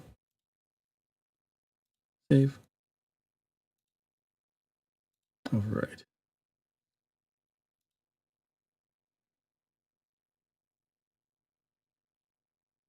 Also, we can find a weapon like right next to us, hopefully.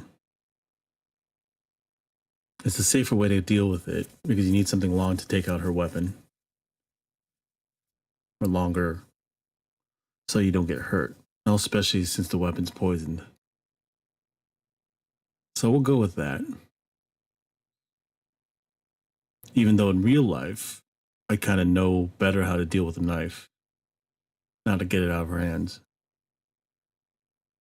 Which is why I would be like, tackle her. Which is not actually tackle her, but really just deal with the weapon. We'll find a nearby weapon.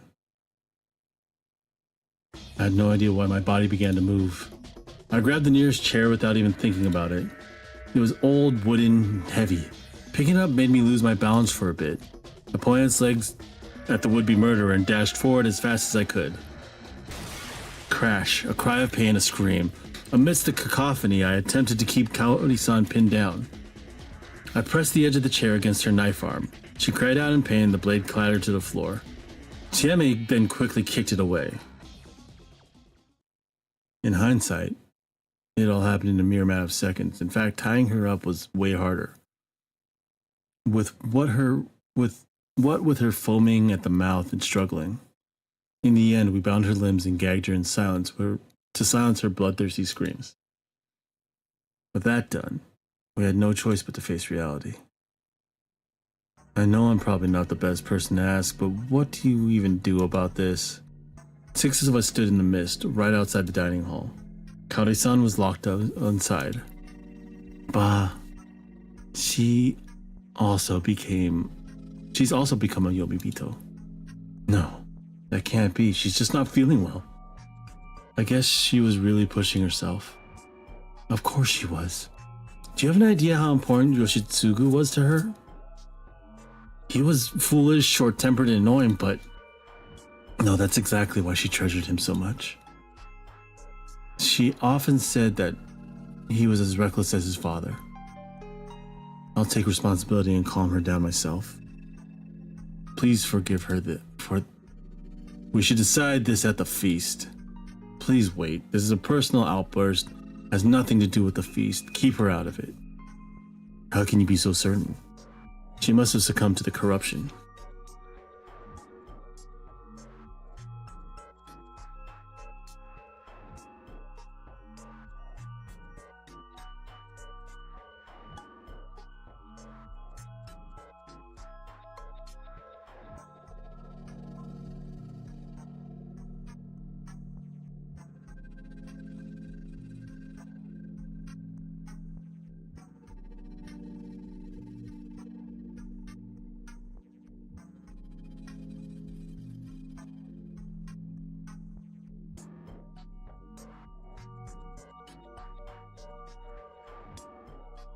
One sec.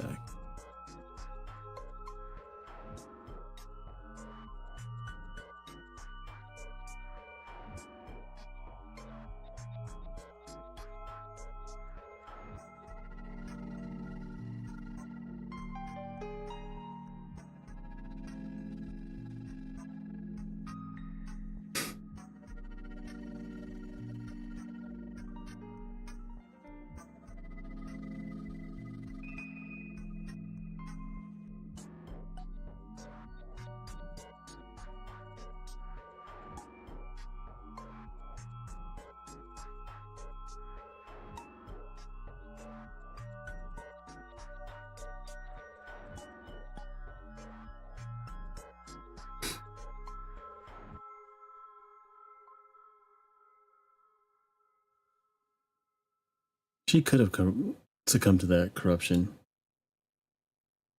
Nosato-san.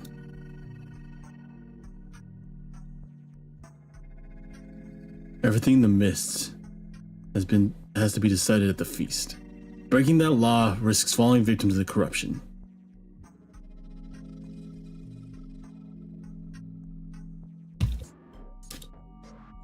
That's true. Very well, let's go.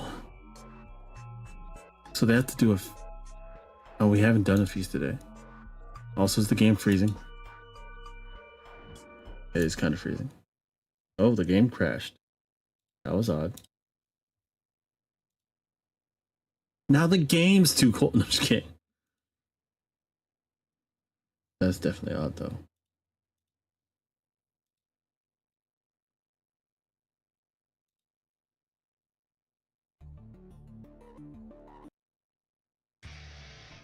Good thing I saved it right before that.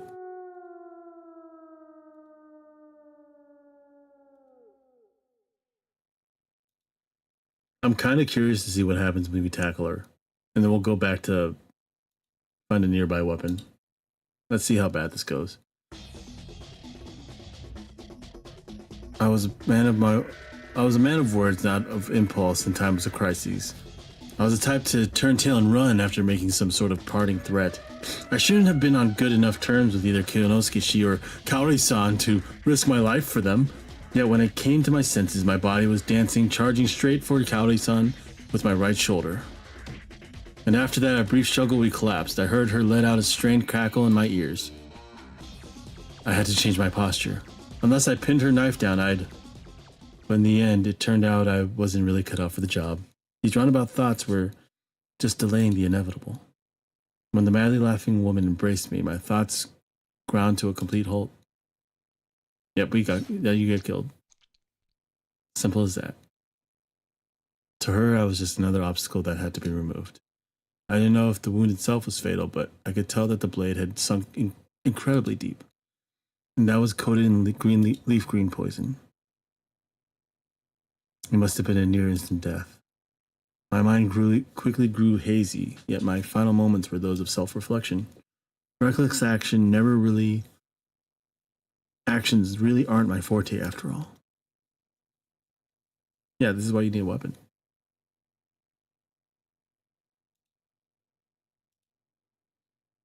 No, we're not going to one-shot in quarter.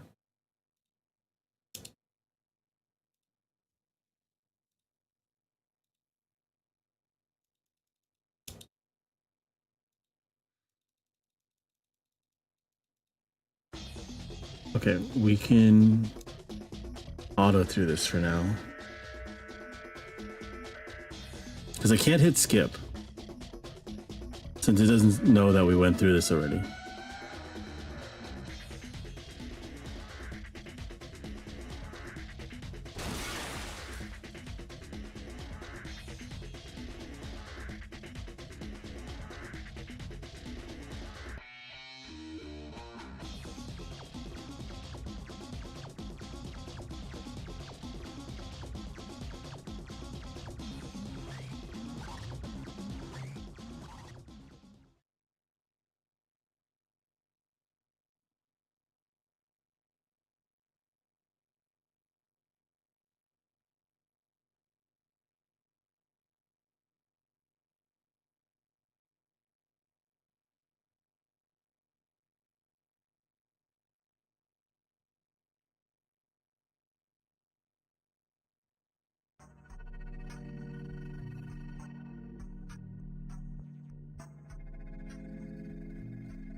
I think I need to stop auto sin.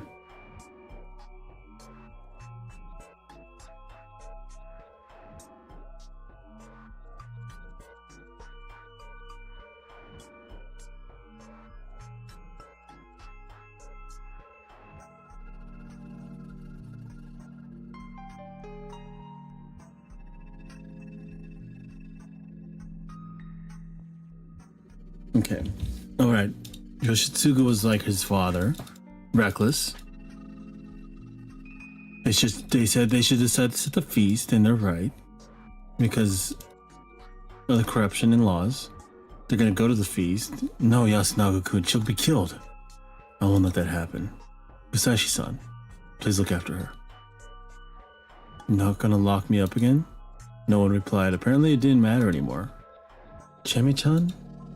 Her eyes are really different, I think. I don't know, maybe I'm just seeing things. She was making the same face she did whenever she talked about God. Okay, her eyes are different. I knew this would happen. Strangely enough, there was emotion in her eyes. I could see 90% resignation and 10% fear. Watching me until she finally passed out of sight, she followed the others toward the hall. That is so few people. Where's the sake? Can't we just skip that part? The cleansing is important. Here you go, Nosata-sama. Thank you. Ah, that hits the spot. You too, Chi-chan. Yasu-kun, you have to pretend. You just take a lick. What about One-chan? Uematsu-sama can't be here anymore. I'll look after this girl. What's the point? Chine, get a grip. Then let's begin. I vote to hang Madame Oribe. For what reason? She's dangerous. In that case, I will vote for Rikaku Uematsu-san. For the same reason. What about the rest? This is a temporary vote for now, so say what you think. I think we should hang both. Doesn't really matter what order. I can't think straight right now. We should hang Rikaku Uematsu. We can at least talk to Kaori-san, but Rikaku Uematsu is a mad beast. What about you, child? They're eating One-chan? What's that supposed to mean? Listen, if you want to protect Rikaku-san, then vote to hang Kaori Oribe. Bah, but you won't understand. 3 didn't vote, and the 3 who did are in favor of hanging Uematsu-san. It's decided. It's absurd. Is this how you repay her for moving here and working so hard on our behalf? She's also, she actually is insane and trying to kill people. So his mom is also, but she kind of has crazy strength and is covered in blood. Hear me out, will you? My mom is just a bit out of it right now. We may still be able to reason with her. However, Uematsu-san is basically a mindless animal. She doesn't even have the capacity to vote on things, like mom. She's a Yomibito now. Even if we hang my mom today, what will we do tomorrow? Do we have a way of fixing Uematsu-san? Looks like it's decided. How simplistic. I know you're biased because Madame Oribe is a relative, but you don't see the big picture. What? Think about it. Our top priority is to kill the wolves. That comes before all else. Yomibito aren't wolves, right? Are they? That basically proves that Rikaku-san isn't a wolf. What do you mean? Remember the legend? The wolves are Yomotsu Ukami, being already corrupted by Yomi. Do you really believe they can become Yomibito as well? Yamawaki-san, what's your opinion? That might be true. Here's a hypothesis. Powerful corruption slaughters you like it did those journalists and your brother. However, weaker levels of corruption cause madness. Mad guardians are wolves, while mad humans are Yomibito. That means that the corruption's punishment can only be slaughter for wolves, and either slaughter or Yomibito transformation for humans. That's just a convenient delusion. Indeed, I have no way to prove it, but I can make it seem more plausible. Okay, so you're basically just saying, I don't know what I'm saying, but this seems more correct. If wolves can go mad due to the corruption, then they even look like Rikaku-san does. These are beasts disguised as humans. Would they truly look like that if they've gone mad? I mean, there's that, but also Takumi was killed with a gun. So I don't know if they fully transform, except from what Fusashi saw. I think the beast would show them true selves. Their bestial fury. Is that what happened to Rikaku-san? No! I mean, it could have, because she was way stronger than a tiny girl should be. That might be true. Then maybe we should hang Kaori-san first. Taiba! You're basing your decisions on fairy tales. We've had actual deaths here. This is ridiculous. I'm the one who's ridiculous. To accept the fear of the corruption means to accept the legends. See, I've accepted it. Fearing the corruption while disregarding the legends is what's truly ridiculous, don't you think? These two, they're compromised. Chiene? I'm afraid of God.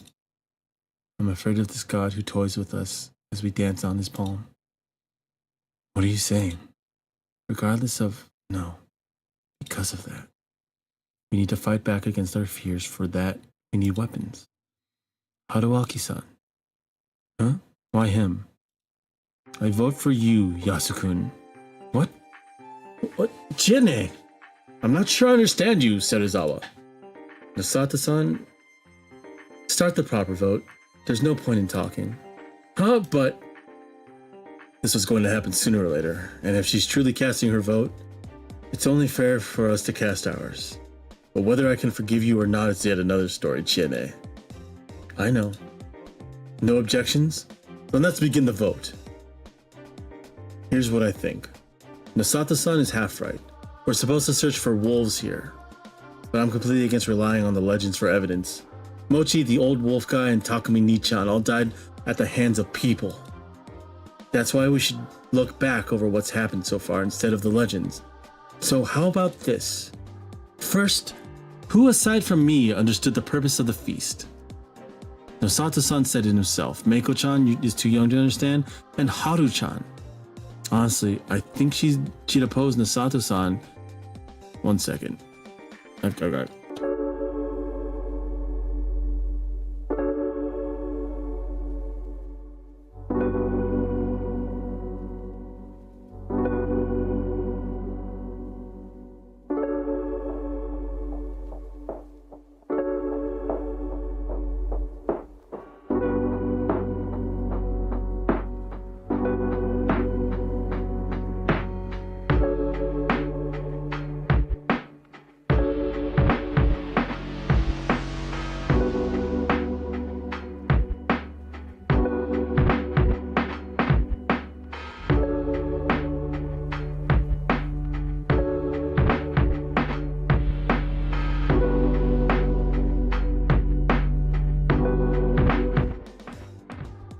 just gonna hang out here for a while. Oh, my arms. I'm sore. It's a crazy situation. There's a lot unfolding suddenly. I'm very interested in what's about to happen. I do want to see what happens when we play through again. I'm gonna save just in case something happens when I'm clicking through this, because there's detailed charts and you can see everything that's happening at this point. What's interesting is this is all in one branch. That means it'll come down to another branch once we start actually getting keys. Because here, this is something we don't know what's going to happen. It's going to change the branch because we need key 20, which is the final key. And here you need 4 different keys, or possibly each key changes what direction they're going to go. We haven't had that many key moments since getting this one, because it changed from us dying to resisting the urge.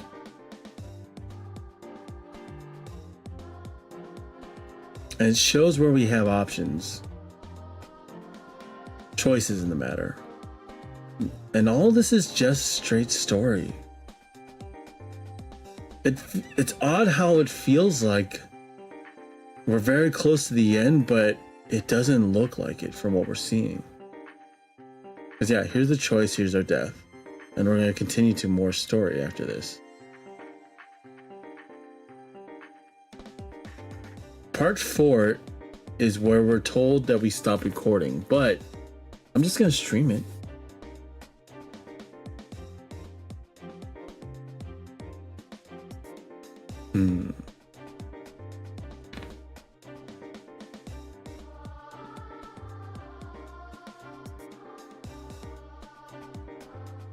Hide? What's hide? Log? Keys. We only have one key.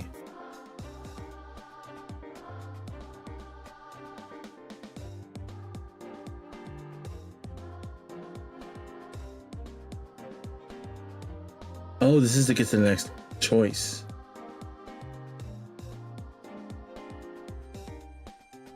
Okay. Okay.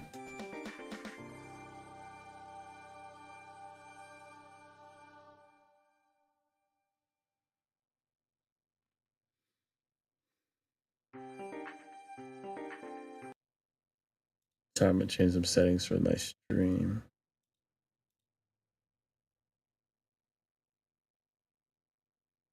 Actually, no, it's fine. It's all fine.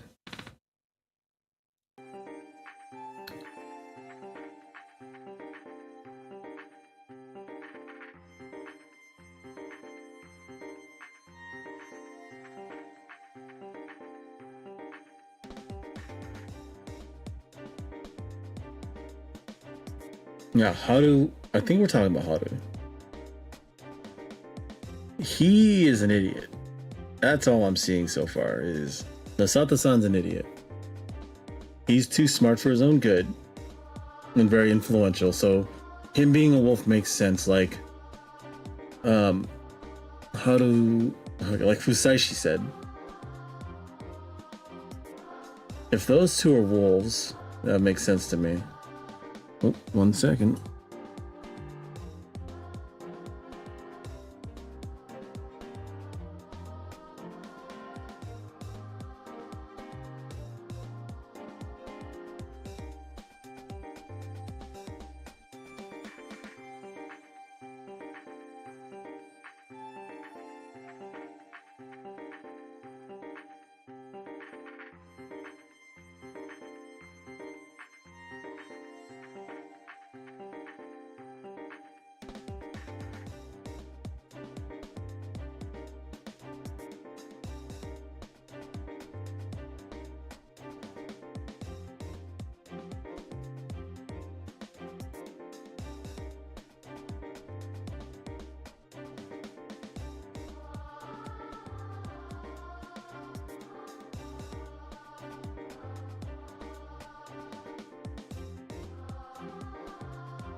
All right, back into it. Honestly, I think she'd oppose Nasato-san and side with Yasukun regardless of the situation. Yeah, we're talking about Haru. Tai-Ba-chan would look to the legends, obviously. She's the biggest believer here. What about you, Yasukun, though? I know it's been hard for him. And with his mom about to be hanged, I can understand why he'd panic. But then, why push for Rikako-san's hanging? It's easy for us Yasumizu people to justify hanging the village heads, but you should understand what comes first. Death of the damned Yomibito is the mandate. We should be looking for the immediate threat at hand, the wolves. That's a good point. He's going directly for the Yomibito, which we're saying can't be a wolf. At least that's also what he's saying, and she might believe. But it also makes sense because they're corrupted anyway. Why would the corruption take them even further in their human forms? Before worrying about those words, the Yasukun I know would keep a cool head even in a crisis. Chiene, I understand what you're saying. I just can't forgive him. Whenever you talk, it always makes a mess of things. Takumi ni, Yatsugu, and Mochi are dead because of you. And now you want to take my mother. I'm sick of you. Ni-chan, what's wrong? Calm down. So yeah, I forgot about the purpose of the feast. It was just an act of petty revenge. I used Haru-chan for that. Like you said, that's all there is to me. I'm a pretty boring person. Are you still not satisfied? Yeah. This is totally out of character for you. Yasukun, I'm probably just looking too deeply into it, but when Kaori-san set the food, only you and Haru-chan were absent.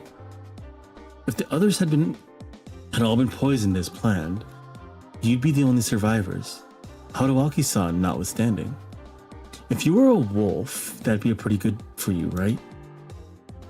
Are you suggesting I convinced Mom to poison everyone? That'd be just the worst. She probably got the wolfsbane early in the morning. She was too busy otherwise, and it did look like she woke up early. By that point, she was already resolved to kill us. It's easy to imagine that someone had given her the idea the previous night. It's kind of interesting, because he's an influential person. He could influence his brother to go out and take a walk, getting him killed that first night. Interesting. What? But we can't contact anyone at night. There are 2 wolves. What? For the sake of her only living son, Kaori-san was ready to kill everyone. What if it meant being subject to the corruption? But I'm human. If you only had the wolves and a lone human at the end, votes would no longer matter. Haru-chan wouldn't be able to do anything. No way, Ni-chan. Yasukun. That's impossible. I mean, if Mom were a wolf, Yoshitsugu wouldn't have died. She could have killed me to spare him, though. You think I convinced her to do that? She'd never listen. She loved him way more than me. Chiene, this is cruel. There's no way he'd say anything like that to his mom. I'm not saying the wolves killed Yoshikun. He might have just been out at night and killed by the corruption.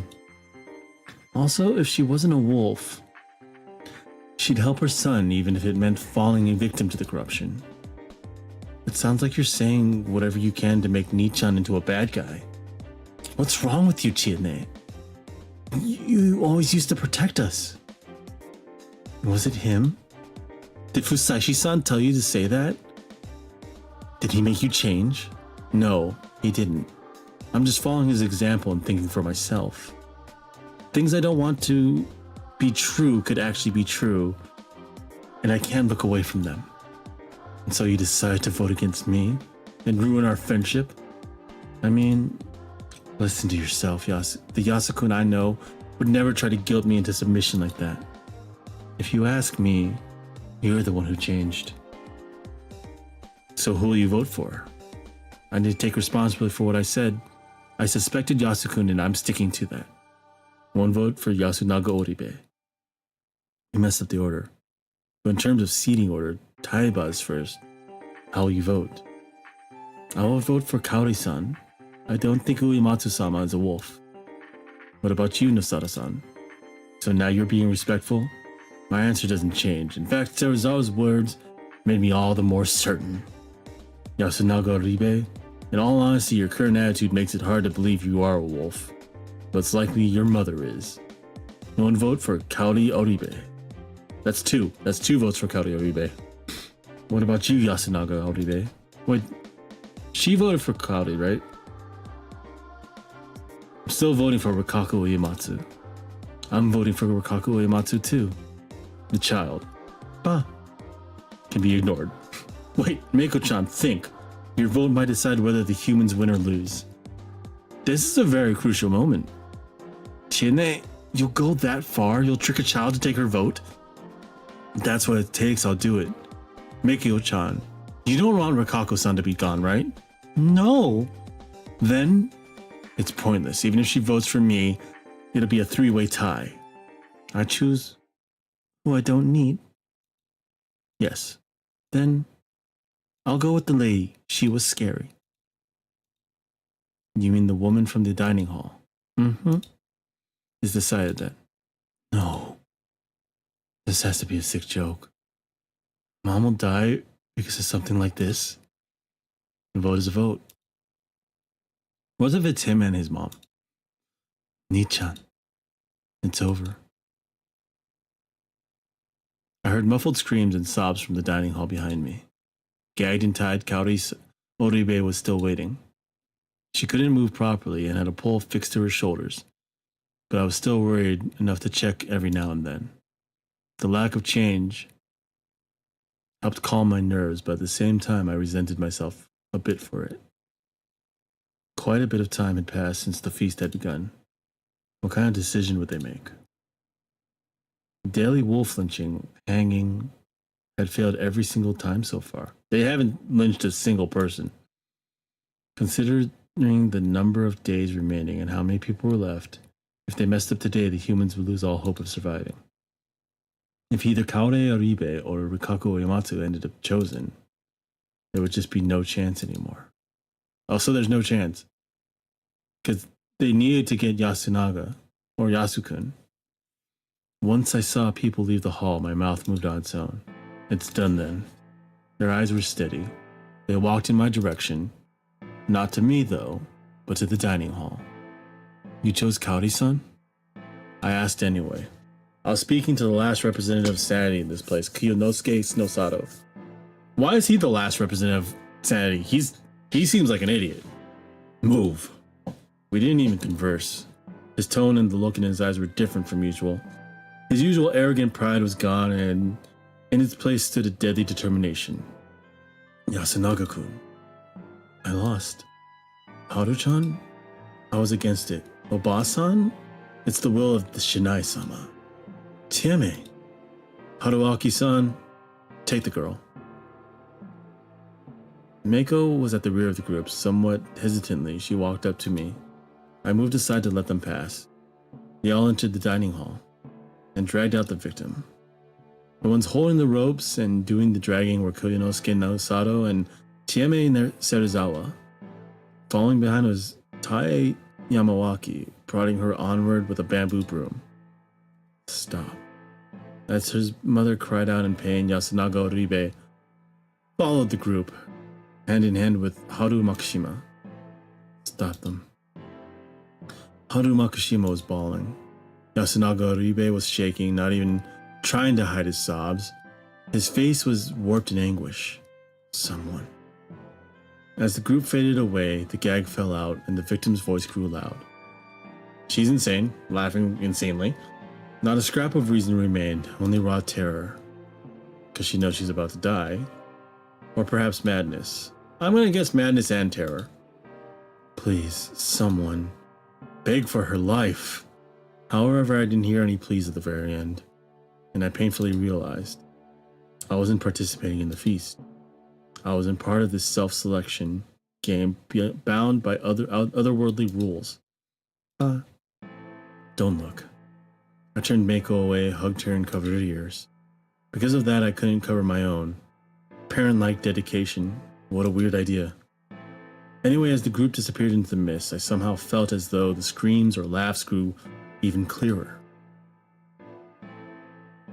I was subjected to this illusion until the very end.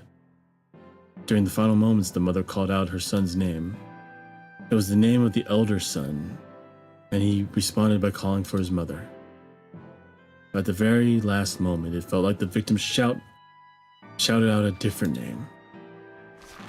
There was a strange sound followed by silence. Mako. Mako's body was surprisingly warm. In response, she just nodded. Let's escape from this place tomorrow. She nodded again.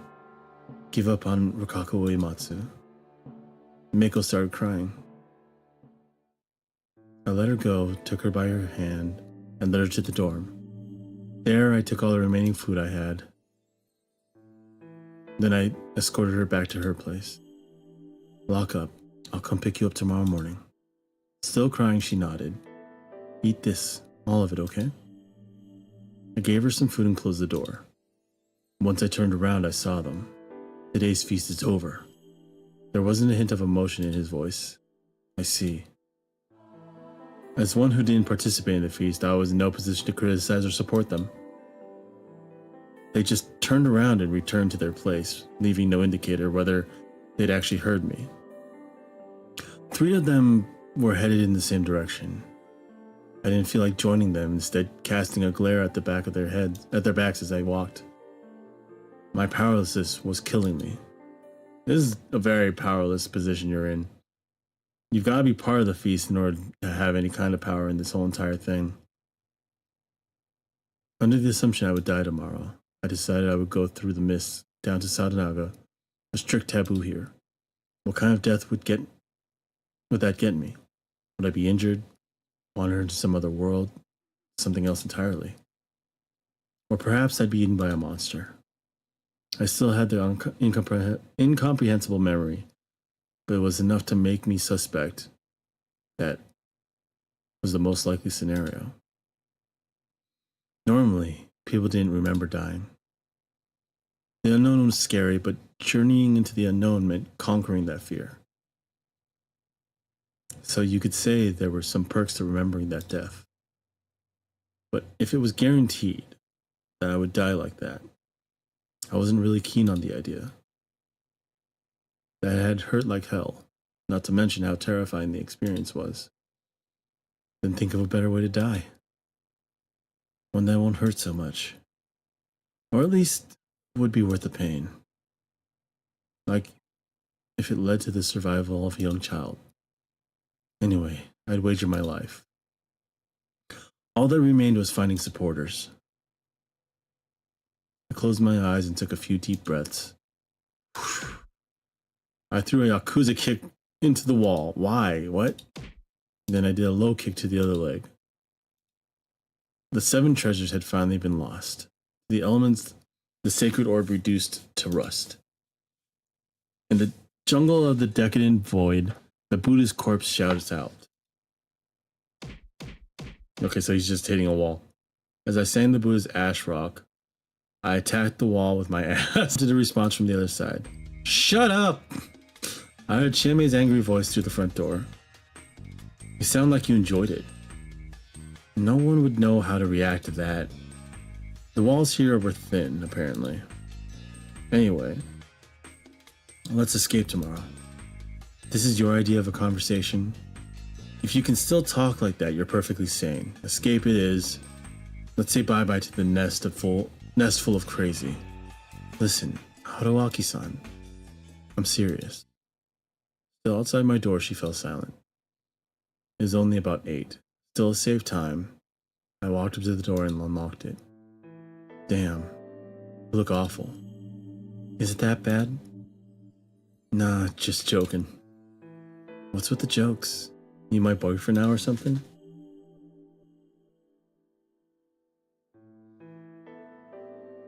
You put on a tough face, but it's a mask hiding some supernatural suffering, isn't it? Come on, talk to me. Well, don't if you don't want to. Take a seat.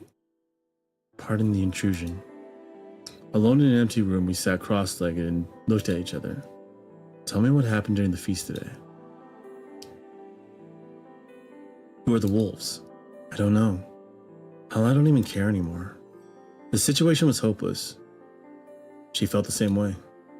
So far, there wasn't a single lynching with a good reason behind it, and it didn't feel like they'd gotten lucky and killed a wolf. If only that scrawny rich guy were a wolf. It'd be so easy to hate him. Takumi-san said he was clean, so that's not likely. I know. But still, assuming Yasunaga-kun was actually a wolf, I really doubted he was cold-hearted enough to keep the act of a human while seeing off his mother to her death. Like Chieme had pointed out, it was best to assume Kaori-san had only done what she did for her son. If everyone died and only one was left, he'd be the victor, regardless if he was a human or a wolf, probably. Whatever the case, it was important to note that it was wrong to guess whether Yasunaga-kun was a wolf based on this alone. Kaori Oribe was in a messed up mental state that led her to plot the deaths of herself and everyone else just to save her son. It was simply the immense power of motherly love at work.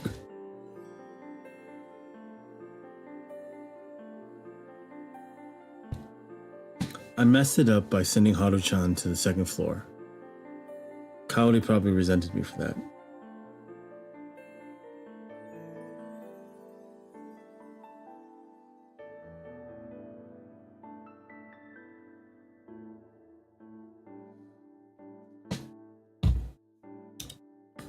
Not to mention, I was the one who pinned her down. Being the target of a dead person's enmity was a rare experience, and in my opinion, it was uncomfortable. Turns out I couldn't follow your example. My example? Yeah. I tried to think and did stuff, but, well, was I a bad influence on her? I don't know, I don't think so. You got her to think individually, which is never a bad thing. Well, carefully deliberating your actions was never a bad thing, obviously. Also, it was worth noting she pointed out that Yasunaga-kun trying to guilt trip her wasn't like him. Her own intuition was important too. Besides him, there was Tai-san, who believed nothing but the superstitions, Haru-chan, who always agreed with Yasunaga-kun, and Meiko, the one who sealed Kaori-san's fate. Everyone is suspicious. Yeah. That's why I don't care who it is anymore. So what if the wolves don't know they're wolves? Chieme hung her head. I decided to help Meiko-chan. How? By running away with her? I'm telling you, it's pointless. It's better than just sitting around waiting for death, isn't it? And if she turns out to be a wolf, you'd be down to one. Lucky day, huh? Would it be? I don't know anymore. I killed someone. He said it casually, but I could tell that was hard for her to say. It's not your fault. I responded equally casually. I felt that breaking the illusion would be too much to handle. Well, it's like you don't care at all. But you were against it, weren't you? Not stopping the murder makes me a partner in crime, doesn't it? I'm the same in that regard. Oh, right. Also, the law would understand that you made a wrong decision because of the circumstances. Huh? Well, being punished under a proper rule of law is infinitely better than being punished by some weird laws from some mountain. Or do you want to die a supernatural death? No dice, huh? Yeah. Man, this was complicated. Is it God's fault? Half of it, yeah. But you can't explain the other half. Right. Then talk about God at least. How do I put this? God is misfortune. Well, I don't mean that literally. It's just that it's because of God that we can't attain happiness. Is God visible? Yeah. We've all seen it. But its true form might be invisible. Let me ask about the visible part. Is it human? Though slowly and hesitantly, she gave me a light nod. Is it someone from Yasumizu? Silence, either yes or no. Then is it someone from Kamifujiyoshi? She kept her silence. Her shoulders were shaking a bit. Then, no, it's not human. You can't deal with humans, but God is beyond them. You can deal with humans, but God is beyond them. Shit, I knew it'd go like this.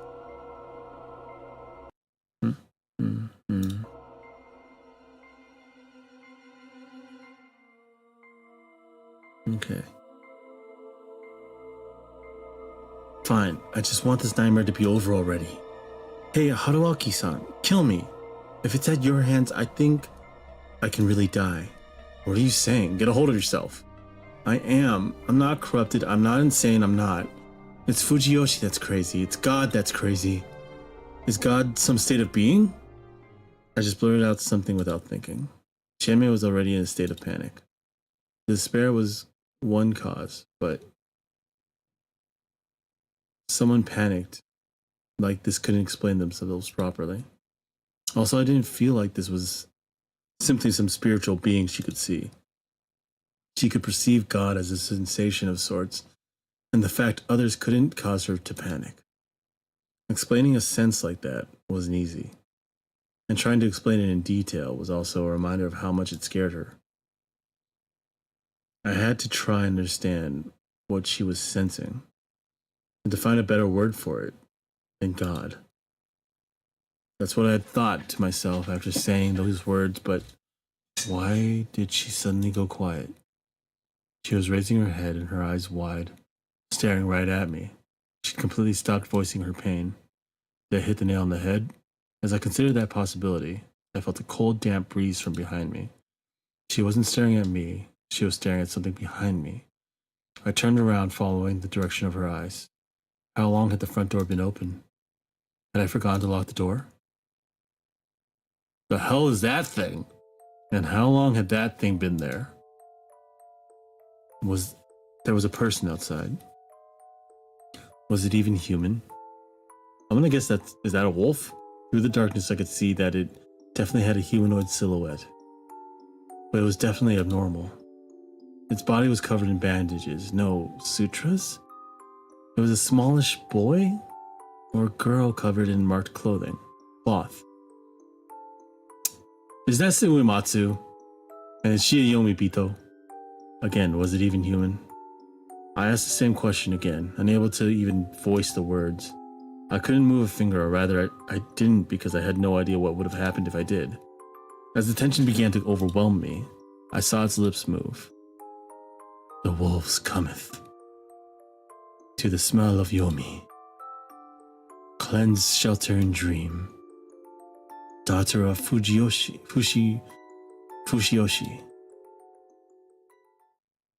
A howl. I heard something fall. Turning back around, I realized it was Chieme.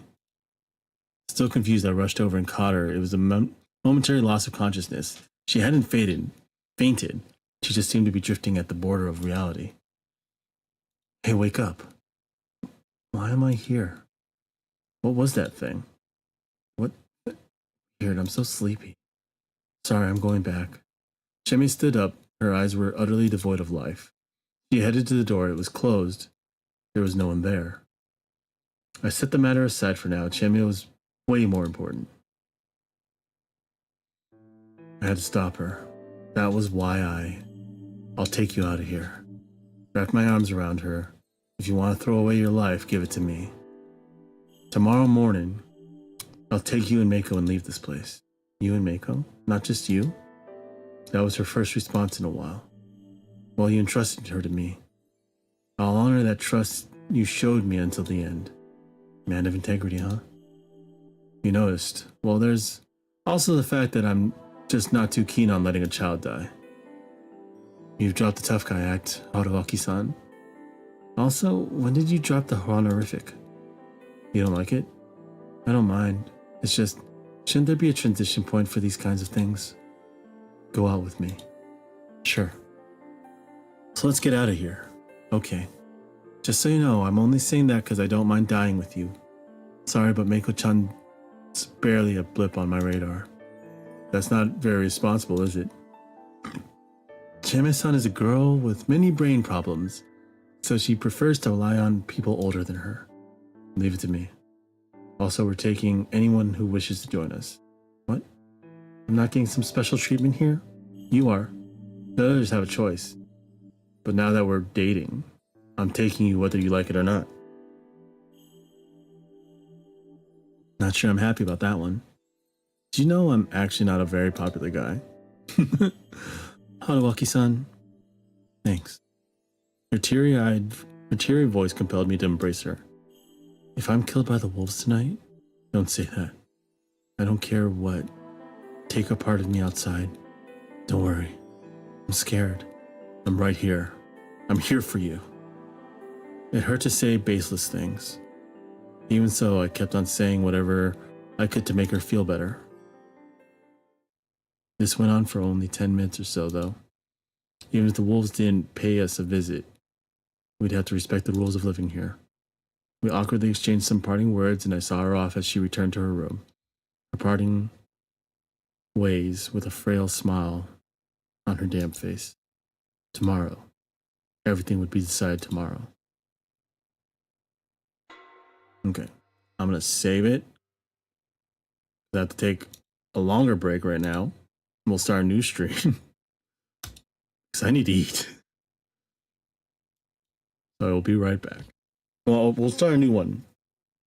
And I'll change some settings so it streams better. Alright. For now, we're going to have an end screen because we need to do that 30-second thing. I'll be back, though, after I'm done eating.